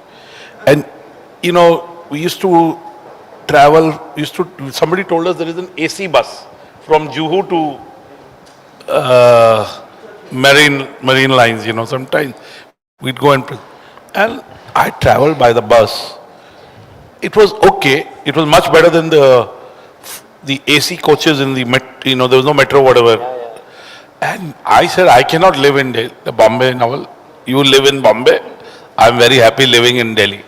So imagine if we had convenient travel. Second is, when I was younger, I traveled only on 2 routes by bus. One is, actually 3. One is Volvo buses that go to Jaipur in the night. The other is Volvo buses to Shimla and that side. And once to Chandigarh, long time back, more like 30. But it is not even in my consideration set. If I have to go to Chandigarh, I think of Shatabdi. I don't think of a bus. So how do you change this consumer behavior? One is you upgrading the buses, sustainability consciousness, electric buses, better quality of drivers, safety, electronic navigation, lounges which are good. So do you think the numbers that travel by bus, say if they're X, how are they likely to move up in the next 12, 24, 36 months? So fantastic. First of all, my story is like you. I came at rather than 28 or like Naval 25 and a half from Delhi to Bombay, but I stayed for many years. After China, India has the highest number of buses in the world on the road. And despite a massive railroad network, every day in India, more than 70% people, even today, travel by bus. So you don't have to convert people. It is an SST, right? Like I'll give you an example. You want to go from Delhi to Chandigarh. Even I used to travel in my first job, Asian Paints, from Delhi to Chandigarh. The Shatabdi only goes at 7:30 in the morning. If you want to go from Bhopal to Indore, there's a train at one time. Now from Bhopal to Indore, I have 40 buses leaving every half an hour. Every half an hour. So you don't have to go at 7:30. You don't have to take a flight. Bhopal to Indore, Indore to Bhopal. So. And how much travel time? Can I surprise you? If you Google right now, hopefully I should be right. I have not checked it in a couple of days, but for Vande Bharat, just Google Indore, Bhopal or Bhopal and the ticket should be between 800 to 1000 rupees. Our bus is like world class and the ticket will be 400. 400. And again, flexibility. From the bottom of the pyramid, and Indians are value conscious. Let's be so if there is safety, if there is customer experience. And the biggest thing is, you choose your time. In train, every half an hour train is not leaving from Delhi to Chandigarh. A Shatabdi is not going to go. But for me, every half an hour there's a bus from Delhi to Chandigarh, and half an hour, 20 times I'm going from Delhi to Chandigarh and 20 times from Chandigarh to Delhi. So and here's the data I'll tell you. In trains, bookings typically stop 12 days before the train goes, 80%, 90%. People don't travel one day before train booking. So it's a very planned travel. Airline happens till 3 days back, 2 days back. The last 2 days, the tickets goes up like 3 times, it's very few bookings. Buses is the most convenient. 80% of bus bookings in India happens in the last 24 hours and 36 hours. So they are very different customer journeys. So there's no overlap. The customer journey is very different for an airline to a train to a bus. And if you need flexibility, suppose you've gone to Pune and you don't know what time you're going to leave, but between that 1 hour, right? Then you don't want to take a flight or a train. There's a bus coming every half an hour. And you have Pune, Bombay? We haven't started Pune, Bombay, but in most part of the world. No, but we are in the country, we are like in Hyderabad, Chennai, Bangalore, MP, Surat, Indore, Bhopal, Delhi, Haridwar, Rishikesh, Lucknow. No, most, but not in Bombay, Pune, but we will come. We have our services in Maharashtra. From Pune, we go many cities. From Pune to Solapur, Ahmednagar, but Bombay we haven't yet started. We will in time. So, and you have Pune to Shirdi? Pune to Shirdi we have to start. So, these should be very popular, right? I know. Now, again, customer experience is something which most intercity travel companies don't talk about. I mean, and you're talking because about... there are no brands. Who will talk about? There are no brands. So that's why I see 800,000 buses. Can I surprise you? The total addressable market, if somebody is like, when you do a startup pitch or a deck, you always write TAM. Today, as per McKinsey, it's $55 to $60 billion is India's bus travel every year. And there's no brand. And by 2030, it will be $100 billion US market. And this is McKinsey's number. Imagine the potential. Imagine if 800,000 buses, and on top of this, 160,000 buses which the government runs on state transport within city and across, add together 1 million buses. And the government is very clear they want to electrify it. They've started with the FAME scheme and now they also want to make intercity electric. So I think next 10 years, this is going to change the way Indians travel. And Indians want to travel better. We know it now. As we started, our theme is leveraging technology to drive customer centricity. As I said, you worked across FMCG, retail, and now in the EV space with green cell mobility. why do you think it's important for brands across sectors? I mean, I was at a real estate conference of ours in Calcutta, and developers were talking about, being customer centric. Because in the past, whatever you built, it sold, Scarcity, you built at a certain price point, and it's sold. But today, amongst good developers, so they're talking about what does the consumer want. So why do you think, from your own journey, it's important for all brands to be very customer centric? See, the biggest thing brands are built, and that cuts across all the industries which we spoke about, is trust, the number one thing. Today, the biggest problem in the bus industry is that if you go and if till the bus is 60-70% full, the bus will keep waiting and the guy will keep saying, Aaja, bus mein, because they won't start, because then the bus won't make, that route won't make money. For us, 96 buses leave on time, 96%. We still fail on 4%. For whatever reasons we do. 96% time means if it's 3:05, the bus will leave at 3:05. And I'm saying it in public, people can try it. That's the biggest problem. Now, when you said real estate, why do people, when DLF launches in Gurgaon or Godrej Properties or Macrotech or Prestige in Bangalore launches or Shobha, they're sold out? Because with other builders, people aren't sure that if they do pre-booking, whether the building will complete or not. After RERA, but that's trust. change. But RERA, with a lot of things have got sorted. Change, yes. But these were issues, but in the right? past, these were real issues. These were real issues, but that's where brand comes in. So what you build in a brand is trust, convenience, and a promise that what you say you will deliver. I think that is why you need brands, and it is no different like a soap or a shampoo or a house or a real estate or a bus or a plane. The best airline in India is built on being on time. Recently, 3-4 months back, there was a problem, but they've promised to fix it. But over the last 10-15 years, they've delivered Absolutely, on it's a time. fantastic airline. Absolutely. Indigo, it's a fantastic Anybody airline. can run into a weather for a couple of months. Mostly, they're yeah, very but hats off to them. Absolutely. I only fly Indigo. Yeah. So I think building a brand is building trust with consumers, especially overnight travel, women traveling alone sometimes. You know at which restaurant we'll stop. You know one of the biggest challenges, Anurag, we are trying to solve? You'll laugh. It's not my problem. You said it. It's washroom on the midpoint. So we urge the restaurants where we stop our buses, where people eat, कि भाई washroom please stop. And now you'll laugh. We have an app. Which tracks washrooms. Yeah, you take pictures when people are not, and make sure that they're clean. Because the only problem people say, women, is the washrooms aren't clean. Now it's not my restaurant.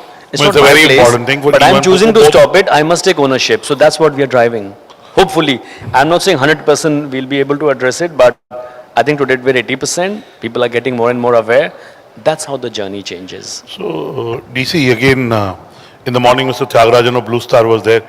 He said, as the marketers go up the ladder, they're mostly based in Delhi, Bangalore, Bombay. They don't travel to where the customers are, especially they are in tier 2, tier 3, tier 4, tier 5 cities.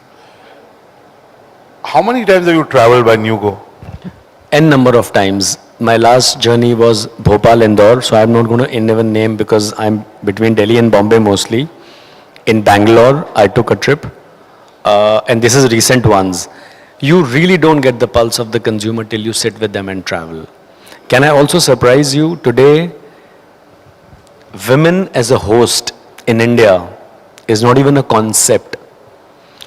Today, in Asia Book of Records and India Book of Records, we have coach captains, women who drive these buses, these 18-ton, 12.5-meter long bus with 45 people in it within cities. And we have 60 women as hosts in the bus. So much so is the change we are bringing.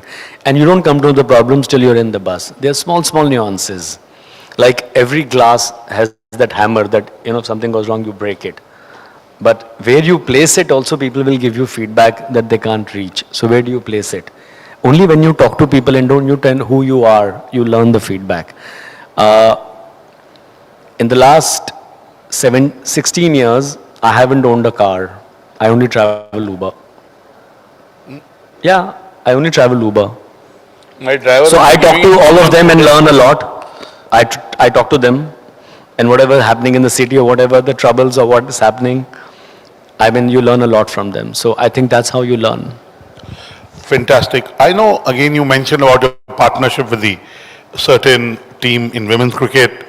And Chennai and FC also, the football team, and So with you the use sports to effectively build a mobility brand, electric mobility as a service brand. Why sports, and what are your learnings and dividends from it? So this is, I don't think this was very planned, but it happened with one team which approached us saying that, can you give us your EV bus? One of the big teams said that when our players are going from the hotel to practice every day for the match, and when they go for the real game, they want to be sustainable and use the bus. And they branded the whole bus with the Nugo and their own logo. And then we realized this is a very big one. So now we've tied up with most of them, even Haryana Hurricanes Kabaddi team. I'm from And the Haryana, that's why you... Yeah, so you know that. So even we are partnered with them. So they travel in the buses across when they're going for games and matches. And if they're living in Delhi and they're going to Haryana somewhere in a match, then they use the bus and the buses go branded. So it's in itself mobility, right? You're moving. So it makes a lot of sense. DC, you've been in leadership positions for many years. What I asked this to Mr. Tyagarajan and I'm asking this to you. What is your advice to CMOs? There are lots of CMOs who have spoken in the morning, some are speaking post you, and in the evening we have the CMO awards. What is your advice to CMOs who aspire to become CEOs? So I don't think I'm going to say something which is new. I'm sure you know it. I think the challenge is in executing it. I think be authentic. I think it's a very simple word, but it's very difficult to do. I think you have to be truly authentic. Today, whether it's your team or whether it's your consumer, they can see it through. Earlier when we started as younger, even before our time, marketing was also seen as like impress karna hai, or like, sometimes to stretch the limit, which is not even real. Like today there's ASCII and there's a lot of things you read about that brands make claim which can be questioned, that truly do you even deliver? That you drink this and your height will go 2 inches taller. You can't do that anymore. So be authentic. I think CMOs have a great chance to become CEOs because the real business comes if you understand the consumer, and the consumer's paying for everybody's salary when they pay from their wallet. And nobody better can understand the business than a CMO. But you need to be authentic. And you need to also, where I see a lot of CMOs not putting effort, is to understand a P&L. Like their best friend is not a CFO. They're mostly on paying their vendors on time, or, contracts or negotiating. I think understanding P&L is very important because that's where you connect. When you spend money on marketing, or whether it's a customer acquisition cost or your campaign, how does it impact the revenue? Because earlier, when digital marketing was not there and performance marketing was not there, there was a joke that marketing monies work, which half we don't know. But today we know. Today we know. Most companies are moving towards digital. So I think work with the CFOs, and if somebody has understanding of finance and understanding of the consumer, I see no reason why all CMOs can't become CEOs. Anurag, that's what I'll say. My last question, and I'll bring the audience, though we have very little time. What are the 2-3 trends that you see in business in future which impact the job of marketers or everybody at a CXO level? For example, sustainability is a big movement.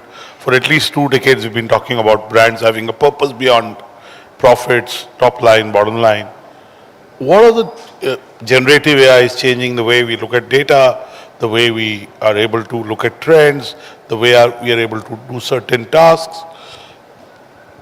We can have a separate session on agency of the future because a lot of tools can generate creative. So, what is happening in business beyond sustainability, beyond generative AI? So I think it truly is taking shape that business role is to make money, but no more at any cost. And the younger generation, like my children, and I used to test them, and I don't want to get into an example, but I remember challenging my daughter once because she was doing something on sustainability. And I thought, ye to 2-4 din ka hai, bhoot utar jayega, but she was working on something very hard. I said, acha, really? She was a teenager. And then for a month she kept working, and I thought, seriously? And then for 6 months she worked on it. And then I sat down with her and heard what her friends are doing. This generation is different, Anurag. We've grown up differently. We are inducting ourselves into sustainable because it's the in thing. The generation which is coming now, they truly believe in it. So the whole world will have, because there's no choice otherwise. It's not global warming, it's a global warning actually. You see the way climate thing is. And somewhere we have to start, right? The other is, I see a lot of senior people not investing enough time in data analytics and understanding what is AI. Everybody will know what is generative AI. But can I ask how many of you have an account on generative AI or chat GPT? How many of you have actually used chat GPT? A lot of them. Not bad. Not bad. That's like 60%. And I asked this question in the morning, DC. And 60% is very No, good. no, not this Because one. these are CMOs. You go to other functions. How it'll be many less. paid users for Chat GPT Pro in the world? Guess. No, I don't know. Take a guess. You'll be wrong, but take a guess. Must be in millions. How many? 10 million? 188 million. I haven't Googled Paid. it. Wow, that's insane. Paid for Chat GPT Pro. I'm not talking free. And Google it. It's from a third party source. It could be more. It may have moved. That's humongous. So humongous. They're doing billions of dollars of revenue in a month. So if people are paying for it, and what's happening to NVIDIA, the world is moving so Yes, quickly. so, analysts are saying at current prices also the NVIDIA chip, stock is undervalued. Yeah, and NVIDIA's... I mean, like, it's undervalued, so where is it going to go? NVIDIA's market cap is nearly as big or little near our country's GDP, around 3.5 trillion. And that's what's the change. The change is happening so fast, Anurag. So it's not about whether being AI or digital or analyst or tech or sustainable or ESG or EVs or whatever, or, hydrogen. It is the speed of change, can you catch up? I think as leaders, that is the challenge we all will face. How can we unlearn? How can we let other people do? And this unlearning is very difficult. And Devendra, there is an oxymoronish behavior here. Now when we talk of, let's say, blockchain, we talk of humongous amounts of, mining. And then mining has issues for environment. We're talking of AI, Gen AI, the amount of computing power you have to invest is size of football fields. Now that, the amount of consumption of energy, again is very, it's a trade-off. Anurag, and I totally get it. You have to start somewhere. Even in EVs, today the power you draw, 80% is conventional, 20% is renewable. But it's from outside the city, and within city you're not doing pollution. We've tied up and invested in a 1 megawatt plant where we'll be using solar and wind to even charge our buses. But Rome was not built in a day. See, at a snapshot if you take, we say like this that, but you're using this, but overnight you can't build end-to-end everything. I've It been takes trying to billions grow and my hair billions. overnight. Yeah. They haven't grown. So you started at one point, and the whole renewable sector is also growing. I totally agree. Wind, solar. And you can't switch off is one also day. growing. So they will connect someday and it'll all, but it's going to take time. Thank you, DC, for being honest and candid and authentic. If there are questions from Mr. Chawla, I'd be happy. Can we get a mic there? You can... Yeah, go ahead. What's your name? What do you do?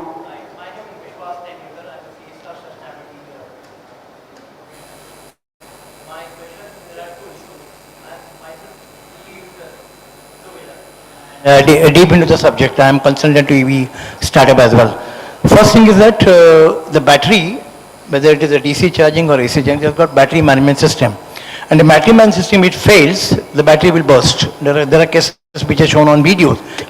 Can you just take the mic a little closer? Yeah, the battery, which is lithium-ion battery, whether it is DC charging or AC charging, has got battery management system with an electronic circuit. That circuit fails, the battery will burst. Now there are false videos on that don't use it, the battery management system has worked. Overcharge or XYZ, which is like a tripping circuit. Second thing, how do you take care of that? Whether you have what type of charging you use, because ABB technology is the safest technology in the world. Second thing, I'll give example Bombay Pune.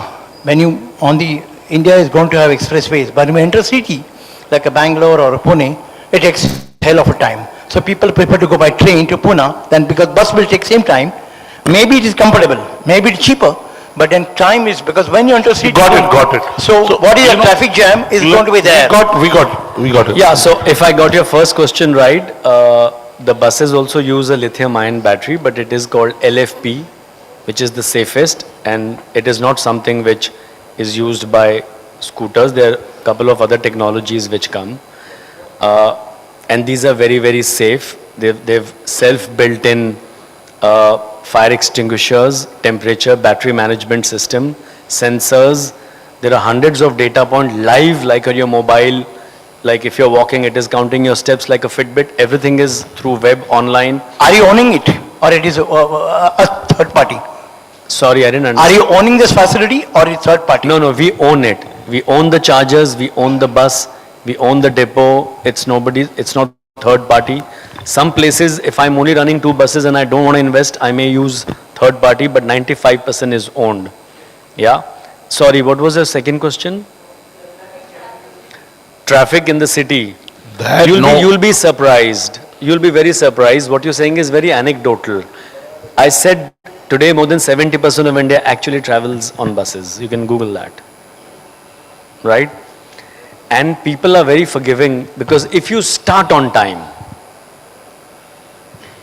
but there's traffic in the middle and you end up half an hour late. If it was a 6 hours journey, you reach in 7. People are absolutely okay because they can see there's a traffic jam. Nobody complains. If you don't start on time, imagine your airline trip, because I don't know if you travel by buses, but if the flight takes off 1 hour late and further get late, you're very unhappy saying, yaar, start hi late hui to aur bhi late hoegi ab. But if you start on time and then you don't land and you are getting, you don't like mind because you know this is not in the hands of the captain. People are very forgiving and understanding. Let me surprise you. The occupancy on buses is 75 to 80%. Even in this month, as I'm speaking right now in March. So people do travel. What we need is better customer experience of travel. Thank you. We quickly take one question and very short. Well, then we can do rest. Well, yes, sir. Quickly, mics. My friend, faster. इतनी देर में Modi ji 3 country हो जाते हैं जितनी देर में आप mic ला रहे हो. Good afternoon, Devendra and Anurag. Enjoyed listening your talk. My personal, very simple, elementary question. We are talking green. The real challenge is you are only switching from petrol to battery, and that electricity is taking coal, which is equally good, bad, evil. So are we really green, and how do we address? Tomorrow, yes, solar will be there, hydrogen will be there, water will be there, that's on. But coal burning today in India, it has got a very bad name worldwide. Yeah, I get this a lot. In terms of percentage, is it really green or we are greenwashing?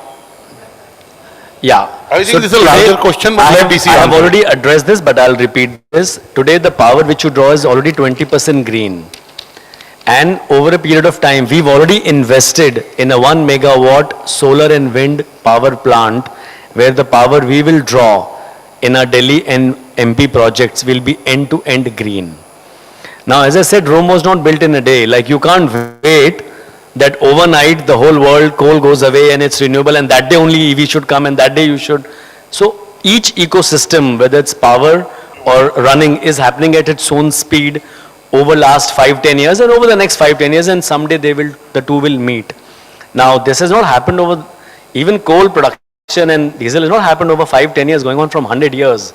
Such a big transition can't happen in 1 or 2 years.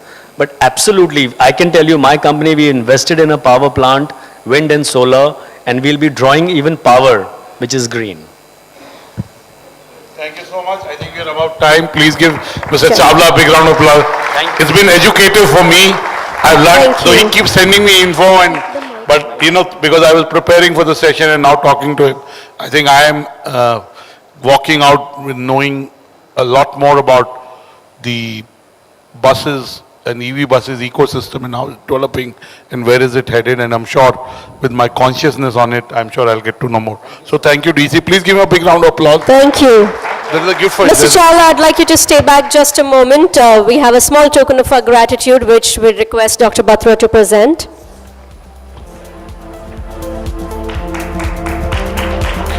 Thank you so much.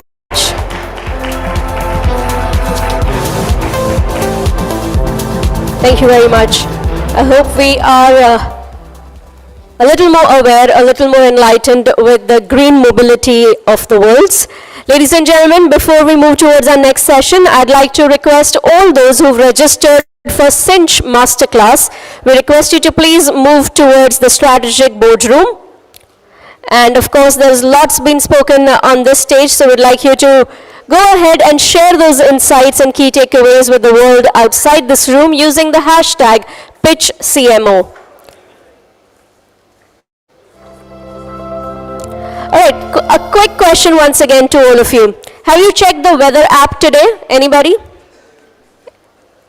I know it is now automatically available to view on iPhones and Androids, but do we anyway check weather app anyway? No? Yes? A lot of you saying no. Well, never mind, because we are not just forecasting clouds today. We're talking about the cloud that revolutionizes customer relations. It's Salesforce. They've taken CRM to soaring heights, ensuring your sales never face a stormy day. To talk in detail about building trusted relationships with data and AI, we have with us Mr. Sridhar Harihara Subramanian, Senior Director, Salesforce India. Ladies and gentlemen, a warm welcome to Sridhar. Thank you.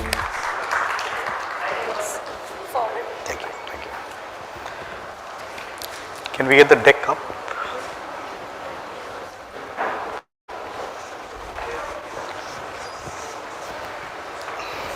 Yeah, great. Good afternoon, everyone. This is actually a great spot, or from a time perspective. I was a little scared that I have to go right after lunch, and it's always difficult to hold the attention of the audience, right after lunch. But it was a fantastic, insightful, conversation that we just had, and I think hope you're all awake, for this session.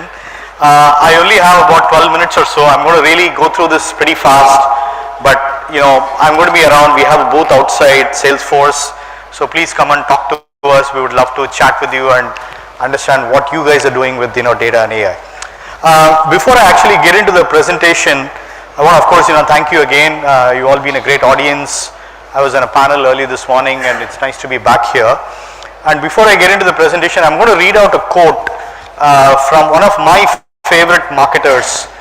He's a pretty famous guy called Seth Godin.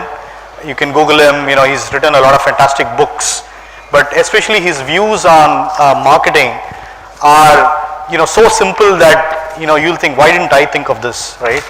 And that's what something I really like about him. And the quote is, persistent, consistent, and frequent stories delivered to an aligned audience will earn attention, trust, and action. So it's a pretty simple, just kind of hold on to that while I go through the presentation, and I'll come back and revisit this quote to tell you why this is so important. So what do you see here? This is obviously pictures of a retail store, kind of an environment, right?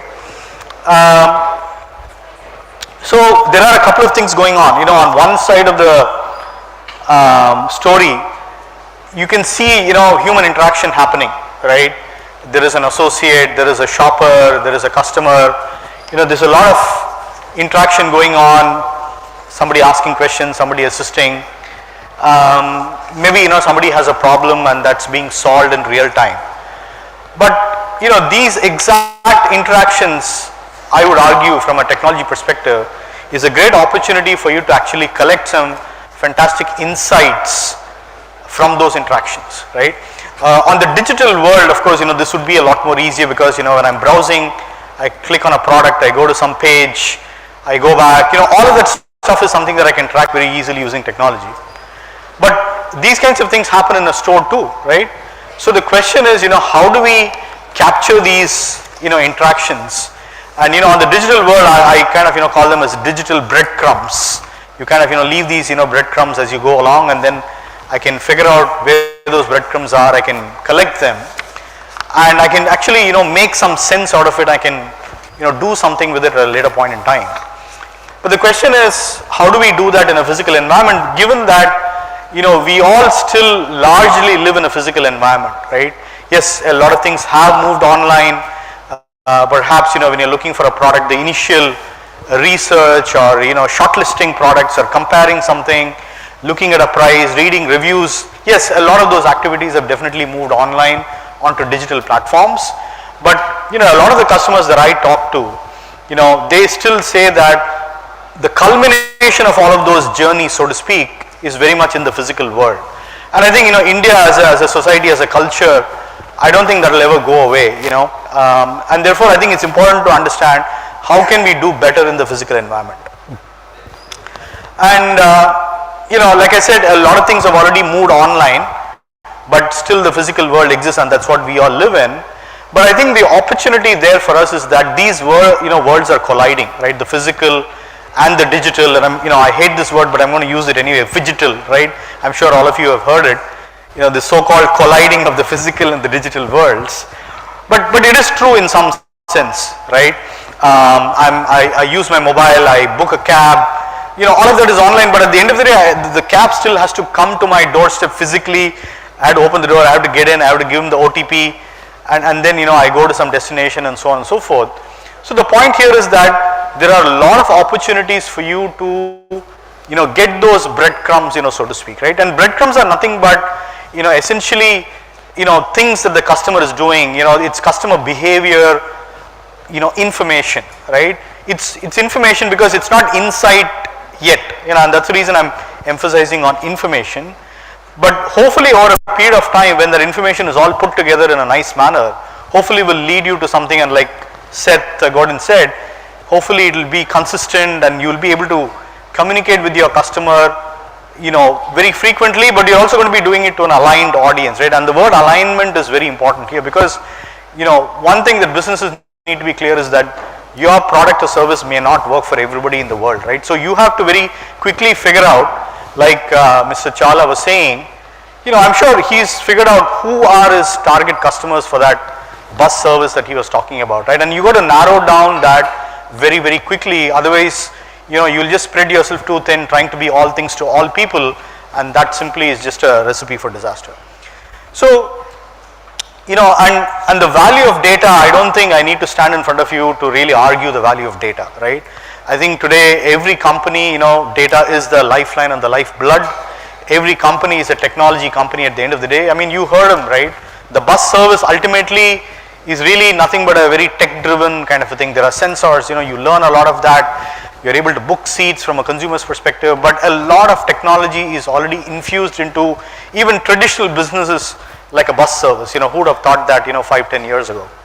So now the question now is that, I'm going to skip this, mainly in the interest of time, but the point here is that customer journey that spans all the way from, triggering that need or that, emotional need to buy something or to solve a problem, all the way up to the point where you end up buying the product and then you enjoy and experience the product. There are a lot of things going on, and as I said, there is a sort of a mishmash of things that's happening both in the physical world as well as the digital world. And that is where the opportunity lies for you in terms of collecting those insights. So what does it take, right? Essentially there are three pillars to it. Once you're able to collect that information, you're able to engage with that customer a lot better, and that engagement will improve over a period of time. So it's really a virtuous cycle. The more you learn and collect, the more insight it can feed into your future campaign, and that campaign will give you more insights and so on and so forth, right? So that's really the virtuous cycle that you're talking about.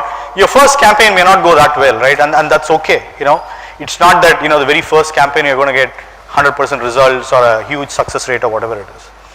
Now, so what we're talking about again, from a Salesforce perspective is to really, figure out a way to get all of this data into a single, platform.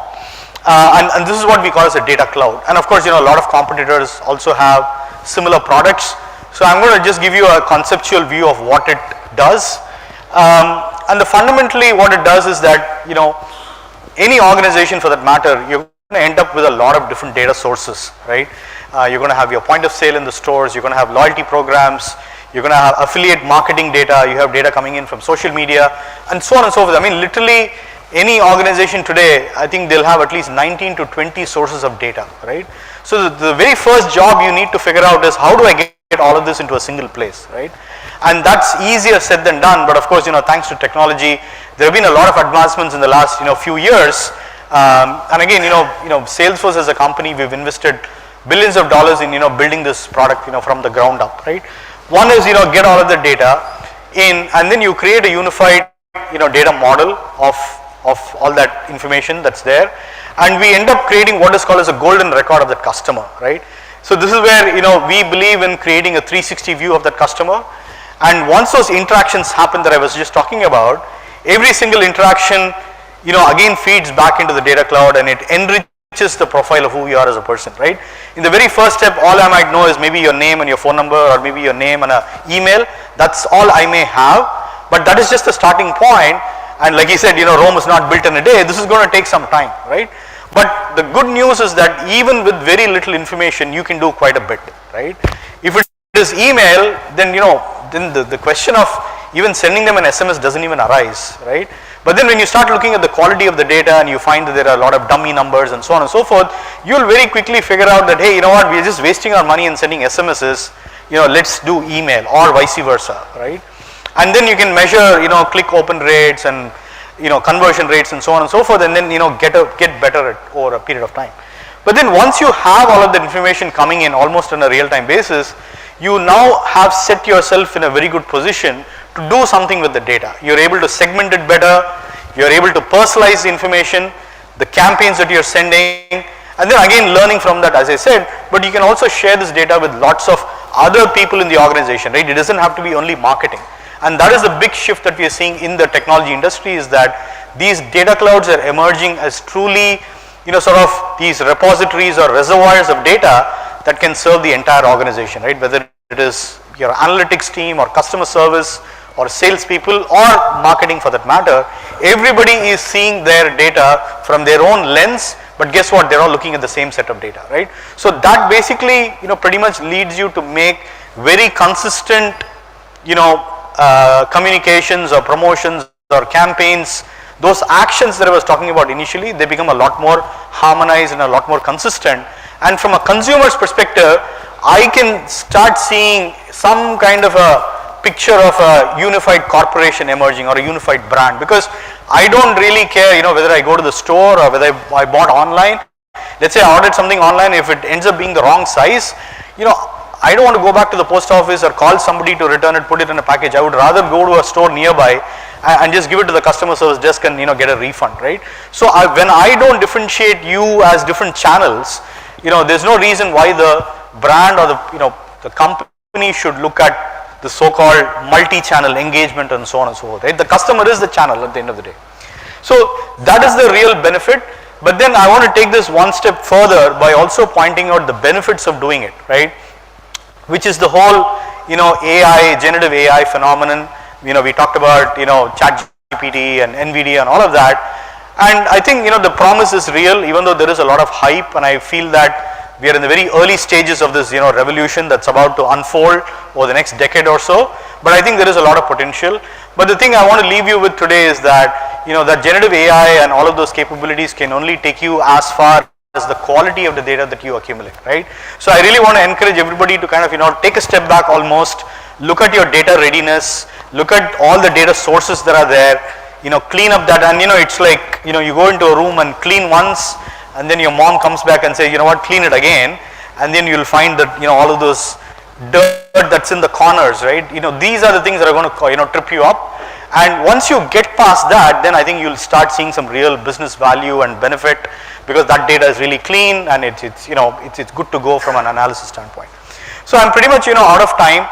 I won't spend a lot of time on it, but what we also want to, convey here is that information that you're storing, of course, is mission critical, and therefore when you're using it and, applying it to LLMs and so forth, be very careful about what you're sharing, what you're sending outside of your firewall. And here again, we think this is an important point. We want to safeguard the data that you're sending out. You're not training the LLM at your cost. It is not going to fall into the hands of the competitors. But also at the same time, because it's all grounded on your own company's data, it is going to be, the outcomes from those generative AI applications are going to be a lot more, accurate, and the chances of hallucination and bias and toxicity. Some of these things are real issues today that we all read about in the newspapers. I think we are going to greatly reduce those risks involved with the use of enterprise data. So that's pretty much it. So the thing is that I think like I said, the physical environment is great, and at the end of the day, even in the panel somebody was saying nothing ultimately replaces a human to human interaction, and I hope that that remains for forever. But at the same time, I think digital is going to play an important role, and I think it can augment that human's interaction by giving you those insights, and I think it's going to be able to give you that insight at scale, right? That's the big difference. I can a mom and pop store or a convenience store can deliver that experience because he lives in that neighborhood, he knows you personally. But when that store goes up to 1,000 and 10,000 stores, how do you deliver that? I think that is where the real magic of technology lies, and I hope this is a useful perspective and a point of view. So I just want to go back to Seth Godin's quote. So if you want to do something in a consistent manner, but be very persistent about it, and you want to align to an audience, and you figure out obviously through this process what works, who does like me, who doesn't like me, and then you got to really focus on that segment and do it in a manner that tells stories about yourself, and I think that will lead to action. Thank you so much. Thank you so much, Sridhar. I'd like to invite on stage Mr. Amit Sethia, Head Marketing at Cisco Group, to please join us and give a small token of appreciation and gratitude to Sridhar. Please join us center stage.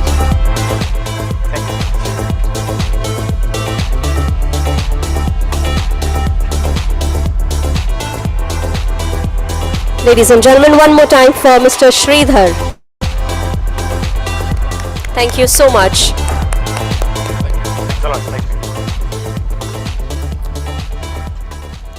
Right, with that we're moving towards our panel 3 for the day. Can we quickly set up the stage for our third panel of the day? Yes. Here's a reminder once again to all of you, our hashtag today is Pitch CMO. As you can see on the screen, it's mentioned on top in the red.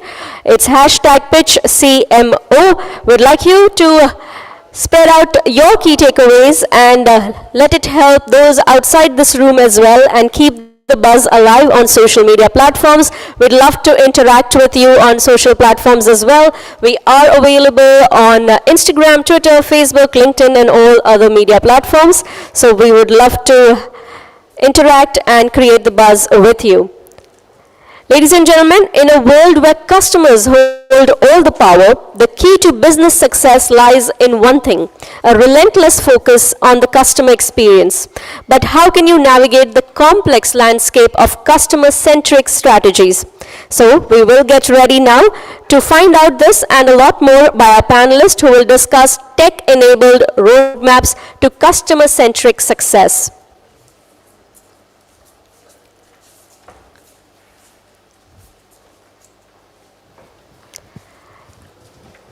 Taking a quick check if all our speakers are here.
All right, with that, our stage is set for panel 3, talking about tech-enabled roadmap to customer-centric success. I'd like to first invite on stage our session chair for the panel, Mr. Nabijit Nath, Head of Sales India at Bliss. A very warm welcome to you. I'd now like to introduce you to our panelists and welcome them on stage. Mr. Amit Gupta, Managing Director at VML Commerce. A very warm welcome to you. We just met Mr. Amit Sethia, Head Marketing, Syska Group, to also join us for the panel. A very warm welcome to you.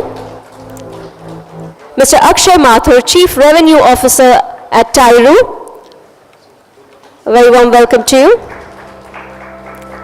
On the panel, we also have Ram Gopal Iyer, Director, Partnerships and Strategy, India and C Media Smart. Welcome, Mr. Iyer. Joining us on the panel is Mr. Saurabh Jain, Chief Marketing Officer at Zydus Wellness Limited. Welcome, Mr. Jain. And last but not the least, on the panel we have with us Mr. Yatnesh Pandey, Vice President Marketing at Greenply Industries. And let's do a collective round of applause, ladies and gentlemen, for our panelists and session chair. Over to you, Mr. Nath. Hello, am I audible? Okay. So, thank you for the introductions, and as I'd like to say, panel discussions are usually best when it's diverse, right? From various categories, people coming in from various walks of life and, different brands, agencies, and platforms. So I think we have that here. Usually what I like to call a panel discussion is like a Martin Scorsese movie.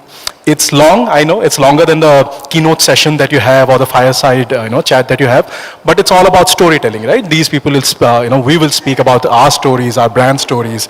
It also has characters, very, interesting characters. I'm sure you'd love to hear a lot of us, sitting over here. And lastly, of course, there'll be a lot of guns in the climax. Hopefully you'll avoid that. But then, yes, we're looking forward to this, engaging session. And the topic for today that we are speaking on is tech-enabled roadmap for customer-centric success. Firstly, I'll jump on the topic of customer centricity itself. I'll start off from the extreme left. Amit, if you can just pick on this, and for you, or maybe for your brand, what does customer centricity stand? So I think just to make it easy for everybody and for us as a brand, I think when we say customer centricity, it's about empowering the customer so that there's a lot of value addition that you do as a brand, in the entire decision making process. So I think in a way that's what we stand for. Awesome. 2 minutes, as you said. Less than 2 minutes. Less than 2 minutes. Yes. Yes. Amit, up to you. Yes. Yes. So I come from VML Commerce, and from our perspective, customer sensitivity to be there where your customer is. So a consistent omni-channel experience is what it means, and a consistent experience across channels and across devices, across different forums. So this is what according to. Yeah, so we are a B2B company typically, right? So for us, our customers are brands, right? Like Amit and all you guys. But how we redefine the customer is basically a customer's customer, right? So if you're able to formulate strategies, technology, product, people in a way that makes the customer's customer successful, and by that I mean we are in the advertising space, giving them relevant communication, being there contextually at the right time, and giving an experience to that customer which makes our first customer happy. I think that becomes a very, very important strategy of how we look at customer centricity, right? It is not for us just our immediate customer. It's not like, hey, Syska is the customer. The Syska's customer is what makes, all our strategies go around. Ram? No, I quite agree. We are also a B2B company. I actually asked a bunch of youngsters who are here from my college that what does customer centricity mean to them, right? And I was so surprised when they answered that it's about personalization. I mean, a one-year MBA grad is telling me it's about personalization. So therefore, the depth has gone to the level where people understand now it has to be personalized. How do you keep customer at the center of it? How do you keep the customer first? And taking Akshay's note ahead, I think it's more about how we as platforms are able to create a shared purpose. So like he said, for us, it's not just the brand that we are working for, it is the customer of the brand also. So how we are bringing together our ability as a tech company, how we are understanding brands' objectives and delivering to those, and then how does it the end meet the goals of the actual customer who is buying that product. All three coming together is where we achieve the shared purpose of being able to deliver customer-centric marketing. That's what I feel. Fantastic, yeah. So, for me, the question is really a rhetoric. Because if you see, customer centricity is everything. It's not what it is or what it is not. For example, I manage a bunch of brands which are loved by people, a lot of millions of people in this country, whether that's Complan, Glucon-D, Nycil, Sugar Free, Everyouth, and so on and so forth. Now, those brands have been created over a period of time, much before I joined the organization, and we continue to take that journey by being customer-centric. Now, that's easier said than done. What it means is that throughout the journey of the product or the brand, you are always listening to the consumer, to the customers, through various data points, and many of the technology partners help us doing that, or many of the learning partners help us in doing that. And so it's very important that right from the beginning, where you are looking to create a proposition, a brand, a solution, you're listening to the consumer, being very customer focused. You're also listening to them when you are presenting the proposition, the idea, the solution to them, and also listening to them and trying to do the right thing by understanding what impact the product or the solution has created for them, and therefore improving on it, building on it, and doing the right thing as you carry on through the journey over the years. So really, customer centricity is everything. Lovely, lovely. Finally, yeah, Manish. Okay, I think I come from very different category among all. For us, it's very challenging to find out who is the customer, who is the buyer. So in our category, the customers and buyers are the two different things. And whenever the planning agencies always give us, we also sometimes get confused where to prioritize. But as a brand, we prioritize whosoever interact with the brand, and we keep them at the heart of our business. If you have to see the customer centricity on our brand side, we try to align their motivations, whether it's the buyer or whether it's the customer, whosoever going to engage with us or whosoever doing the interaction with us. And our strategies are to try to find out what are the new evolving trends are there. It's more than fashion, we find the trends are changing into the interior categories. So we align their changing needs, and same time, we're trying to create internal culture also. How can we solve their any kind of the changes or any kind of the expectation they have? It's easy to listen the customer, but I think it's very hard to deliver what they wanted. But we're trying to create that kind of the culture, and that's the customer centricity. Absolutely, fantastic. For us, we at Bliss, for us, as I think Akshay mentioned, right, our clients are our customers, first customers, but then via them, we are also servicing the users in general. For us, customer centricity is making our platform so robust, so strong that our clients trust us, and eventually the users who are seeing the ads, or we are reaching out to them through our, various means, programmatic, etc. We are giving them the best, services, best solutions, and engaging advertisements, etc. So that is something which is customer centric for us. What I'll do is, from now on, I'll pick up one question for each of you, which might be relevant for your domain or whatever brands that you represent, and then maybe others can also take take turns in answering them. I'll start with Amit again. Amit Sethia. What challenges do brands, maybe your brand or maybe brands in general, face in effectively leveraging technology for customer-centric marketing, and how can these challenges be addressed? So I will give examples pertaining to my category, which is fast-moving electrical goods, because when you look at D2C, offerings or mobile-first offerings, the dynamics are completely different. Now, when you look at my category, which is fundamentally offline, right, and all said and done, you go and buy, your light products, from the electrical hardware shop or maybe, a general kirana store also. So when you talk about how do you leverage technology to ensure that your customer-centric marketing becomes far more meaningful and relevant, I think the challenge for us begins from the very core, which is the product, right? All said and done, what I'm selling you at the end of the day is just a bulb, right? So can I make that bulb more than a bulb for you, right? That's the whole challenge, and I think thankfully technology has addressed that challenge for us, because now today that one sorry bulb is actually talking to you through your applications, through your voice assistants, etc. And we call it being smart, right? I mean, like, you getting 16 million colors is in one product is something that maybe nobody imagined, right? So the products have progressed to start with. That's one.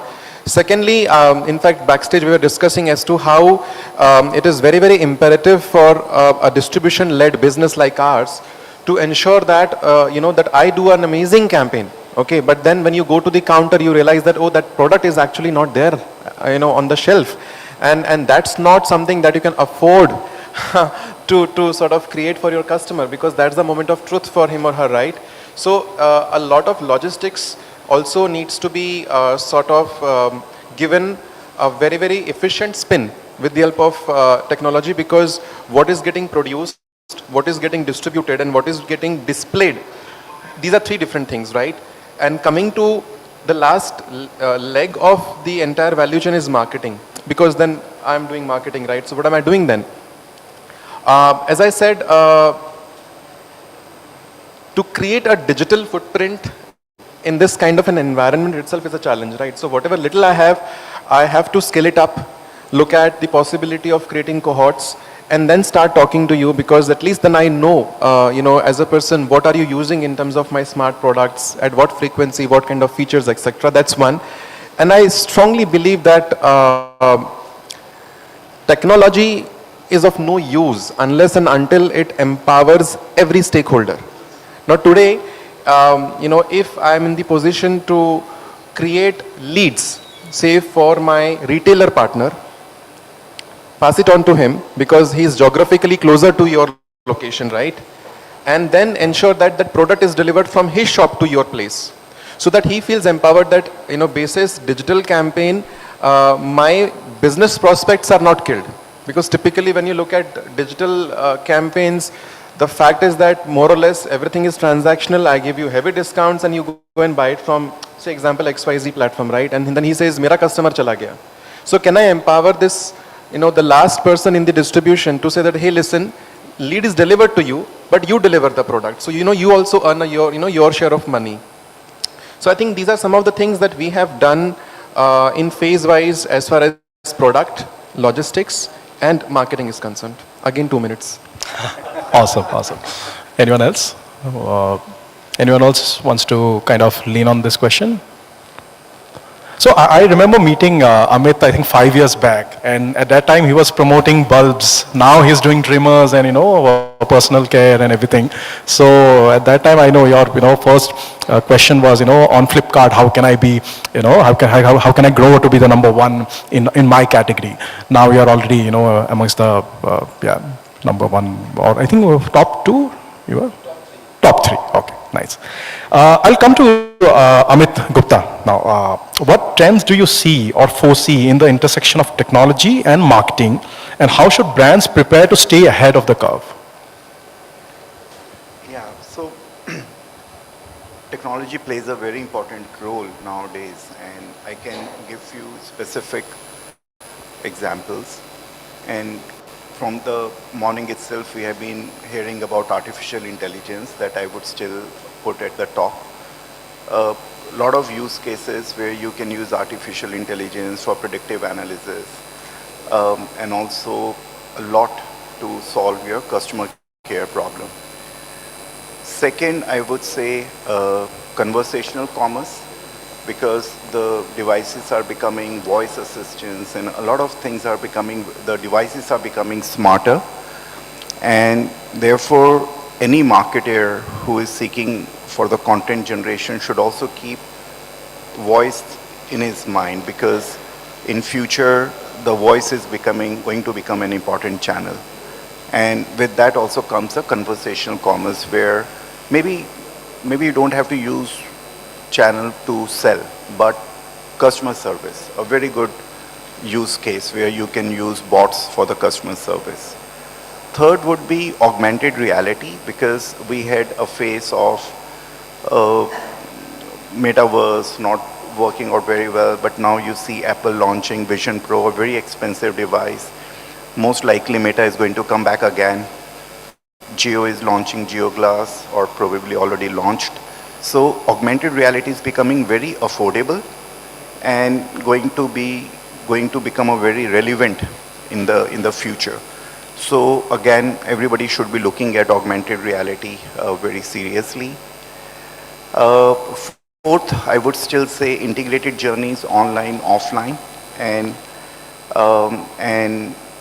consistent experience, because you buy online, you go offline, you still have an endless aisle. The shop or the store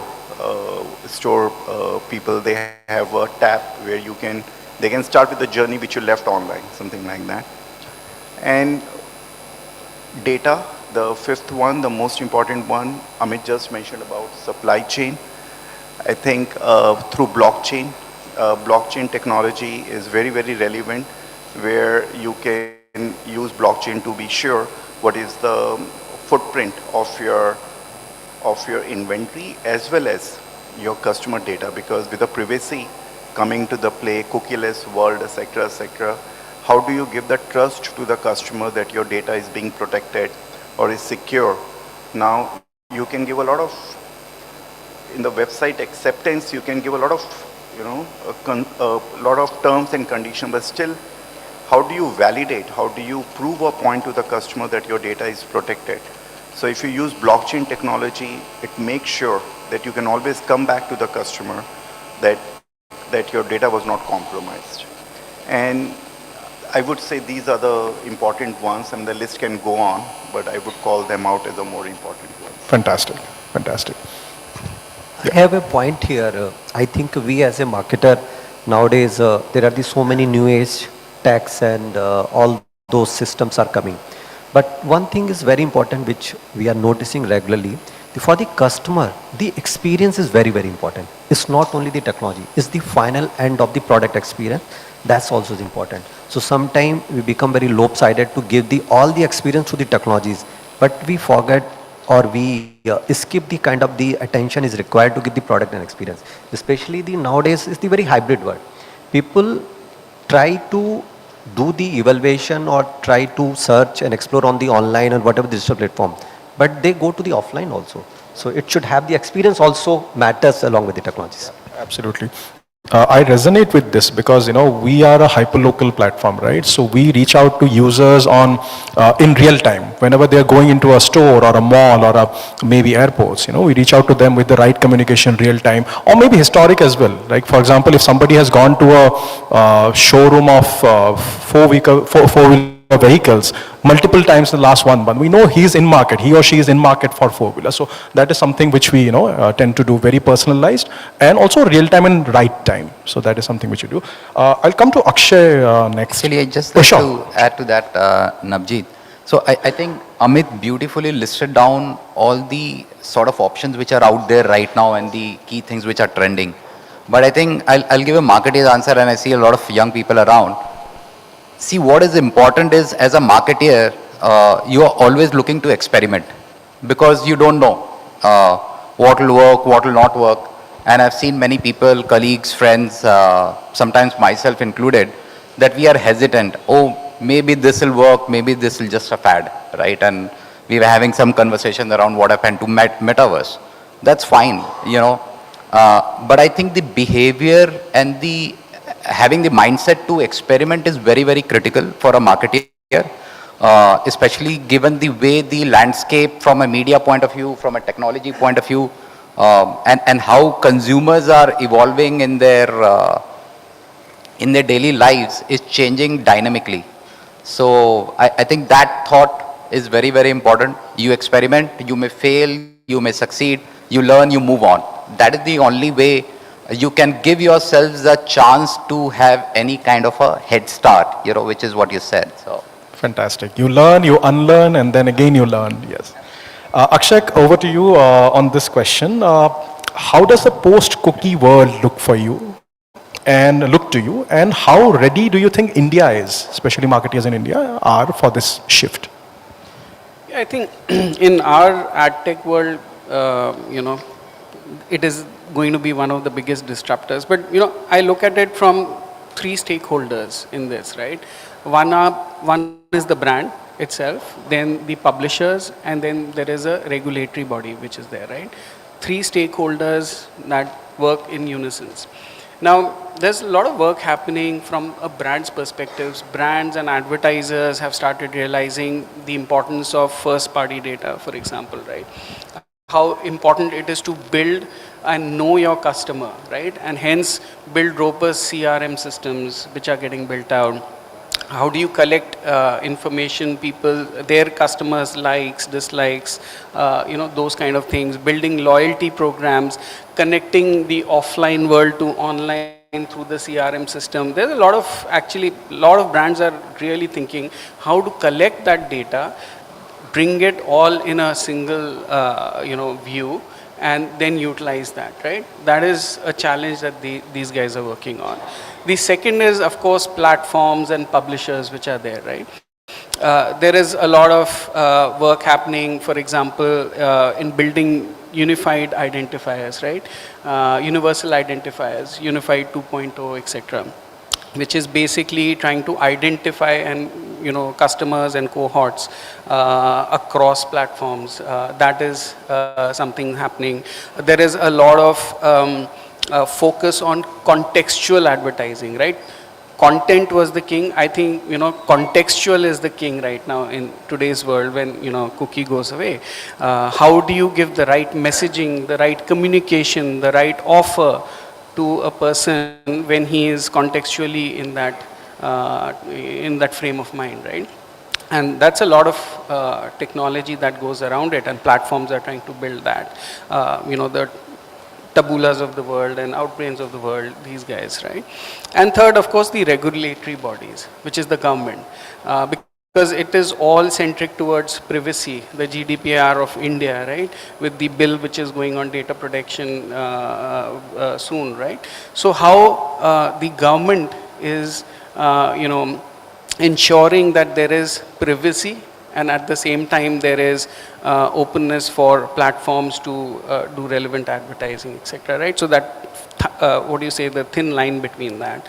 So three stakeholders, and I think from an India perspective, we are going in the right direction. There is a bill that will come out which will ensure that there is, guidelines towards this, and brands are building, obviously, the data that they can accumulate, and platforms are working. So I think India, of course, is going in the right direction. Globally, there is a lot of work that is happening, but India definitely is taking part in that. Great to hear. Akshay spoke about first-party data. I think another thing which marketers are loving or wanting people to do is zero-party data, right? People want the data to come to them instead of asking or seeking data out, right? So that is something which also would definitely help marketers in framing their marketing, setup. I'll come to Ram Gopal for the next one. What innovative tools and technologies, maybe for your brand or maybe in general, technology are currently shaping the landscape of customer-centric marketing, and how are they being leveraged by brands across categories? Let me start with this, that why do we even need these tools, right? Why do we need this customer-centric marketing to be, upgraded with technology, right? I think the problem no longer, there was a problem that people used to have an attention span issue of, let's say, what OTT to go for or what channel to advertise on. Now the problem is gone multifold, in which screen do you advertise on? Because all of us have come from our house still here, we realized that we would have seen at least on an average 5 to 6 screens where we've seen an ad, right? It could be a DOH outside your house. It could be a DOH on your lift. It could be your mobile. It could be a CTV that you saw in the morning, right? So I think there is this real problem on being able to understand this multi-screen journey, how you're able to decode this, how you're able to find the right place. The right place is now replaced by the right medium, right? How do you find the right medium, and then how do you embed that with technology, right? Obviously, the first go-to will be data, right? Our dear friend Sridhar before this session spoke about, look at the dirt that you missed in the house, right? How do you harness all the data that you have, that you know about the customer? How do you bring it together to have a single unified view, right? Because when you do that, you're able to understand not just his consumption pattern, but what he likes to read, what he likes to view, what time of the day he likes to see content, what time of the day he sees what kind of content, right? So all these things can be analyzed, right?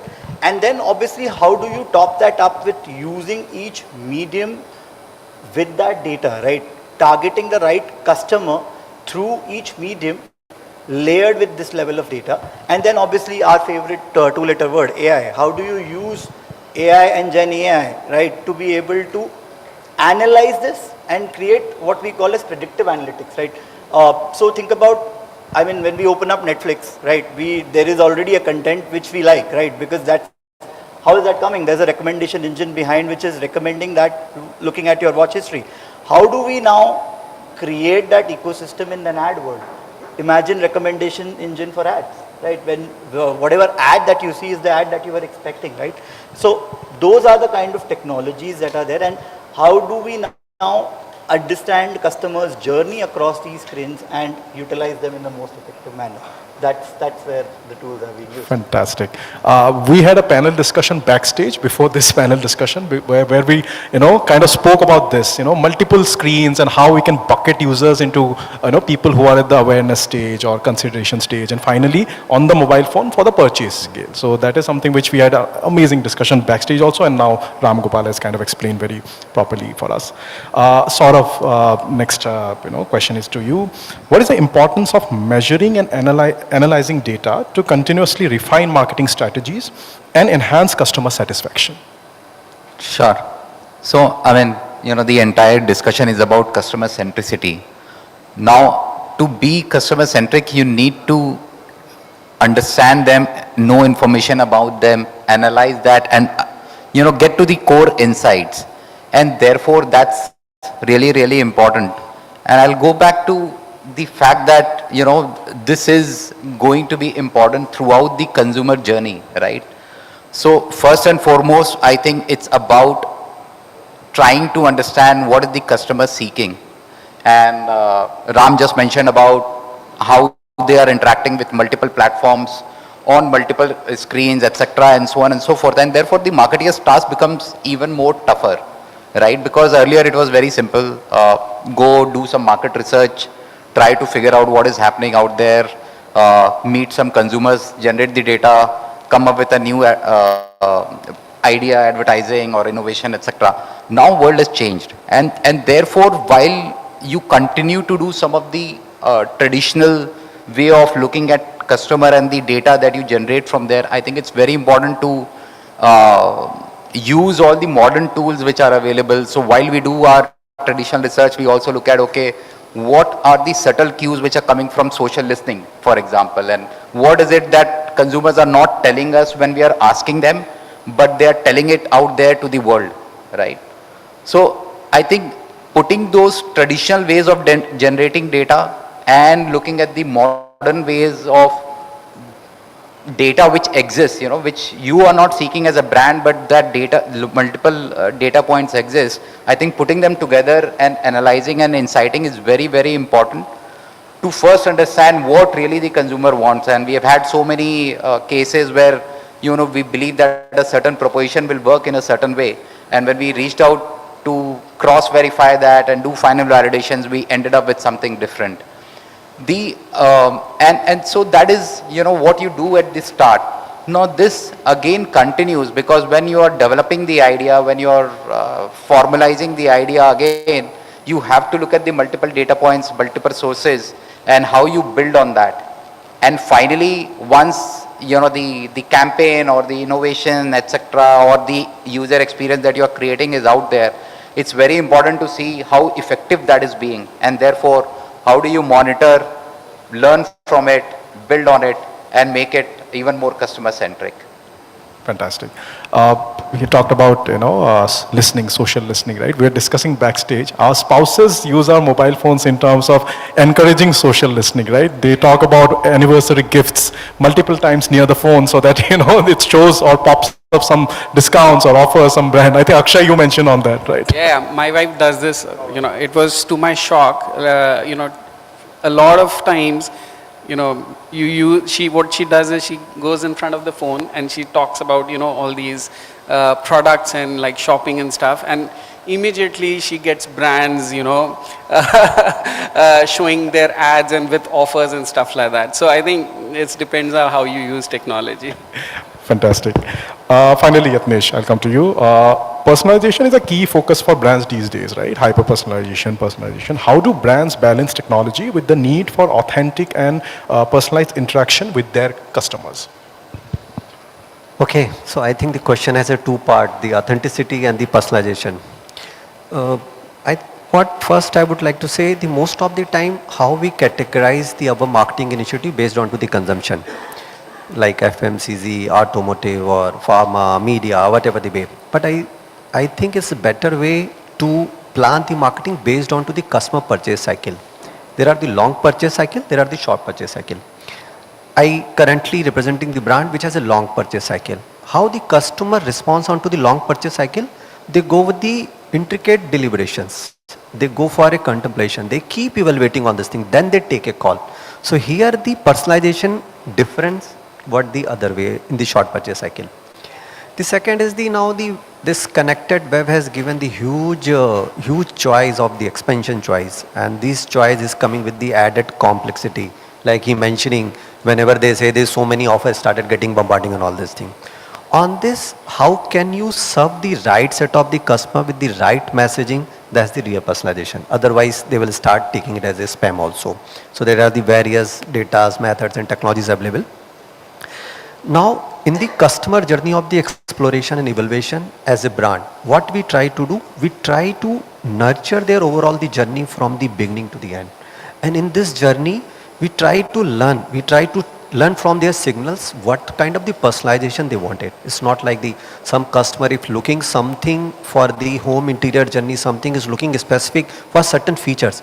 Products are the common, but the message creative versioning is become so that it can become the more personalized. So it is not the product keep getting personalized, but the messaging become the personalized so that he can get the right choices at the end. So that's the way we do. And regarding the authenticity, I think as a brand, we are trying to be true to what the customer delivery promise we are communicating, and we are trying to as integral to our core brand values which we had communicated. So that's the way we're trying to maintain the automation in personalization and authenticity. Fantastic. We still have some time. What I'll do is for the next phase of this panel discussion, I'll ask generic questions where everyone can take a stab, I'll start off with, say, Yatnesh again. How do brands reach out to digital natives and, people, the younger generation, younger population through technology? Maybe for your brand or for in general. I think in our brand, we try to reach it to the younger generations more for the saliency purpose, because they play the role of supporting the choice what the other members in the family is doing it. So they may not be the decision maker in choosing the interiors, but the personal spaces, they make the choices. But they endorse what their decision makers are happening. So we try to use them, we try to engage them, but we try to engage them in their language. We try to engage them with their way of the thinking. So it's like how the purchasing decision making is communication, but with them there is a different level of the engagement we keep doing. Like recently, last 2 years back, we did the plastic free Tiringa. It was the one initiative, and when we did the analysis of those who interacted, it was the younger generation was there. So that's the way we interact with them. Well, for us, I think the task is relatively simpler than what Yatnesh mentioned because, you know, I deal with brands and some of those brands are targeted at younger audience or even for some of the brands which have been there, you know, we are trying to recruit more and more younger audiences. And the way we go about this is by using the different platforms where they are available, right? So, for example, for an Ever Youth, I'll even go and do campaigns on Spotify because many of the target users are using Spotify. And I'm giving you some extreme examples because otherwise, of course, through the various media channels and especially on digital, you can easily target them. You'd be surprised though that a lot of young audiences are still watching TV. They're still listening to music channels. It may be playing in the background, whatever, but they do listen to it and so on and so forth. So I think we try to look at, and especially in the smaller towns, right? So there is a mix of how the younger audiences are evolving, especially in the metros and the, you know, the mini metros, etc. Versus at the same time, how are the younger audiences consuming media in rest of India, even rural to that extent. And we try to target them where they are available. Ram? I'll quote another interesting chat that I heard in one of the panels a few days ago. There's a 25-year-old whom we asked that, what is the new thing that you want in a CTV, right? He ended up saying that I don't want to use a CTV with a remote. I don't want a remote at all. I wish CTV could have been a place where I can just move my hand and the channel would change. Like, that's the level of thinking that they're reaching. So what I feel is the way to reach them is obviously to speak their language. That's super critical because they have their own language and is what that they listen to and is that what they understand, right? And also I think the strategy with specifically millennials and Gen Z has to be ever evolving because they do not have one taste cluster or one preference at a point of time. They will keep evolving. They do different things in different time of the day. They watch content at 4 at night. They listen to music in the morning, right? So you need to reach them at the right places again and also keep analyzing them over a period of time that how are their preferences changing and therefore reach them at the right place again and again by knowing them more. Right? That's the Fantastic. Akshay.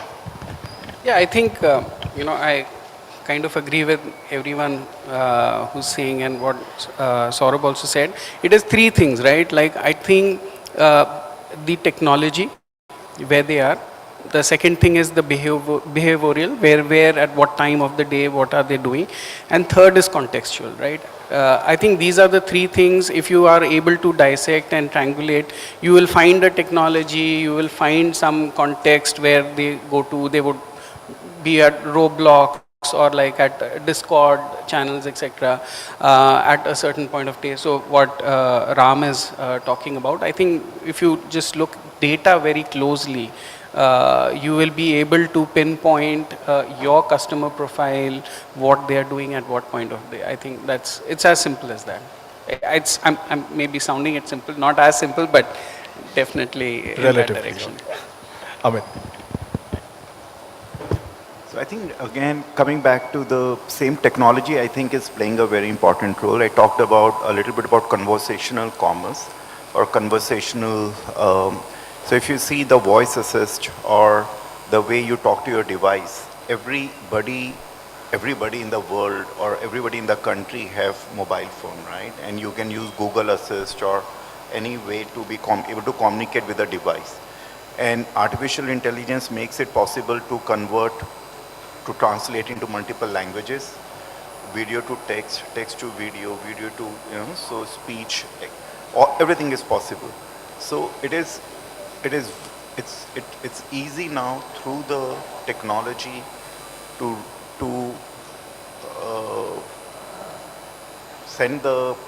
convey the message in whatever form or whatever device, because the technology really supports the consumption in whatever channel the customer is using. So that's Fantastic. Finally, Amit. Yes. I think everybody has said so much that बोलने के लिए कुछ बचा ही नहीं है. So the question was, how do brands reach out to digital natives and younger population?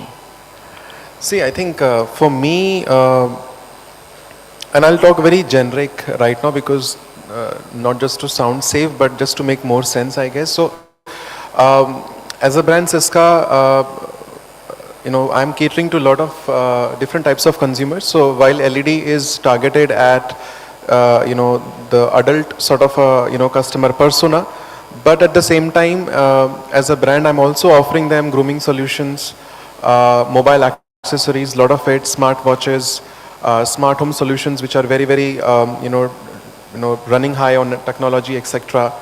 For me, it's pretty easy to create that narrative.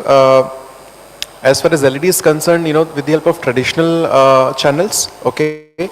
And as far as my younger audiences are concerned, the entire journey pretty much is online. So right from getting the brand discovered to, giving them the options to consider and finally converting them, either hopefully on my D2C because that's where I generate the first party data, or if not my platform, then maybe my partner platform, which I never gave Navajit that time when he was in Flipkart. So I think that's pretty much the simple rule for us, I guess.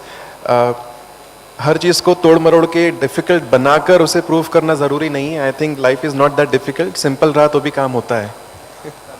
Fantastic. Do you have time for one more question? Can I? Just one question. Let it be very short. I think this is very pertinent because we are at that stage in life where we learned so much, but we are also unlearning. We are learning again. So, as marketers, as digital experts, how important is it for each of you to be to learn, unlearn things, and maybe learn again? I'll start from Amit from that side. Yeah.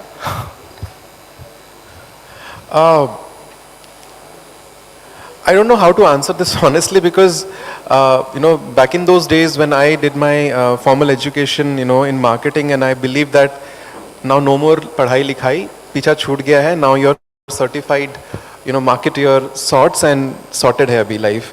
And I think everything was proved wrong gradually as we kept on moving ahead. Because things changed, technology came in. And so on and so forth. And I realized that unless and until you learn and relearn, I think the bigger fear factor for me is that I'm not going to be relevant.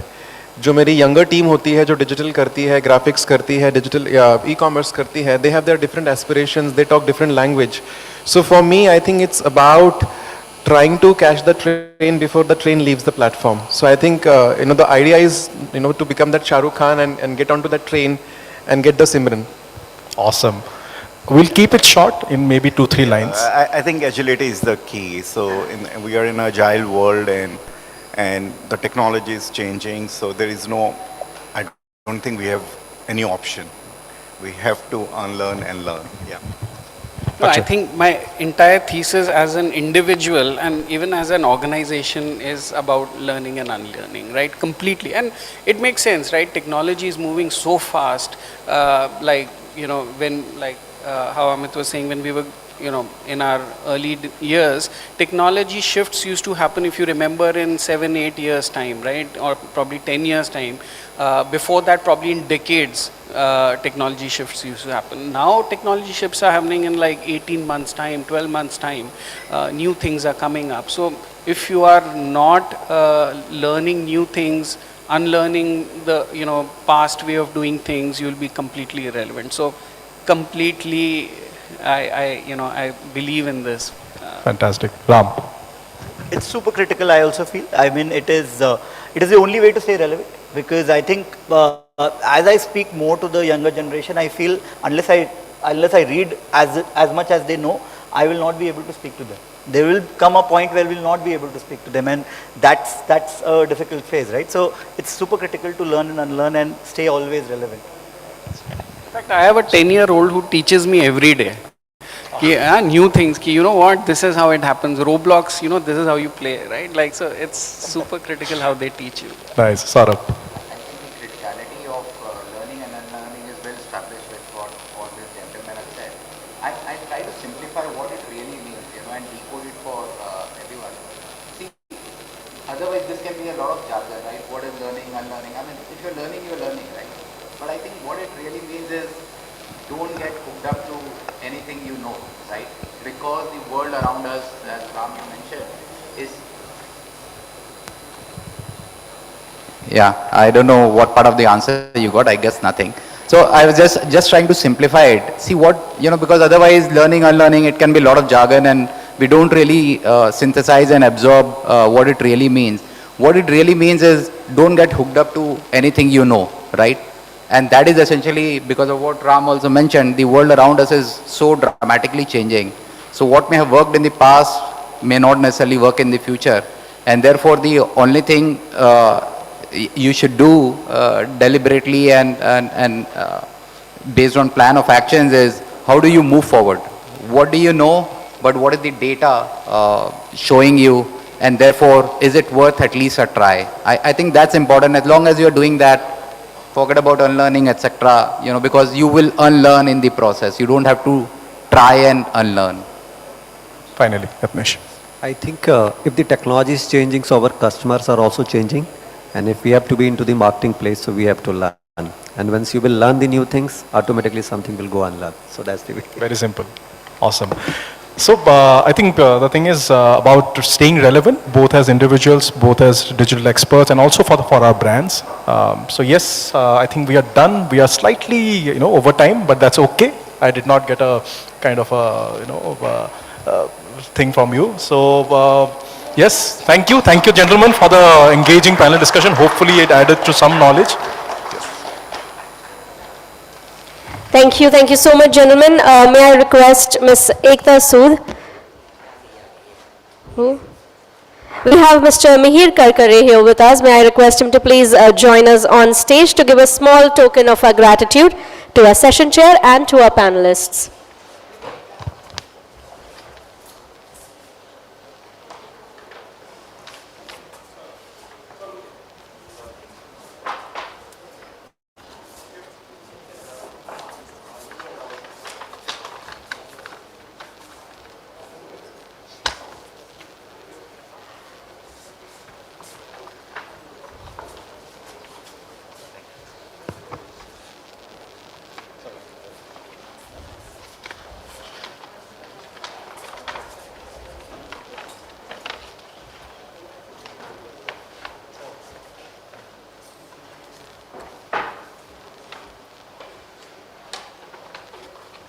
थोड़ा आगे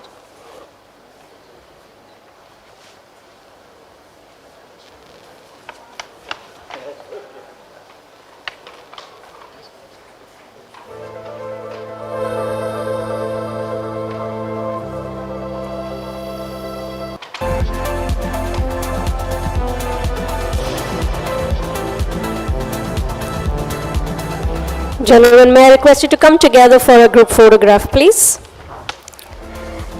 And ladies and gentlemen, here's another reminder for you. Our featured hashtag for today is #PitchCMO, as you can see displayed here on our screen as well. Keep the tweets and grams coming up on your posts using the hashtag so we can be part of the conversation as well. Let's keep the buzz alive outside this room too. Thank you so much, gentlemen, for that wonderful conversation.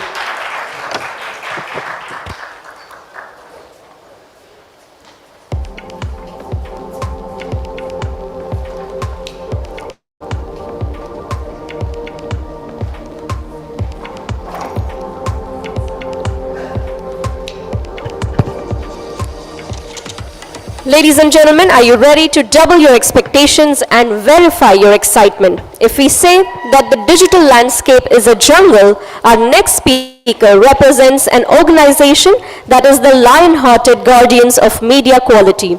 With their cutting-edge tech, it's not just about making impressions, it's about making the right impressions count. So let's give a verified welcome to Mr. Nachiket Devre, Head of Sales Double Verify India, to take us through driving campaign performance in the age of AI and attention. A very warm welcome to you, Mr. Devre.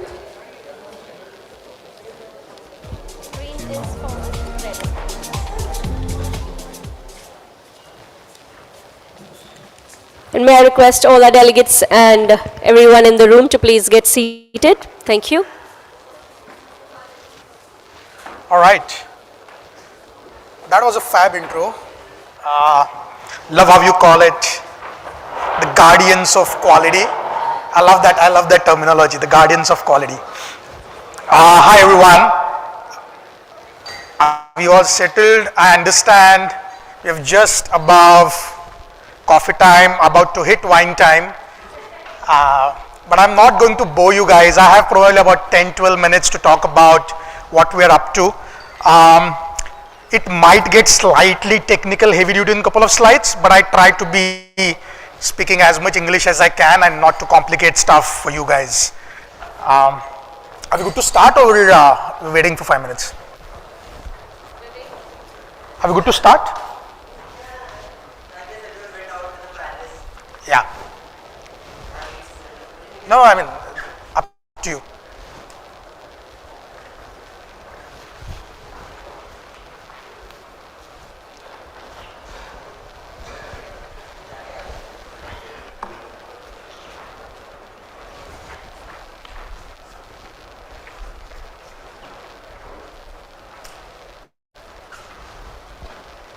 I'm just waiting for the nod from the organizers to get going.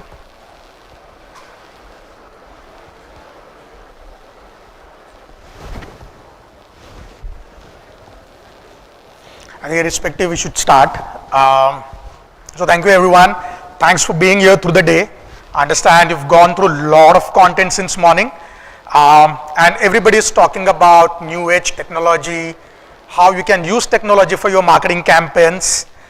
And what's technology without AI today, right? If we don't talk about AI, probably there is no conference that goes ahead without speaking about AI. Before we move further into my presentation, I just want to spend a minute talking about what we do, right? Probably some of you would have heard what Double Verify does, but Double Verify, as introduction says, is a guardian of media quality. And what I mean by guardian of media quality is we measure where you're buying impressions, where you're buying inventory, whether it's going in a brand safe environment, whether the placements are done in a content which resonates your brand ethos, whether the impression you're buying is a human impression or is a fraudulent impression, right? Whether the impression you're buying is delivering the viewability or it's not even delivering the viewability or the opportunity to be seen by a real human, right? And whether it's delivered in the right geo. So brand safety, ad fraud, viewability in geo, and obviously optimizing your spends to meet the KPI and deliver efficiencies in your campaign, right? So that's what we do. So next, my 10-15 slides that I have will mainly touch upon AI in these realms and how we as an organization using AI to make it more relevant for our customers and clients so that they bring in efficiencies in their media plans, end up saving money, reach to right audience in the right context and in the right environment, right? That's where we are. So that's me. I lead the India business for Double Verify as head of sales. Broadly, there are two agenda points which we'll touch upon, right? Perils and profits in the age of AI, and obviously the opportunity for us that AI brings, A, to increase or better the media quality, and B, bringing in more efficiencies in your media that you're buying. Yeah. So we'll first start with perils and profits in the age of AI. We're talking about how consumers are changing, right? We all know that there is no longer a linear journey of a consumer, right? It's complex. At one point of time, you're reading a review. At another point of time, you're going on e-commerce site to buy stuff. Another point, you're going to OTT. So earlier, there was an IDA model that one used to follow, but there is no IDA model anymore, right? Every single user is multitasking, consuming different set of content. And what are they doing, right, literally?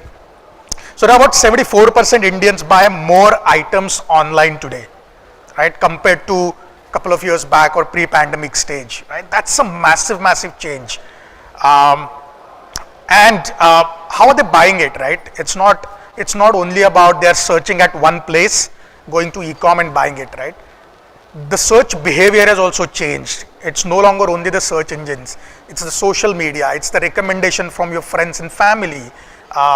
It's the reviews that you see on social media. So there are multiple touch points for them to look at the information. So about 52% Indians use social media as a source of news too, right? And we know how it can be manipulated using AI, so we'll touch upon that soon. That's a massive number. 47% of Indians look for information about brands and products on social media. It's like no brainer, right? And very interestingly, from entertainment perspective, right, about 74% Indians subscribe to one more streaming service in past 2 years. That's massive, right? So if there were 10 people who were looking at one OTT in the year back, there are 20 people who are looking at 2 OTTs now, right? So number has literally doubled. So what it has done, it has kind of fueled content generation, content consumption, which also puts brands at risk because you never know where the content is coming from. You never know where the ad is going to go and whether that placement of my ad is in a right environment and in front of the right audience or not, right? So it kind of brings its own risks. Now before we move ahead, right, from AI perspective, I just keep the floor open for 10 seconds. Any one of you can just shout out. In your perspective, in your organization, how you're leveraging AI? Anybody, I think it's not a right idea to throw open question in front of large audience, but anybody wants to give a shout to speak about, are you aware of how AI has been used in your respective organizations or your respective work? Anybody, any random answers are fine. Just 10 seconds I have. No? All right. So let me put it there, right? So there are multiple ways in which you can use AI. And AI, essentially the baseline for using AI is bringing in efficiencies across different work streams, right? So to begin with, operational efficiencies by automating your repetitive tasks. So it can be generating your frequently required reports, or it can be creating insertion orders or POs and stuff like that. So AI is bringing in more efficiency there. Smarter strategic planning, faster decision making. So AI is literally now doing your base level analysis where you used to need one analyst to do that. AI is doing it at one go at a scale and returning the outputs probably in few seconds. Impactful and compelling ads. Generative AI is the buzzword, right? Everyone knows generative AI. Now what you need, the 10 copywriters, what you used to do now is being done by AI in a minute's time. And of course, from campaign perspective, meaningful insights to drive campaign effectiveness. We spoke about insights and analytics, right? Now it's also creating challenges for marketers in different spheres. Content quality, fraud, scale and complexity, and I'll talk about each of it how. So if you look at what used to happen a few years back, couple of years back, not even few years, couple of years back is, probably there were about dozens of articles on a website, right? And used to take certain time to create a piece of article and upload it on your website. So there were limitations to create content there. With the help of AI, now you can literally create thousands of articles in a span of a minute and put that as a piece of content on a destination.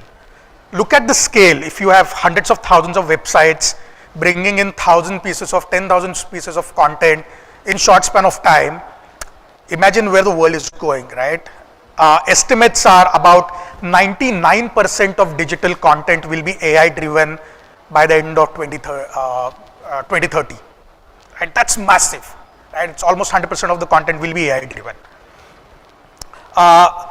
And about 19% of programmatic bid streams are going to be AI powered. And why we say that? Because once this scale of content is generated, the AI will have to play a role to bring in more transparency in the programmatic ecosystem as well. Because that's where the supply will open up significantly. The demand probably will not be as much, and obviously the fraudsters will start playing games around it.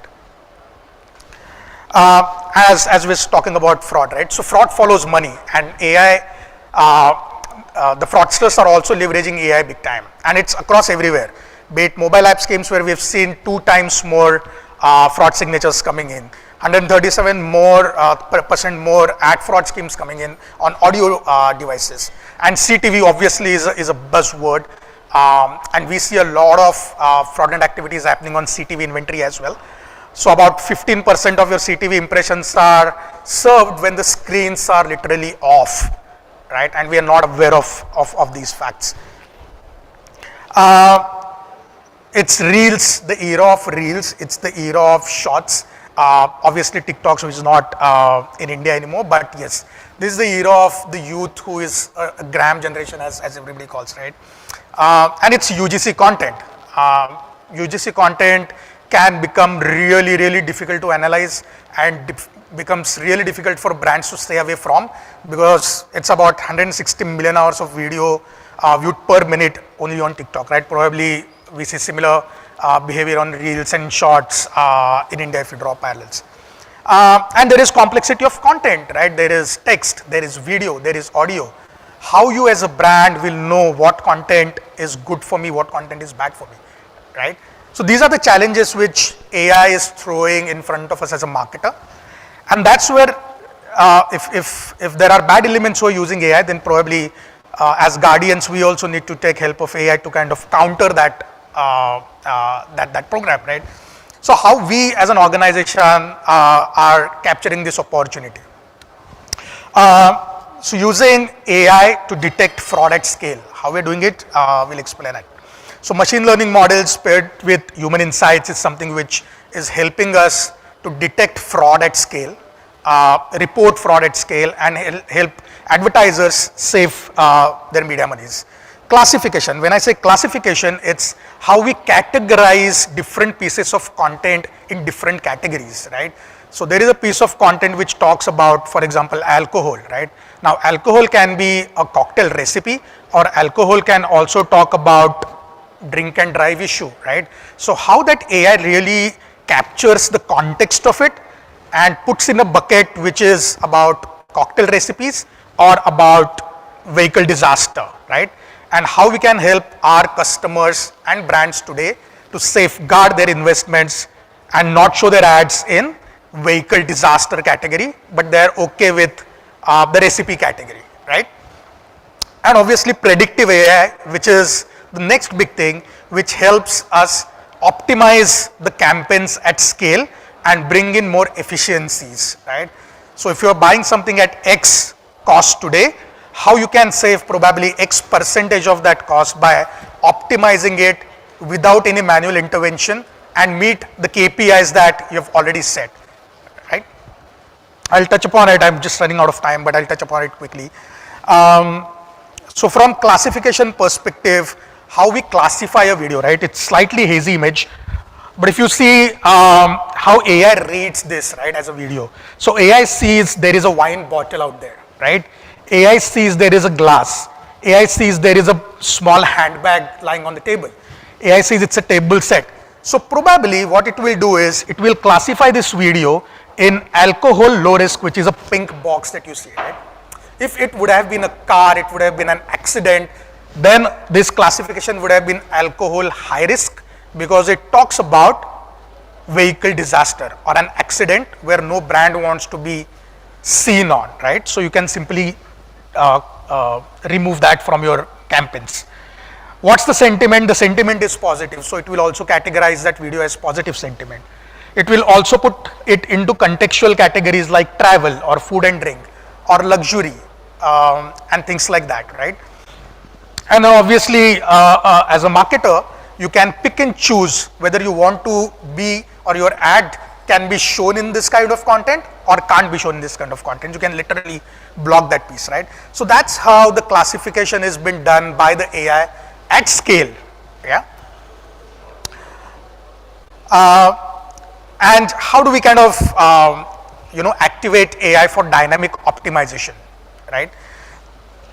So there are multiple inputs that goes in the AI system, right? AI, so we call it AI is a dragon, right? You train it the way you want, and the more you train it, the more it starts following you, listening to you, and doing things the way you want it to do, right? So there are multiple inputs today from campaign level that you can give to AI, right? So there can be something like, as You can set campaign objectives as reduce my eCPM, or you can say that maximize my conversions, or increase viewability to a certain stage, right? That goes as an input from KPI perspective. Then there is cost data that goes in, right? What bid you want it, maximum bid that you want to set it up for. There is measurement data from brand safety perspective, viewability perspective, NGO, fraud. All that data kind of goes in this AI system, right? There are first party data that also can be fed in, and there is DSP data, right?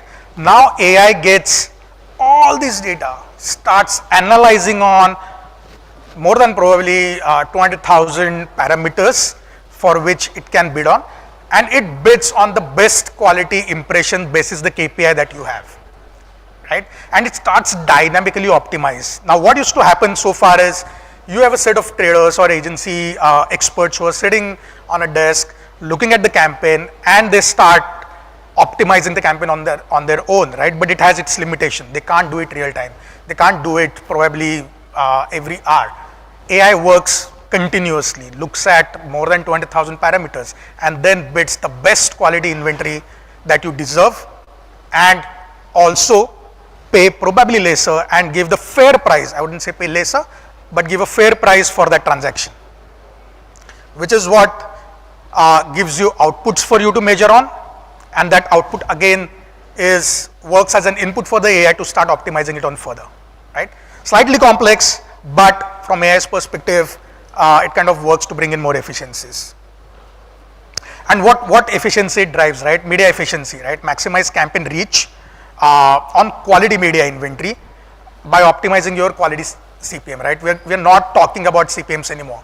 We're talking about quality CPMs now, right? Because as a marketer, if you're paying X money for an impression that you're buying, you get 100% of the quality impressions in return of that money. There is no compromise on that. There is 0% tolerance there, right? Increase return on ad spends, right? Every CMO has this as a KPI probably on top of their minds, right? How do I increase return on my ad spends? AI kind of helps you increase that return by focusing on impressions that work and give fair price for that transaction, right? And obviously, attention measurement is a buzzword now, right? So how do I measure attention and go beyond just standard measurable viewability now? And how do I optimize on attention? So in real time, AI now starts optimizing on attention, which again works to deliver better return on ad investment for customers. Simple one case study I have, we can't name the brand, it's an automotive brand which using AI, how did we bring in more efficiencies there? 124% increase in attention index, 340% CTR improvement, 7% less CPM, and obviously if this data can be fed into your brand lift studies and stuff, you will get more enriched insights basis data. Yes, that's it from me. This was my last slide. So what we do is not only just keeping your investment safe, but drive outcomes by building in efficiencies and performance in your media plans. This was the only sales slide that I have. But thank you so much for listening to me patiently. I hope it was useful. I'm available backstage if you want to talk. Thank you so much. Thank you. Thank you so much, Nachiket. I'm sorry I was designated monitor for this room, but it was a wonderful presentation. Thank you so very much. I would now like to invite Mr. Namit Agarwal, lead product cloud marketing at Salesforce, to please join us on stage and give a small token of our gratitude to Nachiket. Thank you. Thanks so much. Oh yeah, absolutely, it's tough. Ladies and gentlemen, one more time, a big round of applause for Mr. Nachiket Devle.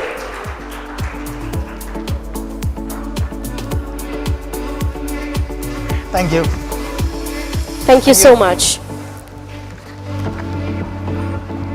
Now, as the stage gets set for our next panel discussion, here I'd like to remind you once again about our featured hashtag for today, which is Pitch CMO, hashtag Pitch CMO, as you can see displayed here on our screens as well.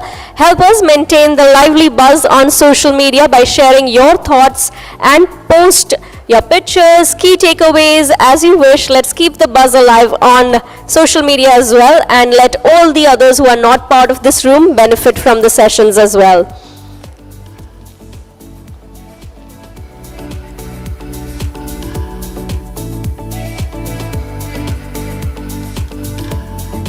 All right, a quick question while our stage gets set. How many of you follow one or more influencers on any social media platforms? Can we all raise our hands? We follow, influencers. Come on, I think the number is more. All those not raising their hands, are you not feeling up to it or feeling ashamed of it? I think we all consume content from them, right? Whether we get influenced in the real sense or not is a different question, but we do follow influencers, whether it be a mega influencer like a celebrity, a sports star, or a media person, celebrity from movies or shows, or whether it be a micro influencer from regional places taking content to the roots of India. We all are getting influenced whether we know it or not, and brands are on the journey of taking this journey with influencers and making an impact with their brand stories. Ladies and gentlemen, our next panel discussion is going to talk about the era of influencers, building brands in the Gen Z mindset. In a world where trust in traditional advertising is at an all-time low, influencer marketing has emerged as a powerful force. But what does the rising generation of Gen Z consumers want from the brands they support? Gen Z influencers aren't just promoters, they are peers. It's time to rethink your influencer marketing strategy and focus on authentic partnerships that resonate with young consumers. And our next panel will help you do just that as they discuss the era of influencers building brands in the Gen Z mindset. So ladies and gentlemen, get ready for a really stimulating conversation and discussion that is about to take place on the stage. I'd first like to invite our session chair for the panel discussion, Mr. Prateek Gaur, co-founder at Footprint. Ladies and gentlemen, please put your hands together and welcome Mr. Prateek Gaur. A very warm welcome to you. He'll be steering this conversation along with our panelists. Let me introduce you to them and also welcome them on stage.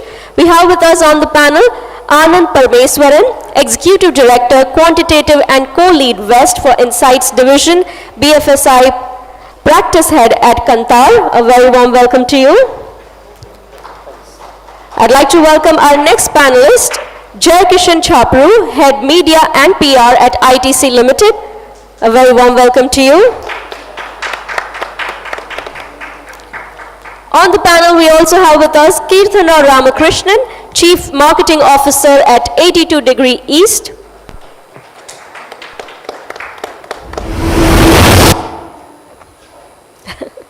Very warm welcome to you. On the panel, we have with us Neha Anand, Vice President, Global Brand and Communications, Mahindra Automotive. Welcome, Neha. On this panel, we also have with us Pallavi Burman, Chief Strategy Advisor at HRX.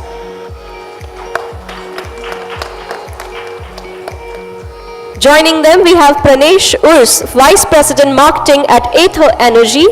A very warm welcome to you, Pranesh. And last but not the least on the panel, we are joined by Yogesh Nambiar, Marketing Director, Harman India, JBL. Can we hear a huge round of applause for all our stellar panelists? Thank you so much for joining us today, and I'd leave the stage over to you, Prateek. Good evening, everyone. Just to tell you, Yogesh does not have WhatsApp here. Just to introduce you to a better thing about Yogesh, he's probably living a much more peaceful life than most of us. We have an extremely esteemed group of people over here. I'm not saying this because I'm trying to look for clients from here. I'm just saying this because I saw the panel for the first time and I was like, woo. We have everything. We have people who are building brands for skincare and cosmetics to people who are selling cars, people who are giving you a new music experience, people who are probably telling you how to drive a a sustainable automobile. We have someone who's helping you manage finances over here. Almost everyone on this panel, probably wherever you look around you at this point of time, each one of these individuals in some way is affecting you and making you take decisions. So probably they are the real influencers. And then we are going to talk about influencer marketing. We have been looking at reels. I'm sure some of you are probably doing that right now. Some of you are looking at stories which are shared as meme pages by your friends, colleagues. Some of you are looking at YouTube videos. Some of you are actually checking that hashtag out, pitch CMO, and seeing who's posting the content. We are living in an era of social media. And at this point of time, everyone who has made a place for themselves in social media can probably influence your life in some way or the other. And that's the essence of influencer marketing. Obviously, there's positives and negatives around it. But we all were discussing that somewhere in 2020, after the lockdown, it even penetrated to an extent where people used to be irritated with us for using phones all the time, like our parents and grandparents are now consuming more content than us, are now on social media more than us. So we are living in an era of social media, and we are getting influenced on an everyday basis by influencers. Coming to this specific panel where we are talking about Gen Z influencers. So before we start the conversation and I hand over the detailing to the panelists, what is Gen Z? Like, I would just like to define it for all of you, like people who are born somewhere between, this is like a very broad definition, people who are born between the age of between the years 1980 to 1997, 98 are generally considered to be millennials. These are people who probably were the first users of internet and mobile phones and computers. The generation after that, that is 1997, 98 to 2010, born during these years are considered to be Gen Zs. These are people who were born with a mobile phone in their hand. They saw their parents using it. They probably used their first devices when they were in class 2, class 3. And they never heard the dial-up internet in their lives. And after that is something called Gen Alpha. We'll probably discuss about those guys 10 years later.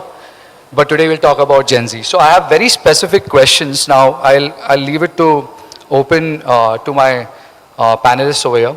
So one thing which I really wanted to ask and which we were discussing also, what's your broad take on influencers? We're not talking about Gen Z per se over here, but influencers across categories. What's your broad take on influencers, and how do you think they help your brands? How do you think they help creating more awareness about what you're doing for your brands? So I would like to start with Kirtana. Hi, can everyone hear me? All right. So to answer your question, Pratik, content creators and influencers are, of course, incredibly important to all brands. Talking specifically about our brand, I think they help us achieve our breadth and depth goals as far as awareness is concerned. And for us, our breadth goal is about making self-care. 82 East is a modern self-care brand, with skincare being our inaugural category. And our breadth goal is therefore about making self-care accessible to all. And even to people who perhaps have not yet started on that self-care journey, or perhaps to people who are sitting on the fence about that notion of self-care. So I think the biggest, from an awareness perspective, the biggest help that influencers lend us is that reach to those communities to land that message that self-care is accessible to all. Secondly, I think they help us advance our own storytelling beyond our own marketing efforts to their communities in newer ways and more meaningful ways that kind of resonate with those communities. The second thing from an awareness perspective is the depth goal.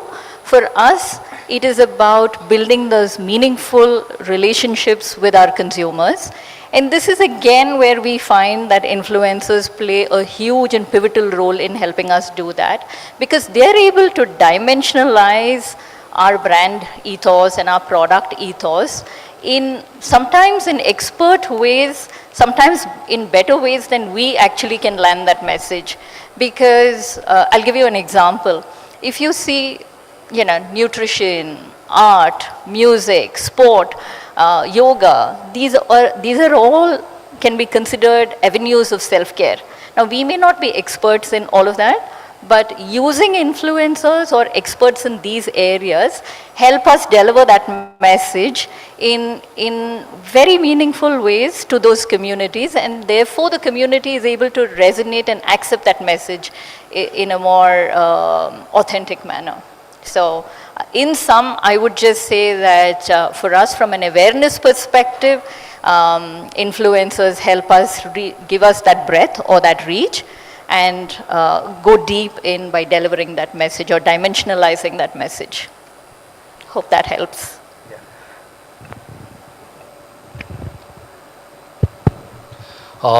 Self-care, so I can think about fitness. Pallavi, what's your take on how have influencers helped you in this journey with HRX? I mean, good evening, everybody. I'm here to specifically speak about fitness, but why start with fitness? Classically, all the brands which have been successful historically are the ones which are able to resonate with a certain community type, or can manage probably creation of a cult around them, or kind of have a clarion call for a movement. So classically, the brands which go on to becoming successful are the ones which are able to draw flocks and flocks of people towards them, right? I think influencer marketing is become the core of every media mix, every marketing mix now, and it's essential, because why spray and pray when you can go really deep into communities and have meaningful conversations like Kirtana said, which makes sense without any spillage, without any spillovers, right? These are the cohorts on which brands are built today. In fact, not just fitness, let's talk about the most new age brands. The process of brand building has reversed, I feel. We start thinking of a community type, we start arriving at a problem, then we find a solution, and then we build a brand on it.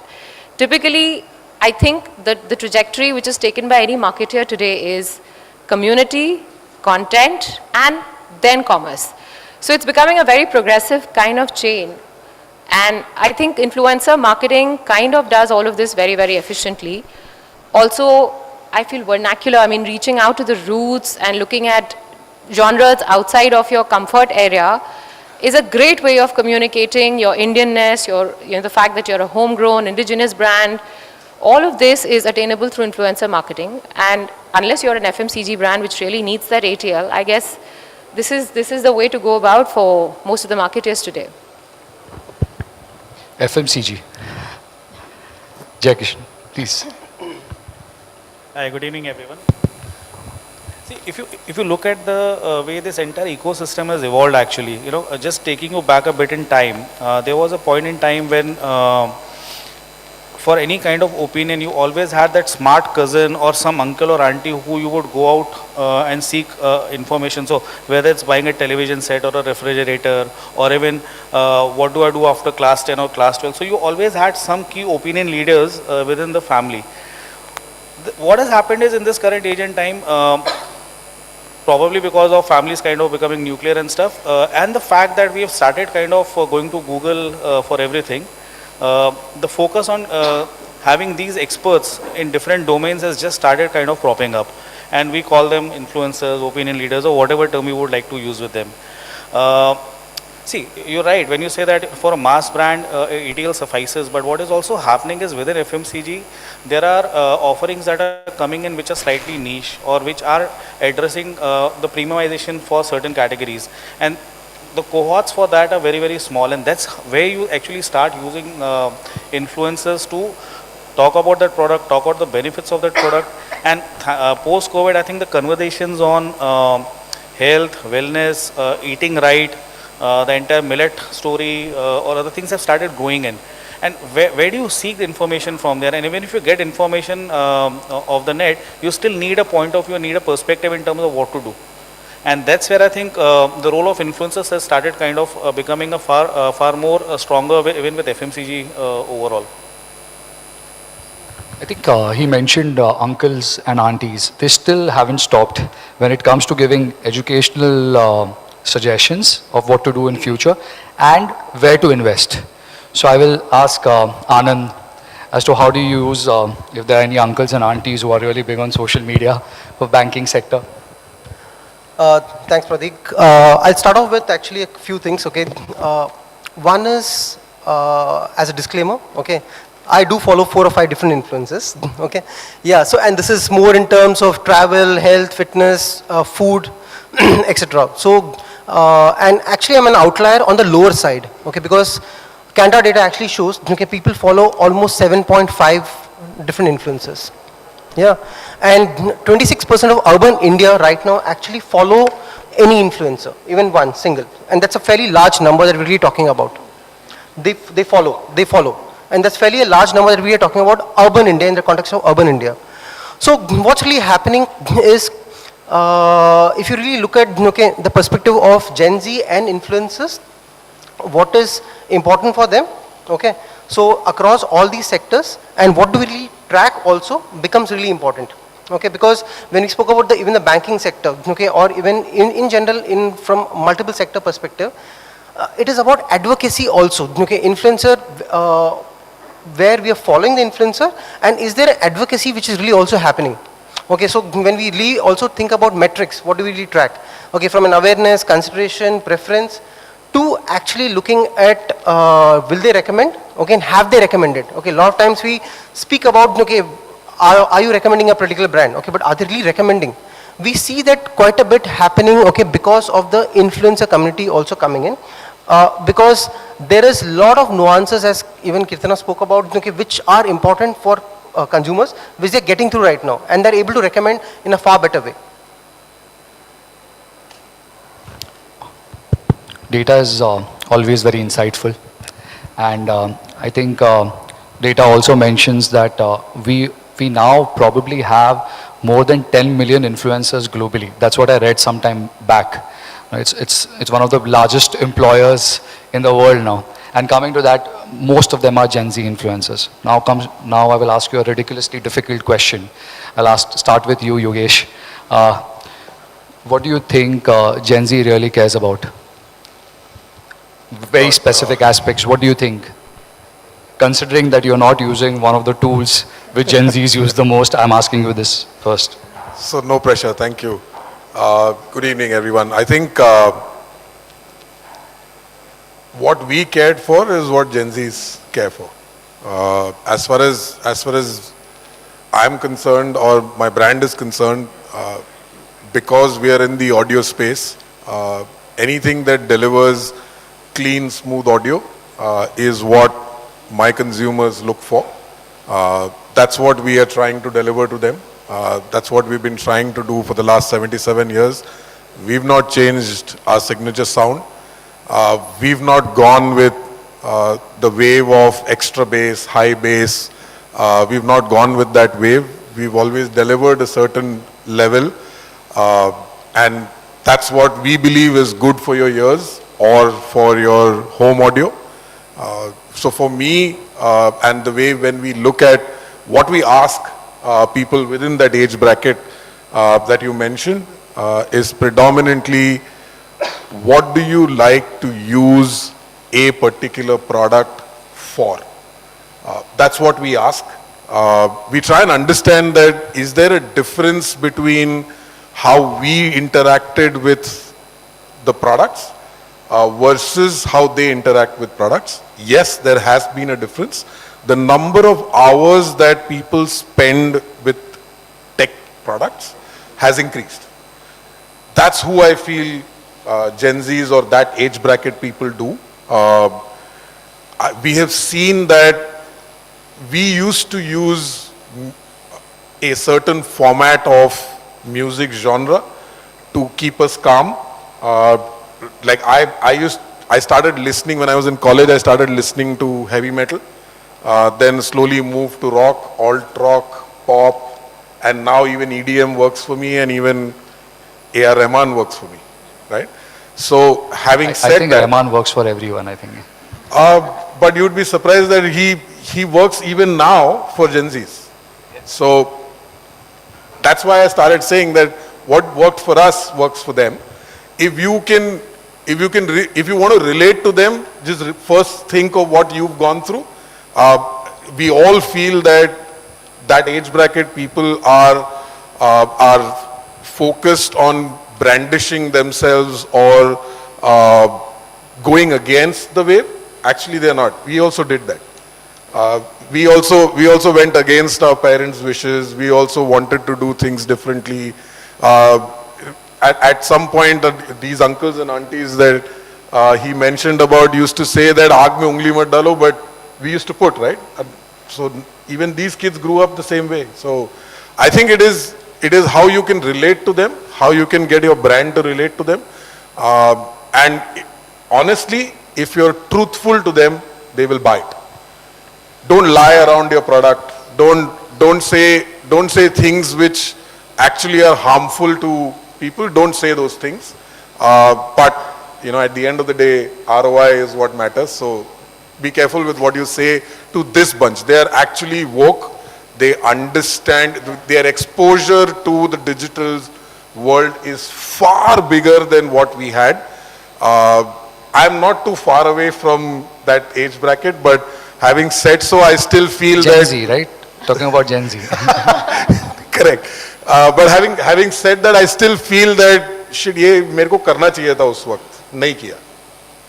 I want to add something. I don't know how many people in the room saw the Russell Peters gig recently. He spoke about Gen Z. He said, everything that you think is wrong with this generation is something that we millennials have done. Correct. We said we don't want our children to work. They have gone lazy. They don't work. We said we're going to make a breakthrough in technology and they're always sitting in front of screens, maybe managing 4 screens at a time. I think it's absolutely valid and true. Whatever we think is going wrong is because of what we've kind of managed cracking. But in all seriousness, I think if you look at the logos, ethos, pathos part of things, Gen Z is very high on IQ, I feel. Probably not so high on EQ. Because they are really the cool, no sweat, unperturbed generation, I feel. They're actually snatch, drip, everything that they say. You tell them to stay in office till 12 o'clock, they will turn around with a straight face saying, sorry, we can't do it. I will turn it in tomorrow. And they will go home. They're not perturbed. They're really cool. Neha was just complaining about working on weekends. Yeah. So we know that she's not Gen Z I for think sure. real story, authenticity, inclusivity is what really kind of gets them going. Like Yogesh said, be authentic, give them a story to follow, and be inclusive. Like they don't care the size, shape, whatever. They're really cool, I feel. Neha, do you, I think all of us feel that what we did, they are doing it. They're just doing it more socially. They're doing it up in your face. Do you think that's what, I mean, my question was specifically about what do you think they really care about in terms of, not only in terms of brands, but in terms of their lifestyle, in terms of how, so if one of the examples which Pallavi gave, now I'm supposed to work only till 6 p.m. I'll walk out. What do you think they really care about? Is it living a fulfilling life? Is it living just for social media? Or is it just living for a group of people they want to impress? I mean, you can obviously broaden it. I'm just giving you some. Sure. I think, sorry, can you hear me? I think Gen Z, for them, I think authenticity, being real, I think is critical, right? They don't want any facade, they want the real thing. So, when we work with influencers, in fact, that's one of the briefs we give, just embed our product in what you do well. We don't want this in your face, a salesy pitch, from your end, because that really resonates well with Gen Z. I think Gen Z today, besides authenticity, they also have, a lot of focus on some of the larger causes, whether it's sustainability, climate change, things like that. And that all makes it a very deep conversation that you can have with them through the way you convey your brand message. For example, we work a lot. I mean, we sell cars, SUVs, and the decision making really doesn't lie today just with the 35 plus. It actually, a lot of the influence is coming from the Gen Z in each family, and we have examples where, the parents went to buy a certain product, and then considering the whole narrative and the story, the Gen Z in the family actually changed that decision to buy something else. Within our portfolio. So I think today Gen Z, not only, follows some of these things deeply, they're also able to influence the larger family. And which is why, even though our primary target audience is not Gen Z today in the auto sector, they become a very important secondary audience for us because they are big influencers to our primary audience, right? And I mean, if you look at even the World Economic Forum and some of these larger forums, you have the Gen Z actually out there putting the messages out there. I mean, look at Greta, right? So, and people are following that, even adults, even other generations. And so I think it's really about meaning, it's really about value. And yes, I mean, back to Pallavi's point, they're very straightforward. And again, our generation possibly is not that straightforward. So it's interesting and it's very refreshing actually for all of us to engage with Gen Z, both as customers and as part of the team. So it's interesting learning. I'll just add one point to what Neha said right now. Okay, sustainability is absolutely critical and important, and we have seen that actually through multiple ways of the data also. Okay, that in terms of even driving brand equity. Okay, for Gen Z, okay, it's almost 1.8 to 2x more important than at an overall level. They plays a lot more important on what the brand is really doing from a sustainability perspective. Okay, from climate change, multiple other aspects. So that's actually really important. Looking for. Whenever I hear sustainability, somehow I always think of electric vehicles. Pranesh, what's your opinion? Because as Neha said, some of them influence their families to take decisions to make the larger purchases. In your case, I'm sure your teams are dealing with Gen Zs on an everyday basis, because most of the Gen Zs, their first bike would be at a very early age, if I'm not mistaken. So what do you think Gen Zs are looking for when they come to specifically your brand? So as you started this conversation, sorry, I have a very bad throat, so I must sound very different from what I am today. They're pretty much sure of what they want from their life. Right? The question that you started with, what do they expect, right? Today, sitting here, probably I'm not sure what's going to be in the next 10 years, right? At least when we were all Gen Zs, even then we were not sure about what we want to do. But today the Gen Zs are very sure what they want to achieve in their career, right? And they follow that process, that path, very clear in their head what they want to choose. We didn't have the luxury, whether by force or by choice, we didn't have that luxury, right? The mentality is very different the way they've grown. Now, specifically to our category, before I come to the brand, the category is an evolving category. Today, the penetration of scooters is about 50% in the entire two-wheeler category, and within that is about 15% for EVs. So scooter category, 15% penetration is of EVs. They're very technologically evolved product. Now you can't sell a technologically evolved product to a parent straight away. Example, say, if somebody is not technologically inclined, they don't see value of EV, right? How do you sell a person EV when they don't see a value and you want to command a slight delta over a petrol scooter? You can't do that, right? So if I'm a technologically ingrained brand, EV is of course a mode of transport which allows me to travel from point A to point B, but you need that kind of inclination. Who gets that inclination faster? The Gen Z, right? Is it easier for us to communicate? Yes, it is easier. But the challenge is, because it's an evolving category, and that's probably a curse for marketers. If something is really familiar, you need to sell it as differentiated. If something is really differentiated, sell it as very familiar. Because you want to increase the adoption into the category, you don't want to scare them, right? It's so easy, people don't know, okay, how do I charge this EV? It's just as good as plugging in a charger like you do for a mobile phone, but still people have doubts. How far can I travel? People talk about, oh, this EV today do not have sufficient range. Any regular day for a college student may not be more than 30-40 kilometers at best. Scooters, single charge gives about 150 kilometers on a single charge, right? So the way we want to look at these category or the cohort of influencers, Gen Z influencers, is they're very, very important, because they are the people who are going to influence my next consumers tomorrow.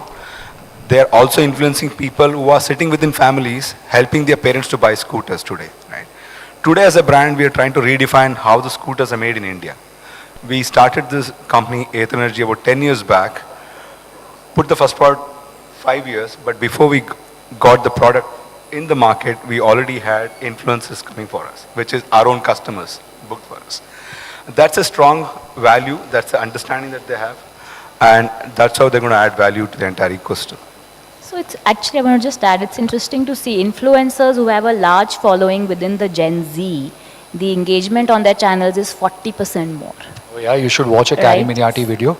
Yeah, so I'm just saying, I mean, it's not only working with Gen Zs, it's also working with influencers who have a large Gen Z following, so that you're able to kind of really build that engagement and get the ROI that you need. And for a brand which is as evolving as ours, or a category as evolving as ours, it's very important how we choose our influencers. Probably a lot of brands have flexibility to choose the influencer they want to, but we can't do it. I think we should be very careful. It's as important as choosing a brand ambassador for your brand, right? At every level, they need to rub off on the brand, whether it's awareness or consideration. The way the category is today, we need to do a lot of work in the consideration for the category while we build the awareness for the brand. So there's a lot of play for influence to play in our lives today. Okay, so when it comes to choosing influencers, Pallavi, this is specifically to you. When it came to building communities, looking at fitness influencers, today HRX is probably associated with everything from gym wear to probably if you're going for a run. What did your brand specifically do when it came to building communities? Because you specifically spoke about it as well.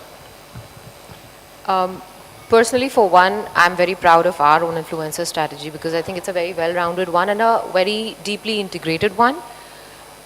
It doesn't keep changing quarterly in terms of the list of people who kind of resonate with the brand and stuff like that. It started when we were contemplating during pandemic as to how do we kind of develop this into something more meaningful, and all of us had a lot of time because we were just sitting at home. We worked on this key opinion leader strategy inside out, saying what better way than converting all of us into key opinion leaders, because who better than me to start with, and the rest of my team followed suit because I know the business of fitness in and out. I have the numbers on my fingertips, I understand the categories, I understand what happens on the field. I'm a CrossFitter, I do calisthenics, gymnastics, I run half marathons. I mean, I'm a super user of most of the other brands, ranging from the international ones to the local ones. So the team started putting a lot of focus on what should I be doing to become the key opinion leader, and pandemic was a great time where all of us sat down. I think we penned several authored articles, we wrote blogs, we vlogged, and not just me, the thing continued following. There were ripple effects. The community started joining in. There were people, there were aspirants across millennial groups, across Gen Z groups. People saw that this was an authentic strategy because we didn't enable them to grow just in terms of follower count or their engagement rates. The focus were not only on the KPIs, but it was actually about elevating the people themselves.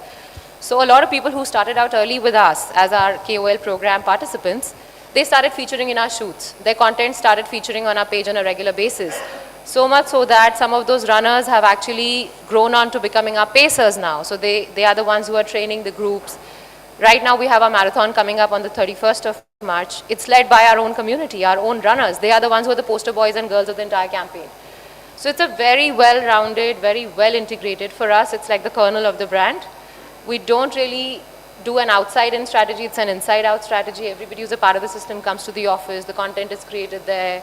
They're used for campaigns, be it with Ritik, be it for the catalog shoot for Myntra, be it a new collection launch, be it a collab on revenue share basis. It's all done with the people, and people have grown, not just their followers and not their KPIs have changed, but technically people have grown into becoming quasi-athletes or trainers or nutritionists and whatever they wanted to pursue. So, I mean, I think we were really ahead of our time, and I think pat on the back to my entire team for pulling this off. So, it's one of the best ones because Nike Running Club fell through, Adidas Running Club fell through, but ours has seen the test of the times. That's awesome. And we're pretty much the one on the road now. It's always nice to hear a brand talking about that they don't really follow KPIs. When agencies like us hear this, it sounds very nice. By the way, Pallavi herself is an influencer. Somewhere in the middle, she said, indirectly, you can follow me on Instagram. So one specific thing when it comes to Gen Z influencers are that I shouldn't use the word sensitive, but they are more they have more empathy to certain things, and that also results into adverse reactions sometimes. We all have heard of something called cancel culture. I'm sure as brands we have faced it sometime, one or the other time, because of some reason, some fan club coming and saying, I do not like the founder of this company, someone coming and saying, delete this particular app. To you specifically, Jai Kishan, when you run a brand which sells everything from cookies, atta, to luxury suites in some of the best hotels, how much does a cancel culture affects all the products? Because it could happen to any one product, and then it spirals out of control sometimes. It has happened in the past. It has happened to CEOs, founders. It has happened to companies. What do you think can be done to probably not avoid it, but firefight it? So I'll tell you a very interesting thing. Since you mentioned about delete this app and other things, so in my prior role, I used to be with Snapdeal, and we had Amir Khan as a brand ambassador. And there was a statement where he said, I fear for the safety of my wife and kids, and I would prefer going out of India, whatever. There were factions of people who actually started downloading the Snapdeal app and giving it a 1 rating. Okay. The funny thing is, because the number of downloads started increasing for people to give a 1 rating, my ratings on Google Store significantly went very high.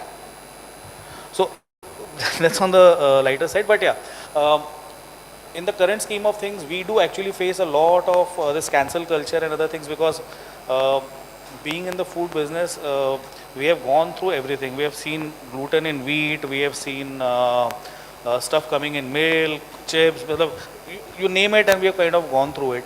So the way to handle it is two ways. One is, step one is to first figure out the validity of the news and other things. And in case if it's just a malicious intent by somebody, then the entire effort is in terms of ensuring how do you mitigate the situation.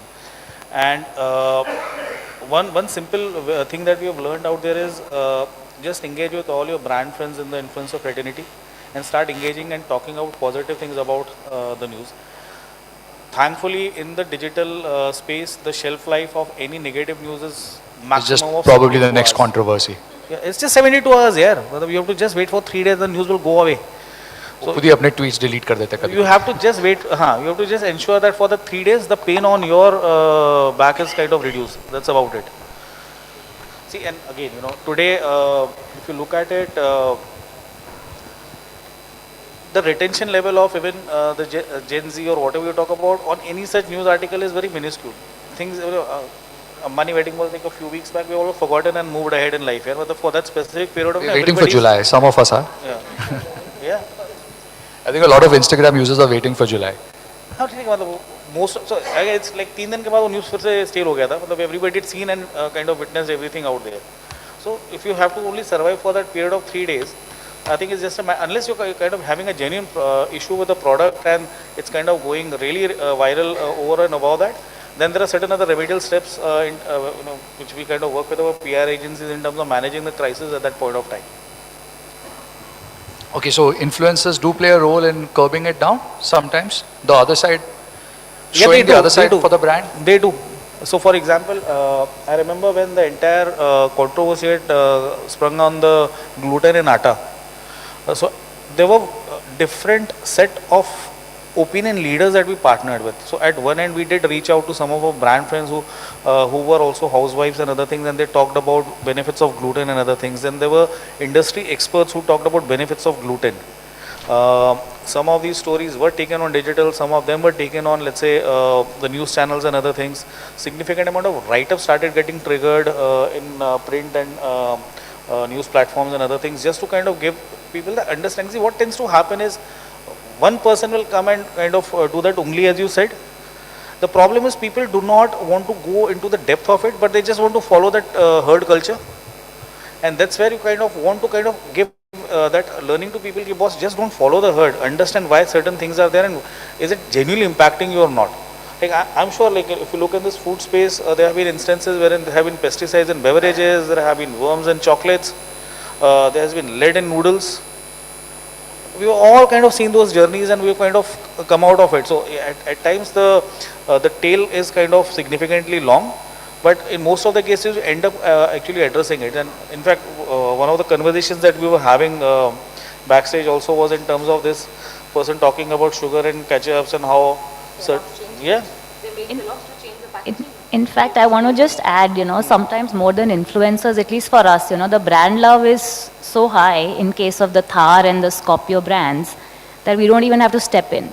वो खुद ही लड़ने आ जाते हैं. It's a debate between customers and they resolve it, and you have, all the positives coming in from their end. So we don't even have to trigger anything to say how do we kind of, so we just watch sometimes because these two brands, I mean, the love is so much across, right?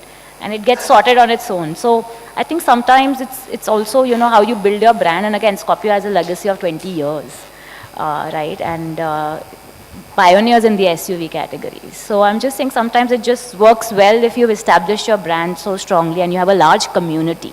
And I think some of us kind of mentioned the whole influencer space, especially for Gen Z, is a lot about also belonging to a certain community, belonging to a certain cause. And that becomes important to understand that and leverage the right influencers for your brands. Kirtana, I hear, let's focus on your brand strategy. You specifically target millennials, not Gen Zs. What has been your learning when it came to, interacting with millennials, whether directly through your campaigns or using influencers specifically for millennials? And can we use the same strategies for Gen Zs in general, specifically to your brand? I think, excuse me, I think what has really worked well for us are three things. Keeping it simple, being authentic, and doing things with intentionality. And whatever I'm going to say is, perhaps been voiced by Neha and Pallavi, but, this is our brand experience. We are literally just about over a year. And so it's not like we have a long legacy like Neha's brand or Jai Kishan's brand. But that said, I think just to reiterate, keeping it simple, being authentic, doing things with intentionality, whether it is a campaign that we put out there or whether it is our influencer program, these three principles are very dear to us and we are guided by this. The second thing that we do is having authentic communications and partnerships. We don't believe on jumping onto trends or, templatizing content. And the third thing for us is having meaningful conversations about our brand ethos and about our products. And of course, always having an angle of self-care in them. So these are the three things that I would say has worked very well for us. Specifically with influencers, just like Pallavi said, I think I'm incredibly proud of the organization and the team for putting together such a solid program and building the brand in such a fast pace. The moment I walked in, there were several people who've heard of my brand, who've heard of the campaigns that we've done, who've heard of our products, tried our products. I was in the ladies' room when, a young girl came and told me how fabulous our products are. It's literally a pat on the back for the team and for all of us, because in 1 year, if we have been able to establish that, that is thanks to not only what we have done, but also what the influencers have been able to do. That said, moving on to your question of can those learnings be, served for the Gen Z cohort, I want to clarify that, of course, we too serve the Gen Z cohort.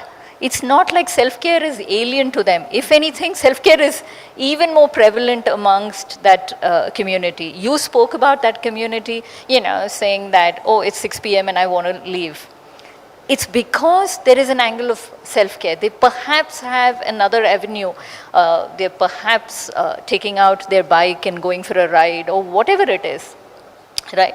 So with the Gen Z cohort, they're very authentic, they're very honest, they're not afraid to ask questions. Sometimes they even show you the mirror, right?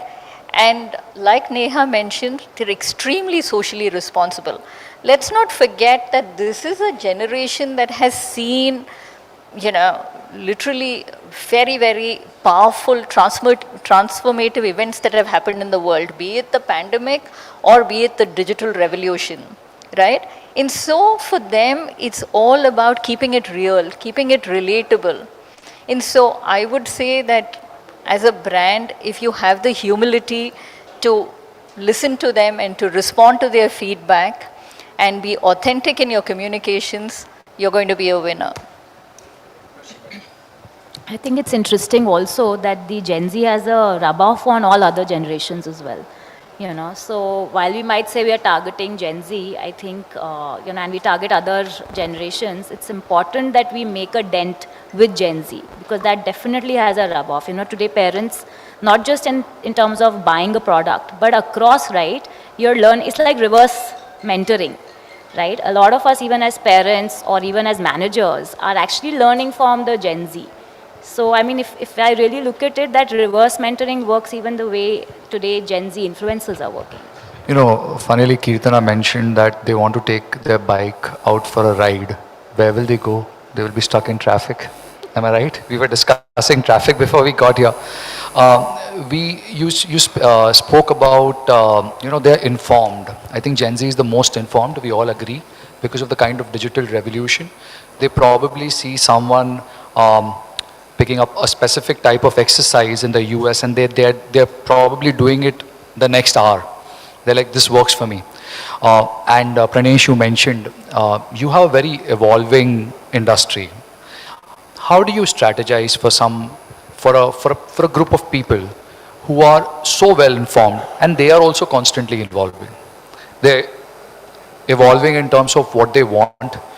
They're evolving in terms of the new information which comes in, and then they conclude something out of it. Sometimes the conclusion goes one way, sometimes the conclusion goes the other way. So how do you, as an evolving industry, plan or strategize a long-term strategy or a short-term strategy? What works for you?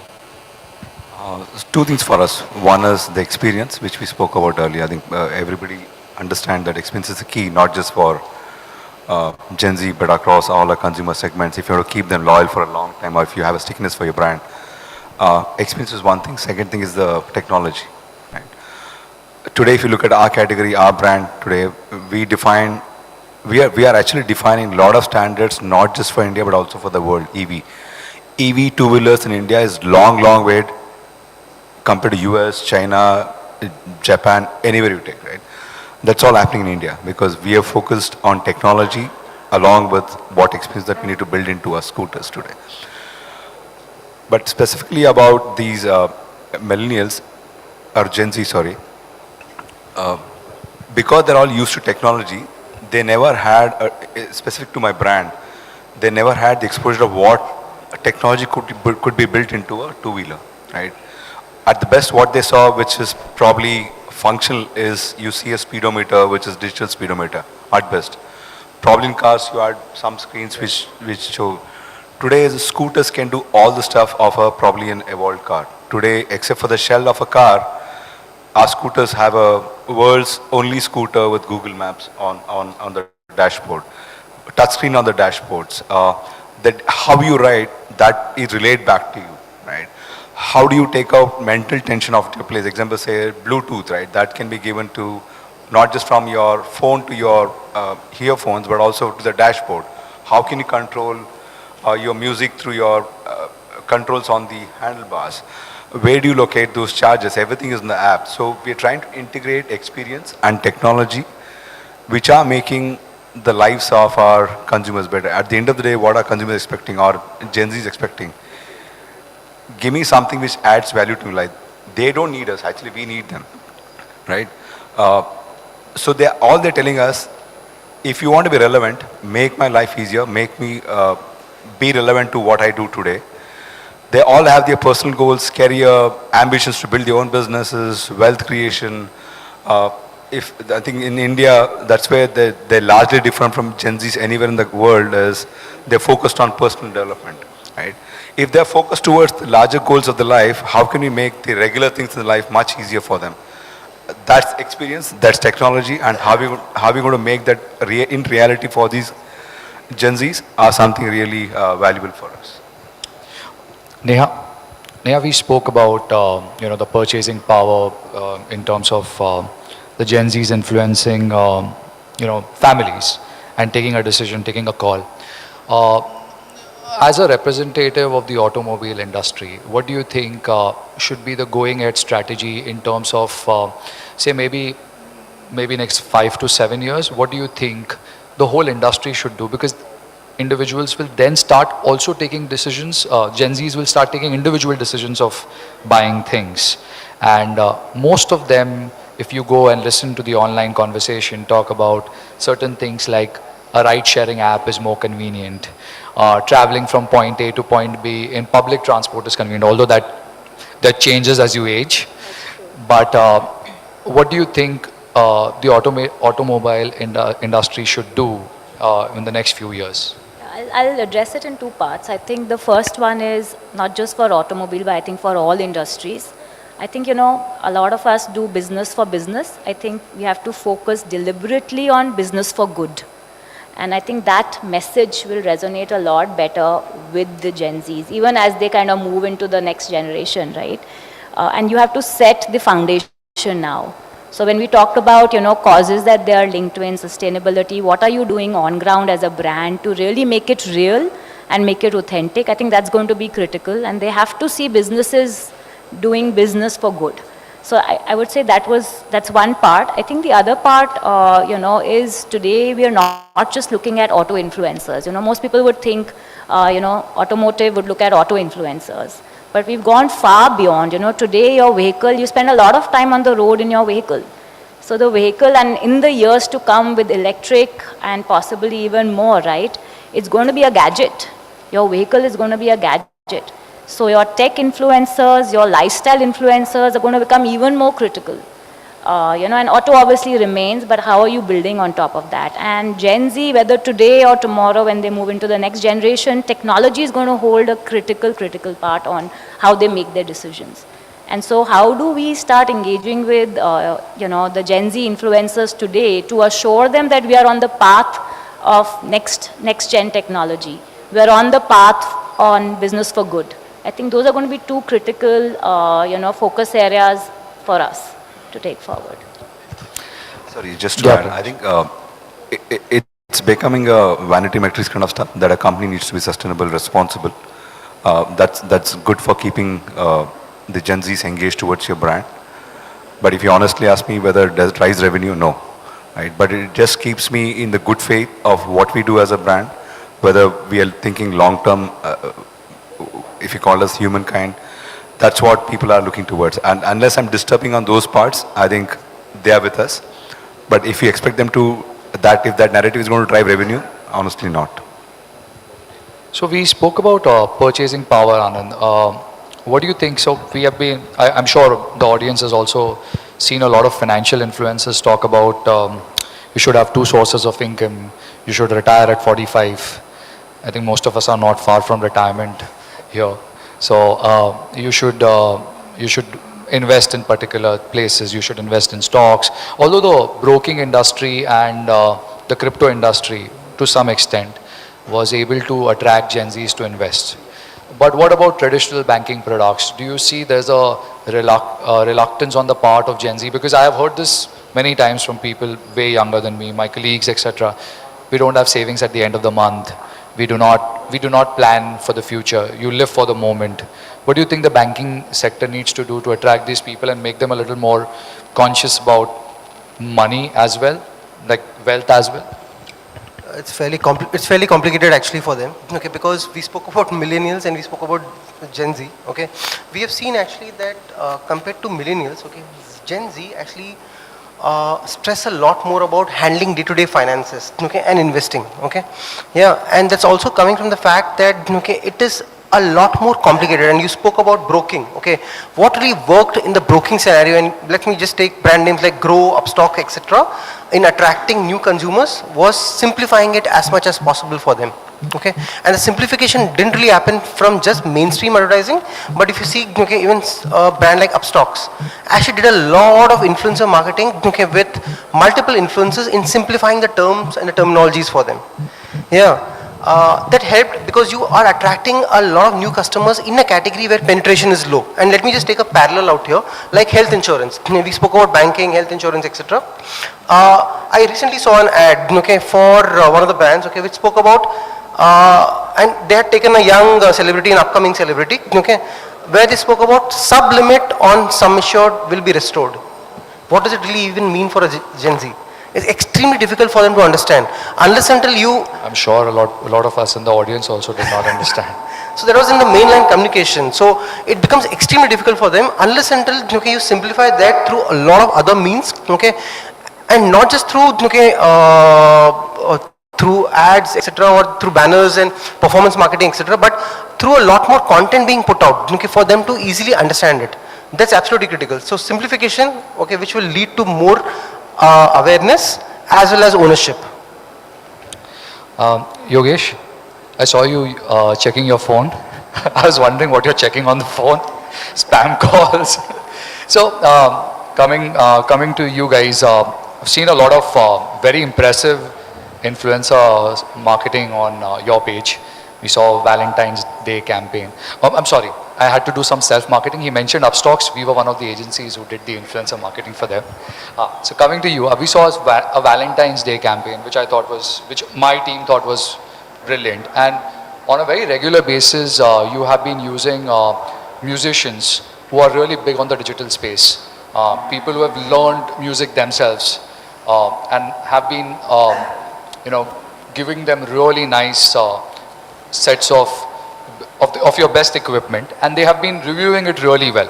It has worked. What do you think has been your overall strategy in terms of attracting Gen Zs? Has it worked with these specific people, like these specific campaigns I mentioned, or it is beyond influencers, you're doing other things as well? And if you can summarize for all of us. Wow, that's a task. We believe that when a musician makes music, he is absolutely true to his, and he's passionate, he's delivering his best when he's putting out that music. If there are people that connect with that music, they will connect with the equipment that he uses to make that music. So which is why we've had mostly very, very senior musicians associated with us globally, starting from Quincy Jones in the US to A.R. Rahman in India to Martin Garrix in Europe. So we are, fortunately for our brand, we work on both sides, which is the professional side as well as the consumer side. So what the speakers that you see here are JBL versus the speakers that people use at home are JBL versus people who watch movies in a PVR Inox is JBL. The Valentine's Day specific campaign that you spoke about is actually bringing that story out. We had a problem initially when we said that when we were celebrating our 75 years, we actually questioned saying, do people actually care that you have 75 years of, or you've been around for 75 years? Are you a heritage product or brand, or are you going to talk about legacy? So we chose legacy over heritage, and that is what we are trying to bring out with our Heart of Sound campaign. That's what we are actually trying to deliver as to what you hear in a cinema or what you hear at large concerts. And we were the first ones to build from, when movies started, it started as silent movies. There was an audio behind it. And James B. Lansing, which is JBL, was the first guy to actually build a horn for movies. That's what we are trying to bring out in our Heart of Sound campaign, and that we believe is something that will, whether influencers ride this wave or not, I think this message should influence our consumers to buy it. We use musicians purely because they're like everyone here said, they're authentic in what they put out as their music. And we'd like to be authentic and true to what we believe in our legacy of 77 years. So summary, I don't know if I may do justice to that or not, but I think one takeaway that I got from here is the Gen Z age group believes in authenticity. If you're authentic with what your messaging is, I think they will buy your product. They don't believe in sales pitches. Oh, they don't believe in sales pitches. Thanks a lot. Thank you. I'm glad everyone's nodding their head. So Thank you to the panelists. I hope to see you all again. And Yogesh, the next time we meet, I hope to see WhatsApp and Instagram on your phone. That I doubt. Thanks a lot. Thank you. Thank you, guys. Thank you. Ladies and gentlemen, a big round of applause for the stellar panel. Thank you so much. When the variety of brands are such, even 1 hour is less for a discussion like this. Please stay with me a moment longer. I'm going to invite Mr. Navjeet Nath, Head of Sales India, Bliss, to please join us and give a small token of our gratitude to each of our panelists and our session chair.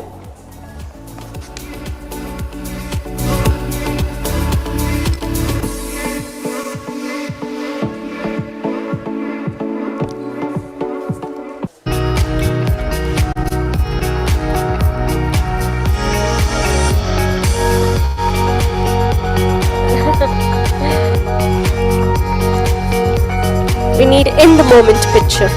Thank you. Well, there were some great insights on how Gen Z interact with influencers, but I'm sure you'd agree that in every household there are Gen Zs who are influencing the entire family through the knowledge and awareness of much bigger plethora of brands than we do. So I hope that we all can connect with those Gen Zs and keep our brands impactful.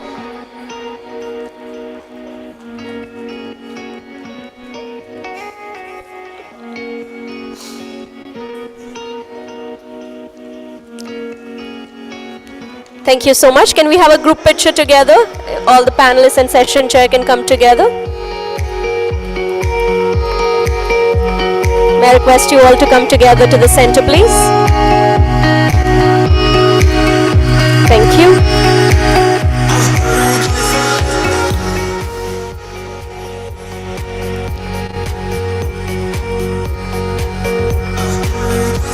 I'm sure all of you have quite a few takeaways from this session, so don't forget to use our hashtag PitchCMO and share it with a wider audience which is outside this room.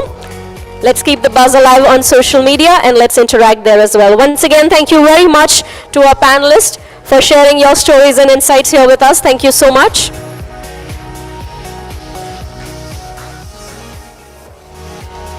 We'll take just a moment to set up the stage for our next spotlight session.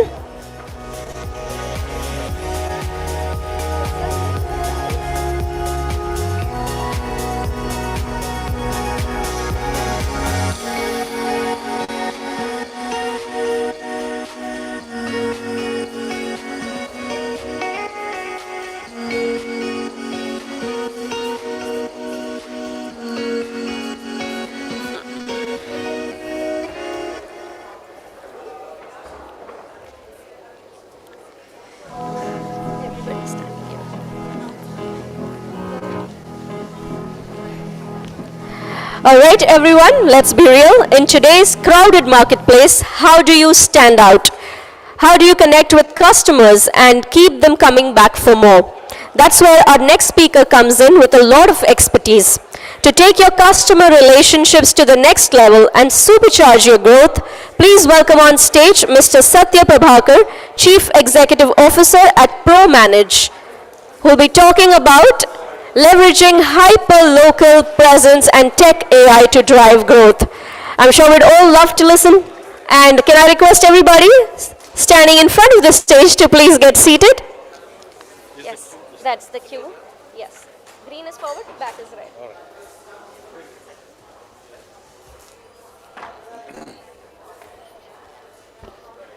I can speak to this? Yes.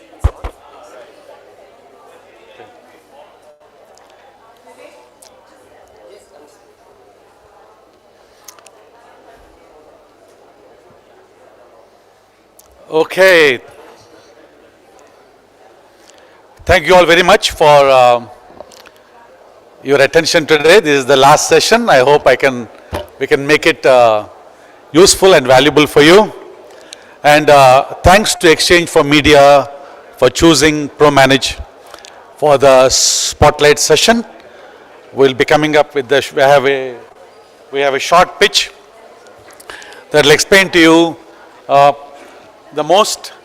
perhaps the valuable cohort of an audience there is, and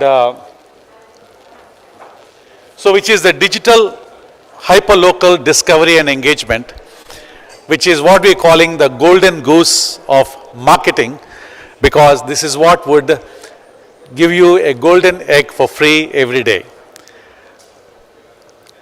So what if there is an audience out there that is huge, which is about 730 crore times a month they are accessing something, looking to buy something. Second one, it is free of cost, in the sense you don't have to spend 1 penny in terms of the media cost. The third one, it is inclined to buy something, whereas most of the other audiences are there looking for something else. This is an audience that converts 5 to 10 times better. And finally, unlike other media, this audience, you can identify who the audience is, that over time, even if they don't purchase today, they can over time be inclined to buy what you're selling. And this audience is the new digital world order, as we call it. This is the local search audience who are looking to buy something, a product, a service, or a brand, or a business, that they're looking to buy something.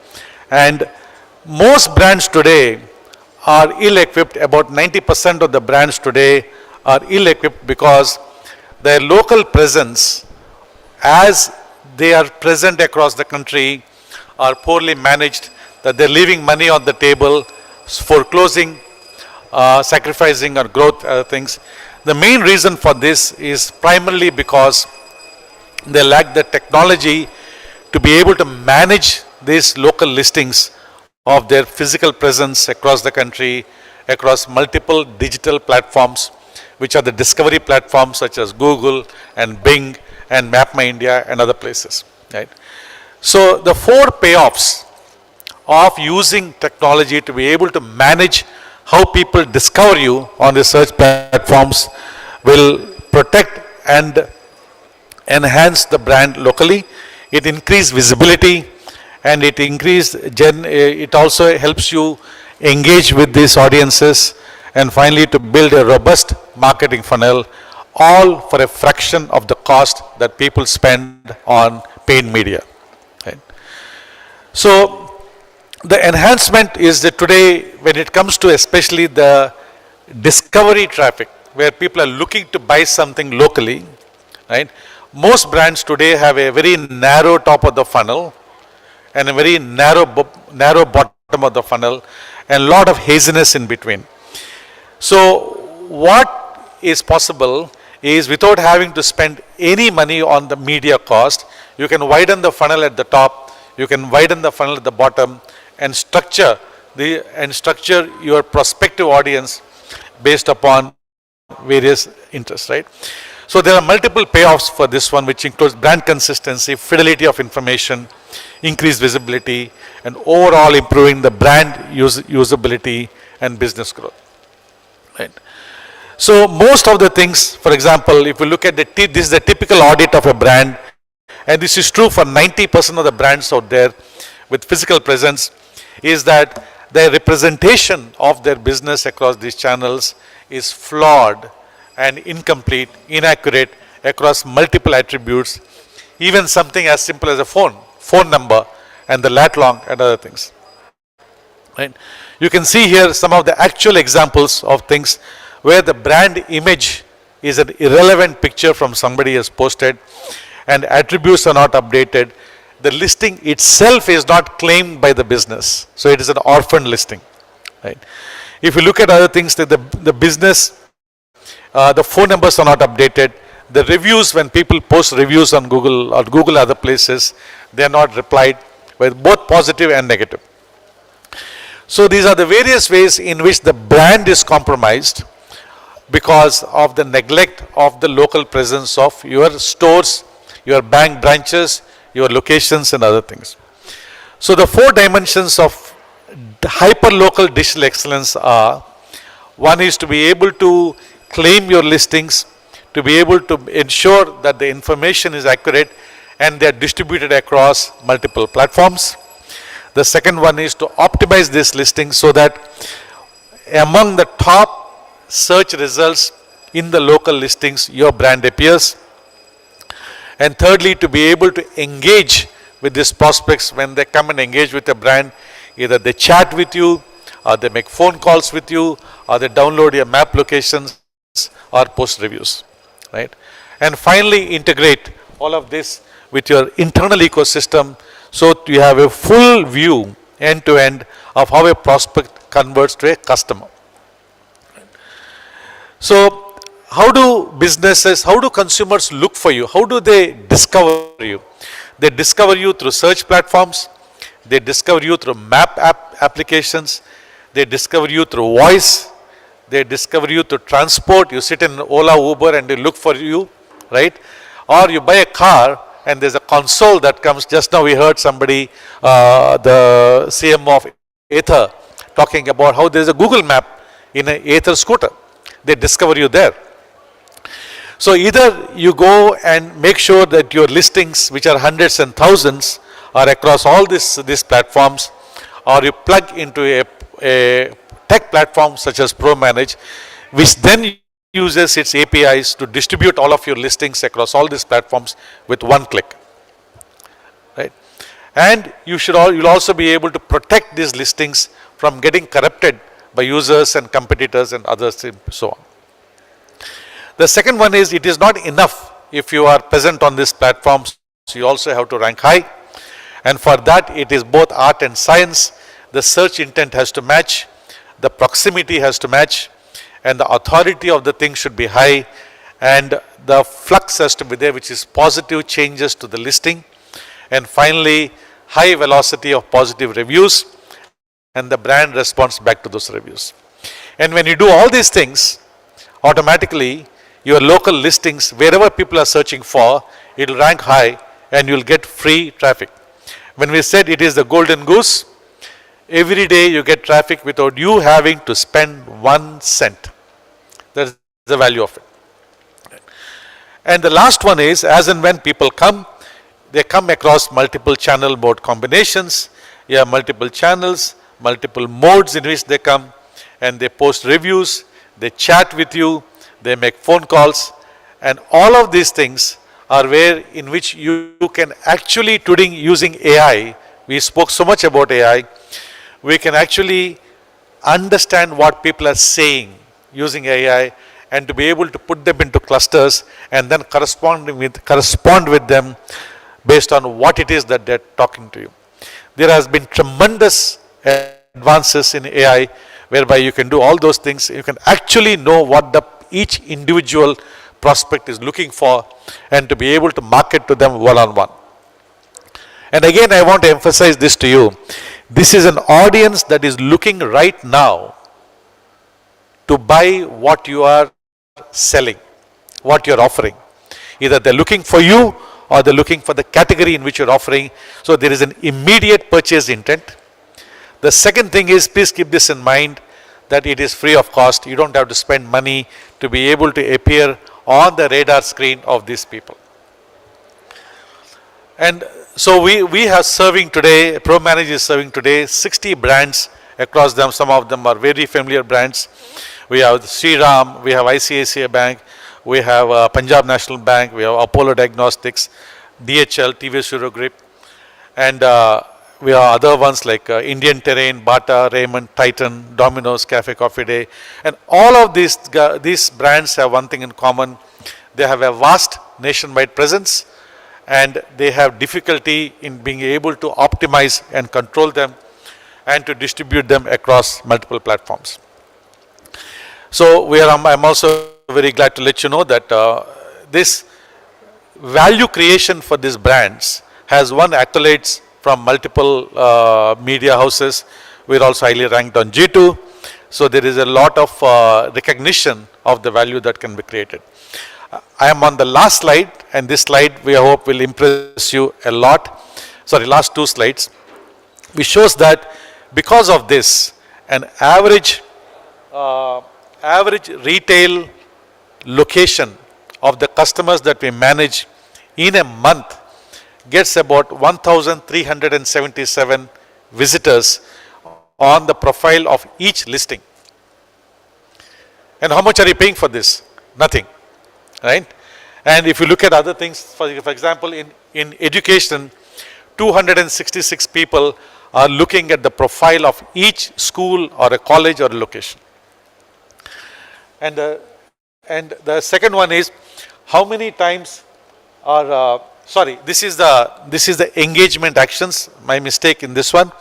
Engagement action is number of times people are calling the location, or they're downloading the map location, or the third one is they're clicking on the website, or the fourth one is they're chatting with the location.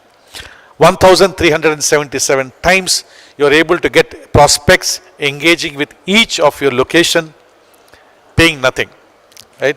If you look at in education, it is about 266 engagement actions and 1,912 visibility actions, right? All are seen by people who are looking to buy the service today, right now.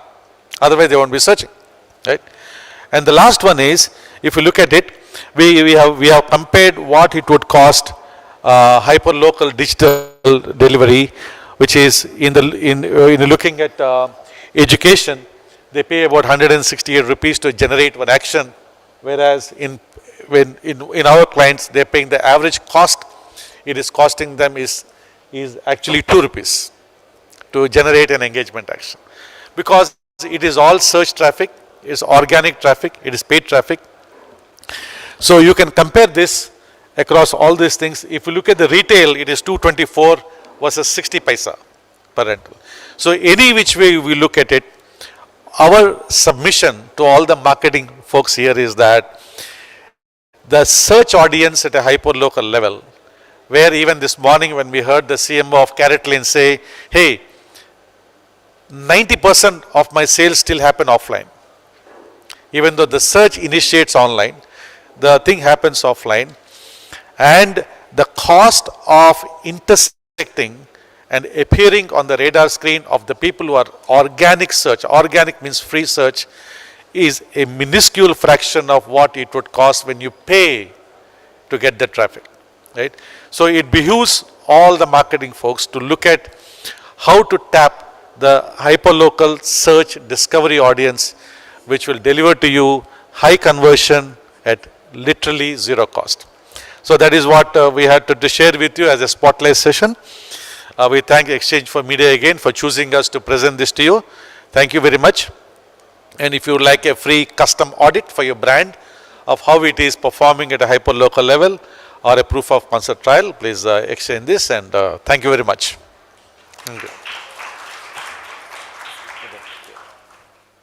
Thank you. Thank you so much, Satya. I'd like to invite on stage Mr. Saurabh Jain, CMO at Zydus Wellness Limited, to please join us and give a small token of our gratitude to Satya.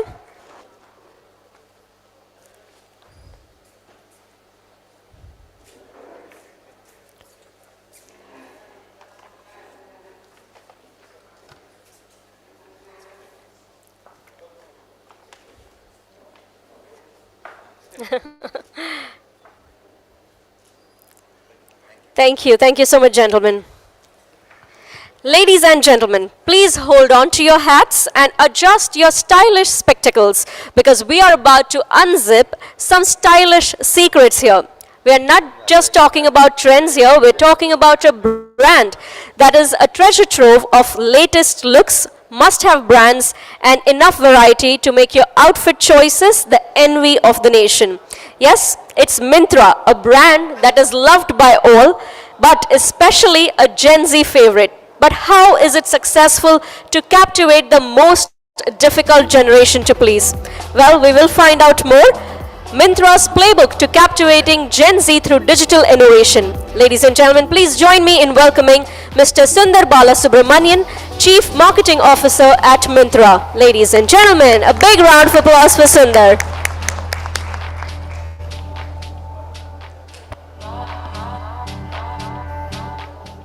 A very warm welcome.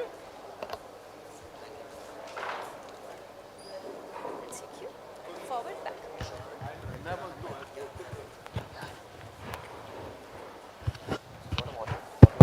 No, I'm good. Thank you. Are we good to go? Hi, good evening, everyone. Really happy to be here to talk about clearly what is a topic of interest to everybody, which is Gen Z. We've heard a panel some time back also talking about the same thing, and I'm going to kind of share our learnings and thoughts of talking to this target audience itself. For us, interestingly enough, Gen Z is not just a word that we want to talk about from a future perspective. We already have 10 million customers who are Gen Z, so it's a very, very real audience and a cohort that we go after because they drive business for us. So just to start talking about some of the numbers from a Gen Z perspective, anywhere between 250 to 300 million Gen Z in the country is what estimates are. We know that over 100 million of them are shoppers, right, across the spectrum. And we know that there are 50 million of them who are actually e-com shoppers. So again, as an audience, as a cohort, when we talk about them from a future perspective, we also have to realize that even today, they are a very strong business building cohort, right? So today, 50 million as far as we are concerned, e-com shoppers. Tomorrow, it's the same, which will become 250 million plus. So for any brand, I don't think this is a cohort that you can ever ignore. And of course, the cohort is do everything online. As the slide says, they live online, they connect online, and they entertain themselves online.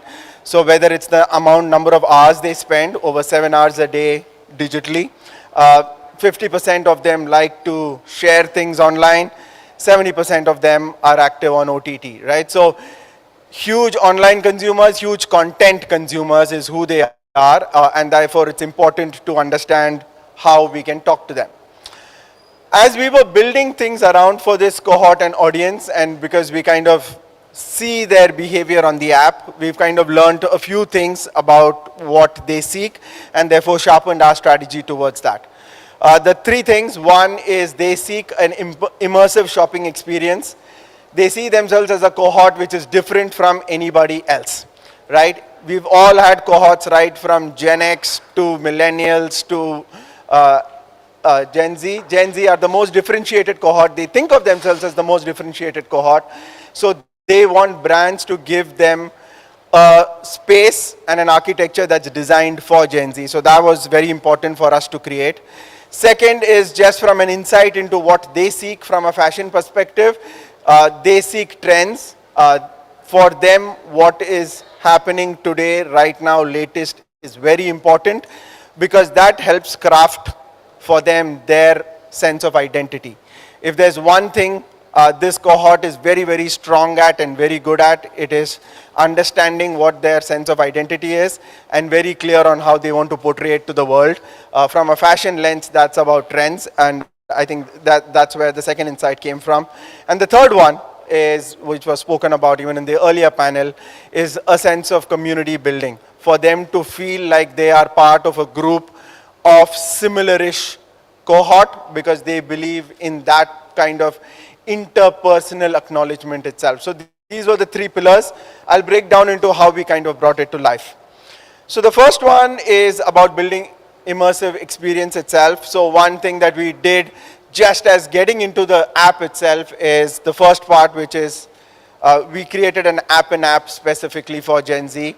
So anybody comes into the Myntra app, they kind of got this first screen which said, if you are Gen Z and you want forward, you click on it and you just go to a forward experience directly. You don't see the rest of Myntra, you see Forward, which is the brand that we've created for Gen Z. Even if they go to the regular Myntra, on the bottom nav, we had a very clear forward call out to make sure that if that's what you seek, we will take you there. And then of course the third one is the forward app in app itself. For us, again, the insight from an immersive perspective was they are social media first. So therefore, how do you build a shopping experience also, which is like social media first? So the use of just these white graphics and the visual treatment, for example, is one starting point of how we made it immersive. The next part of it was how do you really create it video-led first, even from a shopping experience perspective. So through the forward app in app, you will see a lot of video content that gets interspersed with the standard catalog that you would see in any shopping app. And these are videos that are across three verticals, which are important again from a Gen Z perspective. One was about discovery, which is how do I discover new trends and what's happening. Second is how to, which is I want to know how to style A with B, what kind of beauty tips work for me for going to a party versus going out somewhere else, etc. So the education part of it. And the third part of it, which is important for them, is inspiration. They take inspiration from influencers, creators. They take inspiration, of course, from the regular, what you would call celebrities in India today across, both movies and cricket. So we had video content across all through our app that does this. We have over 500 creators that we work with who are Gen Z creators whom we work with who put out content, and this content is put out on their social media, whether it is Instagram, Snapchat, etc., and also on our app. So that's the second part of how we made it a little bit more immersive for Gen Z. And the third part was, we are a tech fashion platform. How do you use technology and make it more relevant and immersive for them? So we created features that help them in their purchase journey. So the first one is an AI fashion assistant called Maya. What she allows you to do is you can converse with Maya on a real-time basis on what you're looking for, and she will help and guide you on your shopping as you go through the shopping journey itself. The second one is what we call My Fashion GPT, because again, the world has moved from doing just specific search terms to doing much more conversational search. So that's what My Fashion GPT does. So you're not just searching for a pink sari, but what you can search for is a pink sari that I'm wearing to a wedding in Chennai, and it will contextualize that and show you results for that. That's really what My Fashion GPT is about. The third part of it is the AI stylist, as we call it, which is everybody goes in to buy one article type. I'm looking for a jeans, I'm looking for a top, I'm looking for a dress, etc. But what's important for them to kind of showcase their identity is the full look. So as they're looking for one article type and as they make that choice, what we also auto recommend to them is this is the rest of the look that you can potentially buy in Myntra to complete the whole look. So the first three are kind of on the fashion side. On the fourth one is on the beauty side, where we have a skin analyzer, which again starts with taking a selfie, and again the back-end engine of that basis kind of analyzes your skin texture, etc., gives results, and makes recommendations on the products and the kind of regimen that you need to follow. So this again is helping Gen Z in this journey across inspire, across discover, across education on the journey itself. And what we've seen is across all these, anybody who engages with these features, the ability to convert them, the ability to get more revenue from them, the ability to get repeat just increases dramatically. So this is another tech version of how we did an immersive experience for Gen Z. Moving on to the second part, which is trend first. Trend is super important for them, and there are many kinds of trends. This is an audience which is digital first, so they know everything that's happening in Milan or New York real time. They don't depend on someone else to tell them, they know it. That's one part of it, so it has to break geography. The second part of it is they look for trends which are not just seasonal, but they look for things which are very, very topical and here and now, right? A great example of that, which is a trend which lasted probably 45 days, was the Barbie trend, right? When that came in, it was a trend that took off, and everything that was required for those 45 days, and we had to kind of respond. So trend we identified was very important, and we kind of brought that to what we offer them.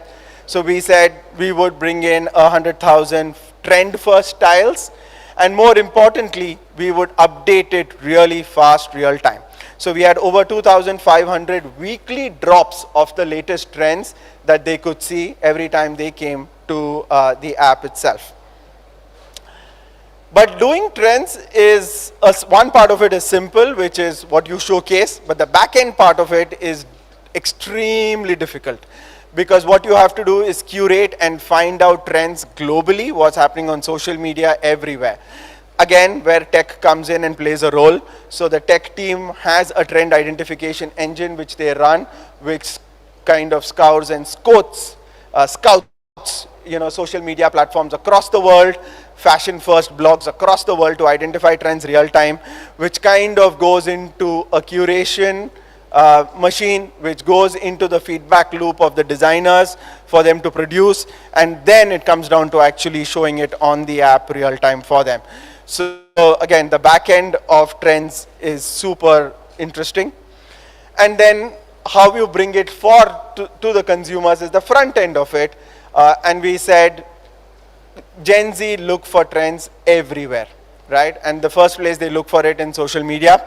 And we kind of said, if you spot a trend anywhere, we will allow you to shop that trend on Myntra. So the first image that you see is Instagram.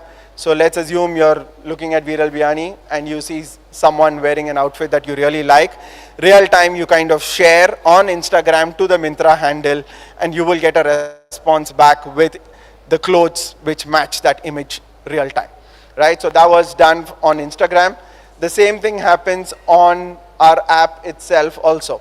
So within the app, we have image search. So you can take a snapshot from a magazine, from social media, search using that image on our app, and it will real time show you what are the clothes that match that the most, right? So for everyone, it was about not just spotting trends, but it is also about closing the loop and buying trends. That was accompanied by a couple of the other widgets which I spoke about, which is things that drop daily, so that you know it's new. And again, and the fourth one, which is as you're searching for anything, you have a forward trending filter there, which tells you again that not only are you searching for work clothes, party clothes, whatever, but very real time, what is the trending version of it. So this is the piece related to trends itself and how we showcased it. And then of course, the fun part of it is when you really take it to communications and you say it in a fun, engaging manner to the audience. So this is a video that we kind of put out to talk to everyone and say what spot the trend and get the trend is all about. I'm guessing I just played. Turned up, I'm so excited. Take a sip of the style, don't bite it. Move to the rhythm of the groove, don't fight it. Ignite it, I wanna shake it, shake it. I love the spotlight, but every time I'm stepping out, I get snapped on sight. It's like, spot it, got it. Here we go again. Looking like a 10, trigger candy cane. Can't wait to begin. Living on the edge, but we're spotted. Got it. Fast forward to a whole new world. Fast forward with a twist and twirl. With the moves and you got the truth. Got it. I got it.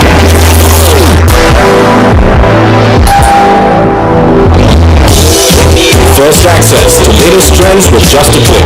Catch the hottest styles now, only on Myntra Home. Yeah, so this was the fun little video, and in the spirit of talking to the cohort, we did two things. One is, of course, whom we used were Gen Z themselves, both Kushi and Vedang. And in the spirit of trending, this is something we launched just before the Archie movie came out. So again, a lot of those pieces kind of worked out well together. So this was on trend. The last piece is on building community. And I think the best and only way to do this to this cohort is to go to the campuses, which is where community formation happens. So we have the Myntra Forward Campus Tribe, which is our loyalty program where we go to campuses and get students to kind of enroll and get benefits out of it. As we speak today, we are probably going to about 500 plus campuses. We're going to aim to get to 1,000 plus campuses through this year itself. So that's one part of it. The second part of it is an on the ground event that we do called the Forward Faces in each campus. A key insight that you have about a lot of the Gen Z is whether they are working or not, you will realize that they all have side hustles and they want to make money because they're not waiting for that first job and everything later to start spending. They're doing it today and right now. And one of the key pieces that they look and aspire for is to become a creator themselves. So the way Forward Faces works is in each college, we kind of do auditions to figure out who's the most fashionable there. What they need to do is put out social media content tagging us. We look at the likes and engagement that they get, and we kind of, every college gets 2 or 3 ambassadors, and we provide them the Myntra platform to become really creators. Whether it is using the Myntra social handle, where on Insta, we are following upwards of 3 million, whether on our app, where we have all those creator videos that I spoke about, we kind of help them in this journey of becoming creators themselves. So that's another aspirational piece for them, which is to become a Myntra Forward face, along with the campus tribe, which we kind of build as the larger community piece itself. And what we kind of close is, just in terms of visual imagery across all communication, we do things which are a lot more trending. The first images of the recent sneaker campaign, which was AI enabled, that we kind of did. The third one is again part of the sneaker campaign, where we did an augmented reality piece with Snapchat that kind of went forth. And again, where all the youth festivals, as we speak about, kind of participating there. The under 25 one is really the last part of it. So catching them where they are, enabling to build the community where they are is really the key. Those were the 3 pieces that I wanted to share with you, which is building an immersive shopping experience was key. Second was being on trend. And really the third is continuing to build community, because that's what this audience really looks for. Thank you very much.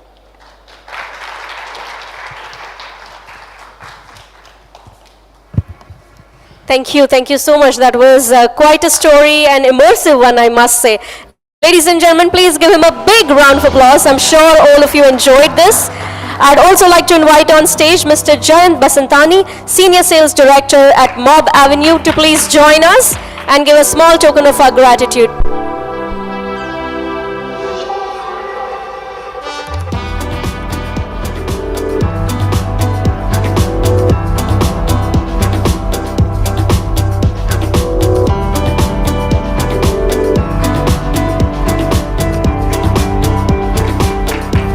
Thank you so much, Mr. Balasubramanian. Ladies and gentlemen, they say you are what you eat. Well, if that's true, then I must be a whole lot of awesome. Yes, because products from our next brand is the only thing I snack on. When our next co-founding speaker was told that millet snacks can be healthy and tasty, impossible, she replied with challenge accepted, and turned the love for millets into a mission. Born out of the dream to reinvent millets, the brand today is part of the Tata brand roster.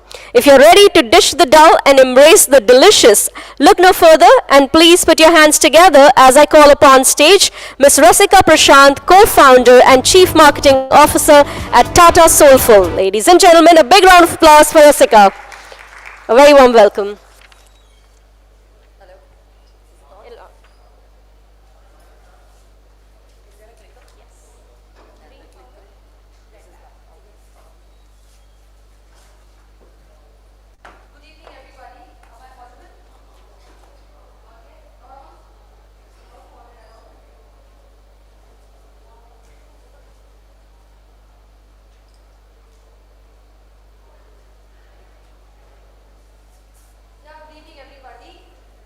Am I audible? Yeah, I think so. I can hear the echo in my... Yeah, okay. So, I mean, the perks of holding the last session is twofold. One is clearly I'm standing between you and your drinks. So I have to make this interesting. And I can talk about as much purpose as I want, but I'm sure to make the evening purposeful, I should make this worthwhile for you all. But secondly, it's to make sure that you end the day with an impact. And what better than having Tata Soulful, which has been an impactful brand for the consumer in the last 10 years. When I was asked to talk about field to feast, I said like the only fields that I know that is the millet fields that we started off with. And feast is something that we have had while we've got the consumer adopted to millets. In the last year celebrating the International Year of Millets recognized by the UN as the Global Year of Millets. And today going to the grassroots with 4 lakh stores across the country where we sell close to 36 packs every month in every store. So which means we know that a nation, when we started off 10 years ago, I literally went city to city calling it Ragi somewhere, calling it Nachni somewhere and calling it Mandua somewhere, and people wouldn't understand. Cut to today where we've dialed it up to where the entire nation calls it millets, including a store in Bihar where I was last month. Anyways, I'll cut the intro quickly and move on to the next slide. So, can somebody tell me what this means? Neither does it look like field nor does it look like a feast. Anybody here? Exactly. Bangalore right now, and that's where I'm coming from. Anybody else? Absolutely. This is a tap, yes, but it's not serving its purpose. It does not have water. When we started off with Soulful 8 years ago, we went to solve this problem. Little did we know, we were told that we will be walking into the problem by 2030, and I have newspaper articles to show you that, but we are already in that problem. You have apartments in Bangalore where people have to go to a gym or a mall to have a bath, and it's not a joke, right? But you know what? Like these data points are not to scare you. I am a firm believer that marketing is not done with fear. Marketing is done where you are solving a problem. We are solution creators, and how do we come up with it? Yes, I mean, by 2030, the India's water demand is projected to be twice its available supply. That's not going to change. We are a growing economy, we are a growing population, and it should not change because our GDP is not going to grow at this rate if we are going to, curb our population. Hence, what we decided to do is, how do we solve this problem? And it takes the sum of the parts, right? Like unlike that tap, if each of us contribute a drop to this ocean to bringing about a change, then there is something that we're going to add up. And I'll give you a very, very, very interesting trivia once I talk about this. Most importantly, before I get here, there are 3 things that matter other than Bollywood and cricket to the Indian consumer. Roti, kapda, makan. And water, unfortunately, hits all 3 with scarcity. We said, what can we solve for? And we said, let us at least start with roti. And that's when we went on to work with ancient grains, which are a part of our culture, which was always there, but it's just that we lost them in transition. A simple solution that we thought of when we saw this data, 1 kg of rice requires 4,000 liters of water. A kg of rice is consumed in a household over 2 days. And this while 1 kg of ragi or millet or nachni or whatever you call it is consumed over almost 4 to 5 days because it's complex carbs, it disseminates energy slowly, you cannot eat as much as rice, only needs 400 liters of water. Now what is, the attention is in the details, because this 1 kg of rice requires water from the ground, and what we are running out of today is groundwater. We have enough rainwater even with the scarcity of rainfall, while millets require water from the sky. So the trivia that I was going to tell you about, if Bangalore alone, I'm not talking about Karnataka, which is a high cash crop state, if Bangalore alone with its limited rainfall conserves water just over its monsoon season, it can store water and provide enough water which they receive from the sky to all of Karnataka. So that is the power of, water from the sky versus water from the ground. Today everybody is crying hola, saying that I don't have water. How many people are solving for it? So now, And why millets, right? These grains are extremely powerful. Yes, they are here to save the world, no doubt about it. But there is something more about them which is nutritious. So we've all heard about superfood. I'm walking up and down, I hope you guys can see the screen. We've heard of superfood. Broccoli, makhana, so curcumin, which is our turmeric, which we put in milk and drink. These are all superfood. Now what is superfood?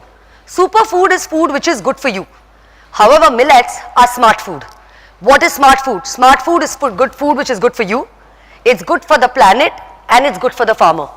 And this is extremely important for us to dial up in an economy which is 80% an agrarian economy. Now all of you all might ask that what is the reason that we used to consume rice and wheat? It was a very simple phenomena. We started consuming rice and wheat during the Green Revolution because at that time our country's problem was hunger satisfaction. Today hunger is not a problem. I'm sorry to say what I say, but a lot of people we see on the streets look extremely healthy when they're asking us for alms. So hunger is not an issue today. The problem today is nutrition satisfaction. And these grains have adequate amount of nutrition to give us. They are Indian, they are rooted in our culture, our grandmothers believe in them, our forefathers ate them, and for all the things that we want to have, which is high fiber, high protein, high calcium, they have a lot more nutrients in them than a lot of grains that you see out there. Most importantly, they have complex carbs. So it is carbs, so we can't have a carb-free diet, but it slowly disseminates energy. So which means if you have like a bowl of any millet, by the end of the day, it would have disseminated energy at least over 2 to 3 hours that you're not going to eat that often and you have enough energy to go. And this is something which was recognized by the UN, and that's why 2023 was declared as the International Year of Millets. Why have I put it out here? It's not just information to tell you that this problem was staring at us very long. We had a solution. However, thanks to the fact that last year was the International Year of Millets, which was declared globally, the awareness for this grain has gone up significantly. Now, what comes in next? We know that this grain was there in our ancient culture. We know that it is good for us. We know that people know what millets are. But the consumer's question is very simple. And what does the consumer ask? Isme mere liye kya hai? That's all he's asking. He's like, yes, you've told me all about this. I know all of this. If you Google millets, you will see all the benefits, all the types, etc. Right? But the consumer's question is, it is not easy to cook this grain. It's not easy to eat it. And I am going at a pace where I am moving on with my life. I'm extremely aspirational. The country has moved like leaps and bounds, where we are looking at extremely high disposable income. Nobody wants to let go of that. So where you need to solve a problem is, a problem can be solved if the brand goes and solves a consumer pain point by getting into their life and solving the way they live. And that's where Tata Soulful came into place, where we took a humble grain, which was so strong, in 2000 BC consumed the way it was, and transformed it in a format that today's urban consumer likes to eat it in a form factor which makes these millets convenient. You buy it off the shelf, and in the next few slides I will tell you, it's not only important to bring it in a format where it's just convenient, it's also, there are various other factors if you look at the Indian population to be able to solve for. So how did we do this? So two most important TGs, right? One is that you have a proposition, second is you have a product. Now is the two most important TGs. A, the mother and child, second is the young adult. And why to solve for these two? Most importantly, the largest growing TGs in the country today, if you look at data, the mother really cares for her child. She is constantly researching to understand what is the best thing that she can offer her child. She goes to two people. One is her own mother, which is rooted in tradition. Second is her peer and community groups who talk about what is trending. So you need to bring an amalgamation of the two and give it to her so that it's easy for her to adopt and makes that dichotomy of her relationship with the child, pleasurable. Why the young adult?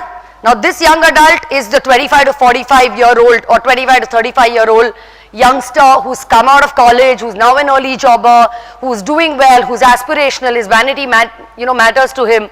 He cannot have a hungover night on Wednesday and go to work on Thursday and feel okay. Those days have gone. He cares for his health.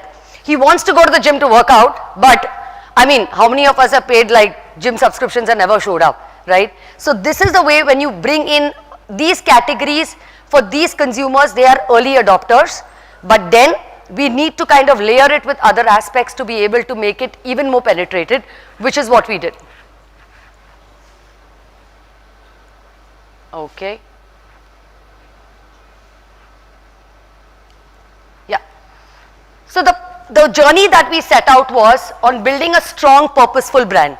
And in order to build this strong, purposeful brand, we had identified the TG, we understood what is the proposition, we understood that it was a generation we are talking to who is rooted in the goodness or the values of the old and the goodness of the now. You're talking to the same generation, right, who at the end of the day loves to listen to Diljit Dosanjh, but then he is obviously listening to it with a little bit of a rap, or who likes the Fab India kurta but now likes to wear it with a pair of jeans. It is that dichotomy that you're dealing with. It was important hence to bring products which were high quality, because this is an informed consumer, most importantly an affordable price point. Otherwise you're going to be a fad and you're going to go back to the fields. With ease of accessibility, and you will see how we kind of hence made that purpose into reality. And most importantly, when you're talking to those two consumer sets, you have to make this humble grain cool. And that's what we set out to do. Our high quality products were not just about nutrition, but also in taste, and it was taste first, health forward. What do I mean by that? We very quickly evolved to realizing that if you want to make a change in the grassroots, if you want to make a difference in the change in the way India eats, you cannot give them cardboard and expect them to have stickiness to it. They are very, very taste conscious. Food is a very important part of our day. Any plan, whether it's birth, death, wedding, outing, revolves around food. Any recreation revolves around food. So it was extremely important to go down the route of making tasty food, solving consumer pain points, but at the same time making it extremely nutritious, which came as a byproduct of all these propositions.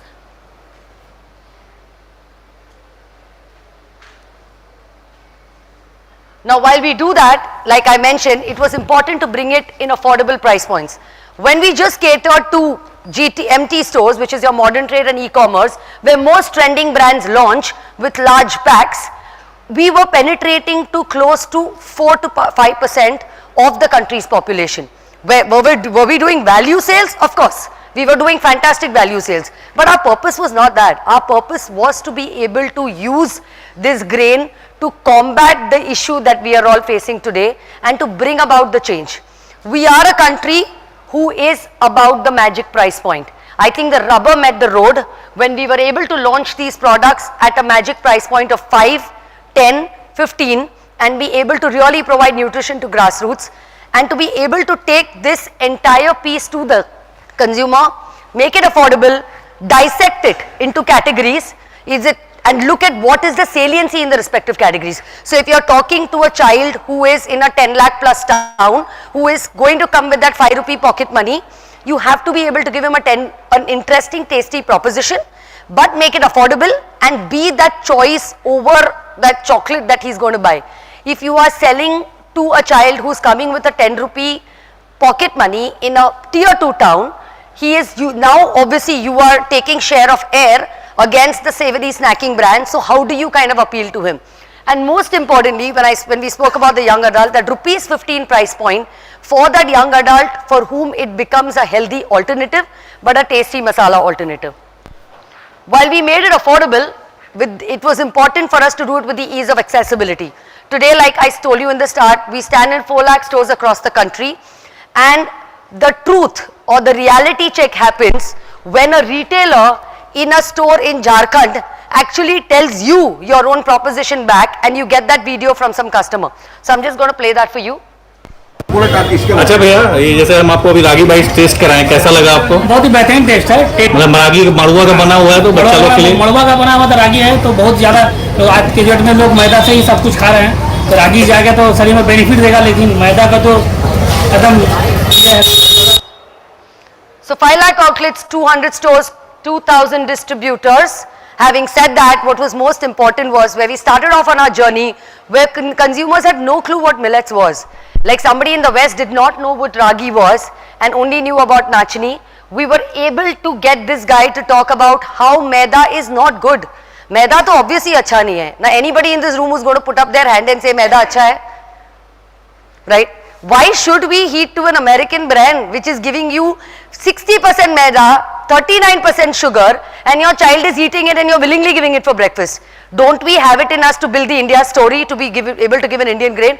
And we said, yeah, why not take up that challenge and bring it at this price point with the distribution? Now was the real game. The entire presentation before was about how, you know, apparel was cool, but we started off from the fields. We started with a humble grain. It was then important for us to bring this proposition alive by talking to each of these consumers in a cool fashion. And that's when we brought our monster in, who's called Cruncha Mancha. While the mother is the one who buys into the no maida proposition, this boy made it cool for the kids. We took him to schools, we took him to parks, and today he's become a property for us where kids relate to him. The awareness, if anybody understands brand awareness matrix. So we just did a brand track with Kantar a couple of months ago. The awareness for this monster versus Coco Monkey, who's the Kellogg's monkey, who's been around for 18 years today. He's at a 82% awareness with the consumer, which was no small feat for us, right? Because we started TV. But the whole point was that when your product is at the center of it and the kids start loving it and you're talking to them and luring them from where they are looking at you or they want to buy into the franchise, each of these parts started adding up for us. Whether it was influencers or whether it was marathons, today we see consumers go out to these people because even without having a brand like Soulful, these influencers propagate millets, and that was really purposeful for us. It was not about making Soulful the health food brand. It was actually solving for that consumer problem as to what is that grain that you're going to eat when you are going to be, and you know, when a consumer is in crisis, they want to hear positive things. They do not want to hear about what's going to take them deeper. And then came in this association. This association was a true testimony of purpose for us. When you're able to stand in a portfolio which is Tata products, which is extremely trustworthy, and the brand that you see out there, Joyful, I will tell you all a little more about it once I say. We stood strong where we were able to talk to the millennial consumer, which Tata did not cater to, but they believed in the future of millets. And to be able to take these millets in this portfolio with a purposeful, credible brand, that's what we needed. Because while we stood alone as Soulful, there was a sense of trust, but nothing like the sense of trust that Tata brings in. There is no brand in this country which commands. You can bring Anushka Sharma or Priyanka Chopra. They have only that much of a life as much as they look good. But the trust that this brand holds, I think it's gone from like generations beyond us and it'll go to the generation next because it's truly rooted in purpose. We were then able to launch a brand in UK and US called Joyful, where we sit in mainstream retail, which is like, we sit at the Sainsbury's and Tesco's in UK. We have just launched at Five Guys and we're launching at Safeway in US. It's an Indian breakfast cereal brand which sits on the mainstream aisle, propagating an ancient Indian grain, and that was really proud for us. And while we talk about all of that, while you're part of the Tata portfolio, this was truly purposeful for us. Tata has namak, and we all know it's Desh ka namak. And then you have Tata Chai, which is Desh ki chai, which set us out on a purposeful journey to be able to make millets, Desh ke millets. And overall, how the whole story came in together is when you're able to become that brand that sits on the dining table, which might come in through the child, or might come in through the father, or might come in through the mother. But finally, it's a whole family which trusts this brand, and they all enjoy it together, and there is a smile on our face. And that's what we wanted to do, where it is not about the father, it's not about this franchise appealing to any one segment. And when you become that family brand, you know you're a millet household. Now you do not have to teach the consumer that why they need to save water. We started solving for it. It's just this adoption or even consumption of this 3 days a week is enough for the consumer to be able to make one step towards a nutritious India and to be able to move towards a sustainable India. I will just show you a couple of our videos that we made to say how we made this humble grain cool, how we brought the monster in, how to the consumer it did not appear like a boring or a humble grain or a boring brand. It was truly about making this whole proposition very, very cool. Can you play this for me, whoever is on the console? Rahul! Chocolatey! Tata Soulful. No maida, choco.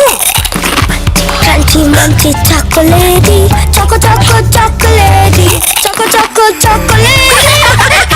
साथ crunchy grains की शक्ति और ढेर सारा yummy chocolate. Tata Soulful Ragi Bites, no junk, all crunch. We were able to proudly own the mantle of no junk. Looks तो देखो, एकदम मस्त. Pretty good taste too, huh? इससे better मिलना तो मैं तो टाटा सोलफुल मिलेट म्यूसली की बात कर रही थी. Wholesome grains, 25% crunchy millets, chunky fruits and nut. Tata Soulful Millet Muesli. Better crunch, wholesome munch. अरे कुछ खाने को. वाह. इतना टेस्टी. क्या है? मसाला ओट्स. इतना नॉन स्टिकी. इम्पॉसिबल. सिर्फ मसाला ओट्स नहीं, टाटा सोलफुल मसाला oats plus. Oats plus 25% crunchy millets, 100% green veggies और देसी मसाले. टाटा सोलफुल मसाला ओट्स प्लस, नॉन स्टिकी मस्त टेस्ट जबरदस्त. So this is just a testimony of how you tailor make content for a consumer basis the TG that you're targeting. So this particular last ad that you saw, we look at the middle class consumer who kind of buys into the brand through our ₹15 offering. And just to give you all some data, we launched our Tata Soulful Masala Oats Plus Millets in November 2022. Today we stand at a 10% market share. If you go by Nielsen data, if a new brand or a new product gets 2% market share in a span of 2.5 years, it is considered to be quite a tall feat. We are right now sitting at a 10% market share, and guess what's our largest market? Our largest markets is UP and the north of India, and that truly goes to show that the consumer is not averse to adoption. It is just about giving them the right format with the need gap that they suffer, and to be able to give them the right offering, and then you can move mountains. Rahul? Yeah. I think this clearly was a feather on our cap, and I will tell you why. While, so what is the biggest barrier where you see a lot of brands who are truly meaning purpose, who are not able to deliver that purpose? Because there is something called COGS. There is a cost of raw material, there is a cost of packaging material, and that does not help you deliver the right P&L for the brand. When we were able to bring millets, which is our choco sticks, at a price point of ₹5 with 30% less sugar, no maida, which is the cheapest ingredient in any product, in any confectionery that you see today, at that ₹5 price point, and we launched it in close to 3 lakh stores across the country. Our launch value was 4 crores. We knew that we had attained that eureka moment. Today as we speak, this was a product which we launched in October 2023. Today we are sitting at a 4% market share versus ITC, who was sitting at a 90% market share. These are just what I'm trying to say through all these things is that it's not impossible to change the way India eats. It's not it does not need to be niche. It does not need to be premium. It just needs to be customized, and it truly needs to be backed by purpose. And this is a classic synergy for us between the farmer and the folk, where today we proudly say that we backward integrate with around 4,000 farmers. We have around 800 FPOs where we have given them processing units, and they are proud because irrespective of the weather change, millets are all weather crops. Rain, no rain, they still grow. They do not require extra water from irrigation because they survive on water from the sky. So it's truly purposeful, and have a soulful evening. Thank you so much. Thank you so much. Thank you so much, Rasika. Please stay with me a moment longer. It's truly a brilliant brand story, and I am very fortunate that I was part of some of the launches during COVID online. It's wonderful to have you here, Rasika. And to give a small token of our gratitude, I'd like to invite Mr. Anand Thakur, co-founder Footprint, to please join us on stage.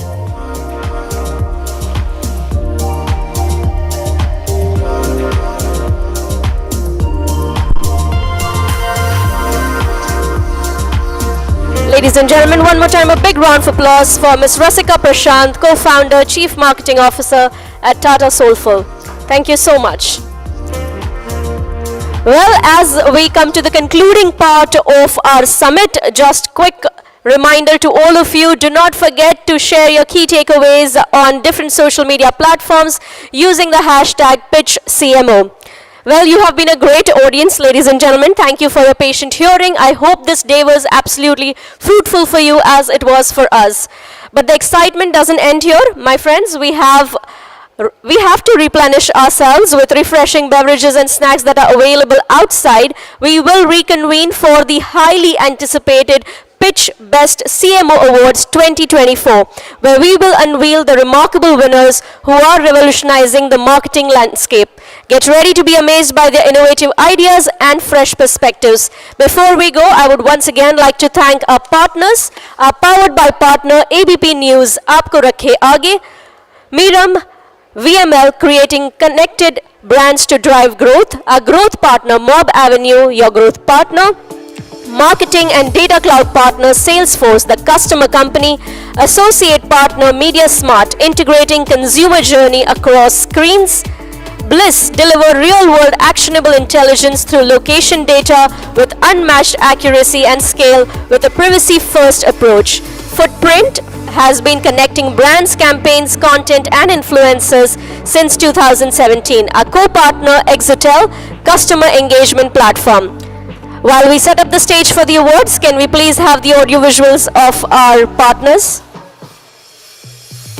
And may I also request everyone to please re-register yourselves for the awards. I hope everyone outside can hear me as well. We request all our delegates, participants, winners, everybody to please re-register for the award ceremony. Thank you.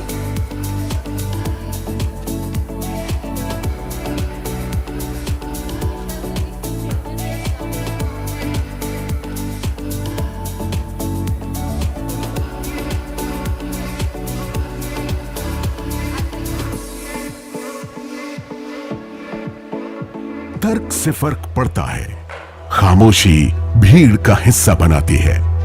फर्क लाना है तो आगे रहिए। हमारी ground reporting देखकर, जमीनी हकीकत जानकर, हर नजरिया पहचानकर, सबसे अनुभवी टीम के दम पर इस चुनाव भी एबीपी न्यूज आपको रखेगा आगे। क्योंकि मैदान से मतदान तक इलेक्शन मतलब सिर्फ एबीपी न्यूज। एबीपी न्यूज आपको रखे आगे।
just what consumers say and show in their digital lives that matters.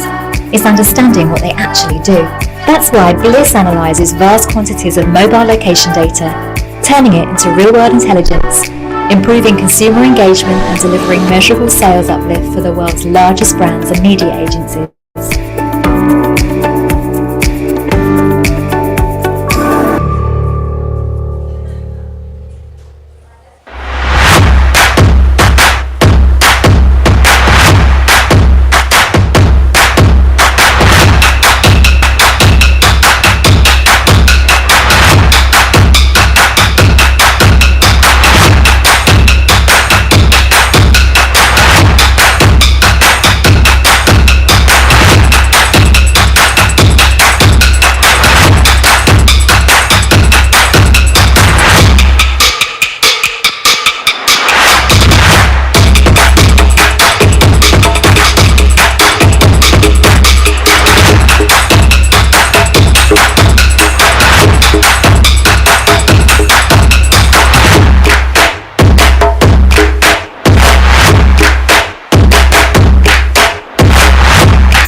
Your customers want personalized, real-time engagement.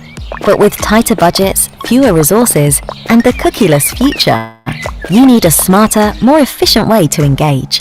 The key is connecting every moment in real time with automation and intelligence.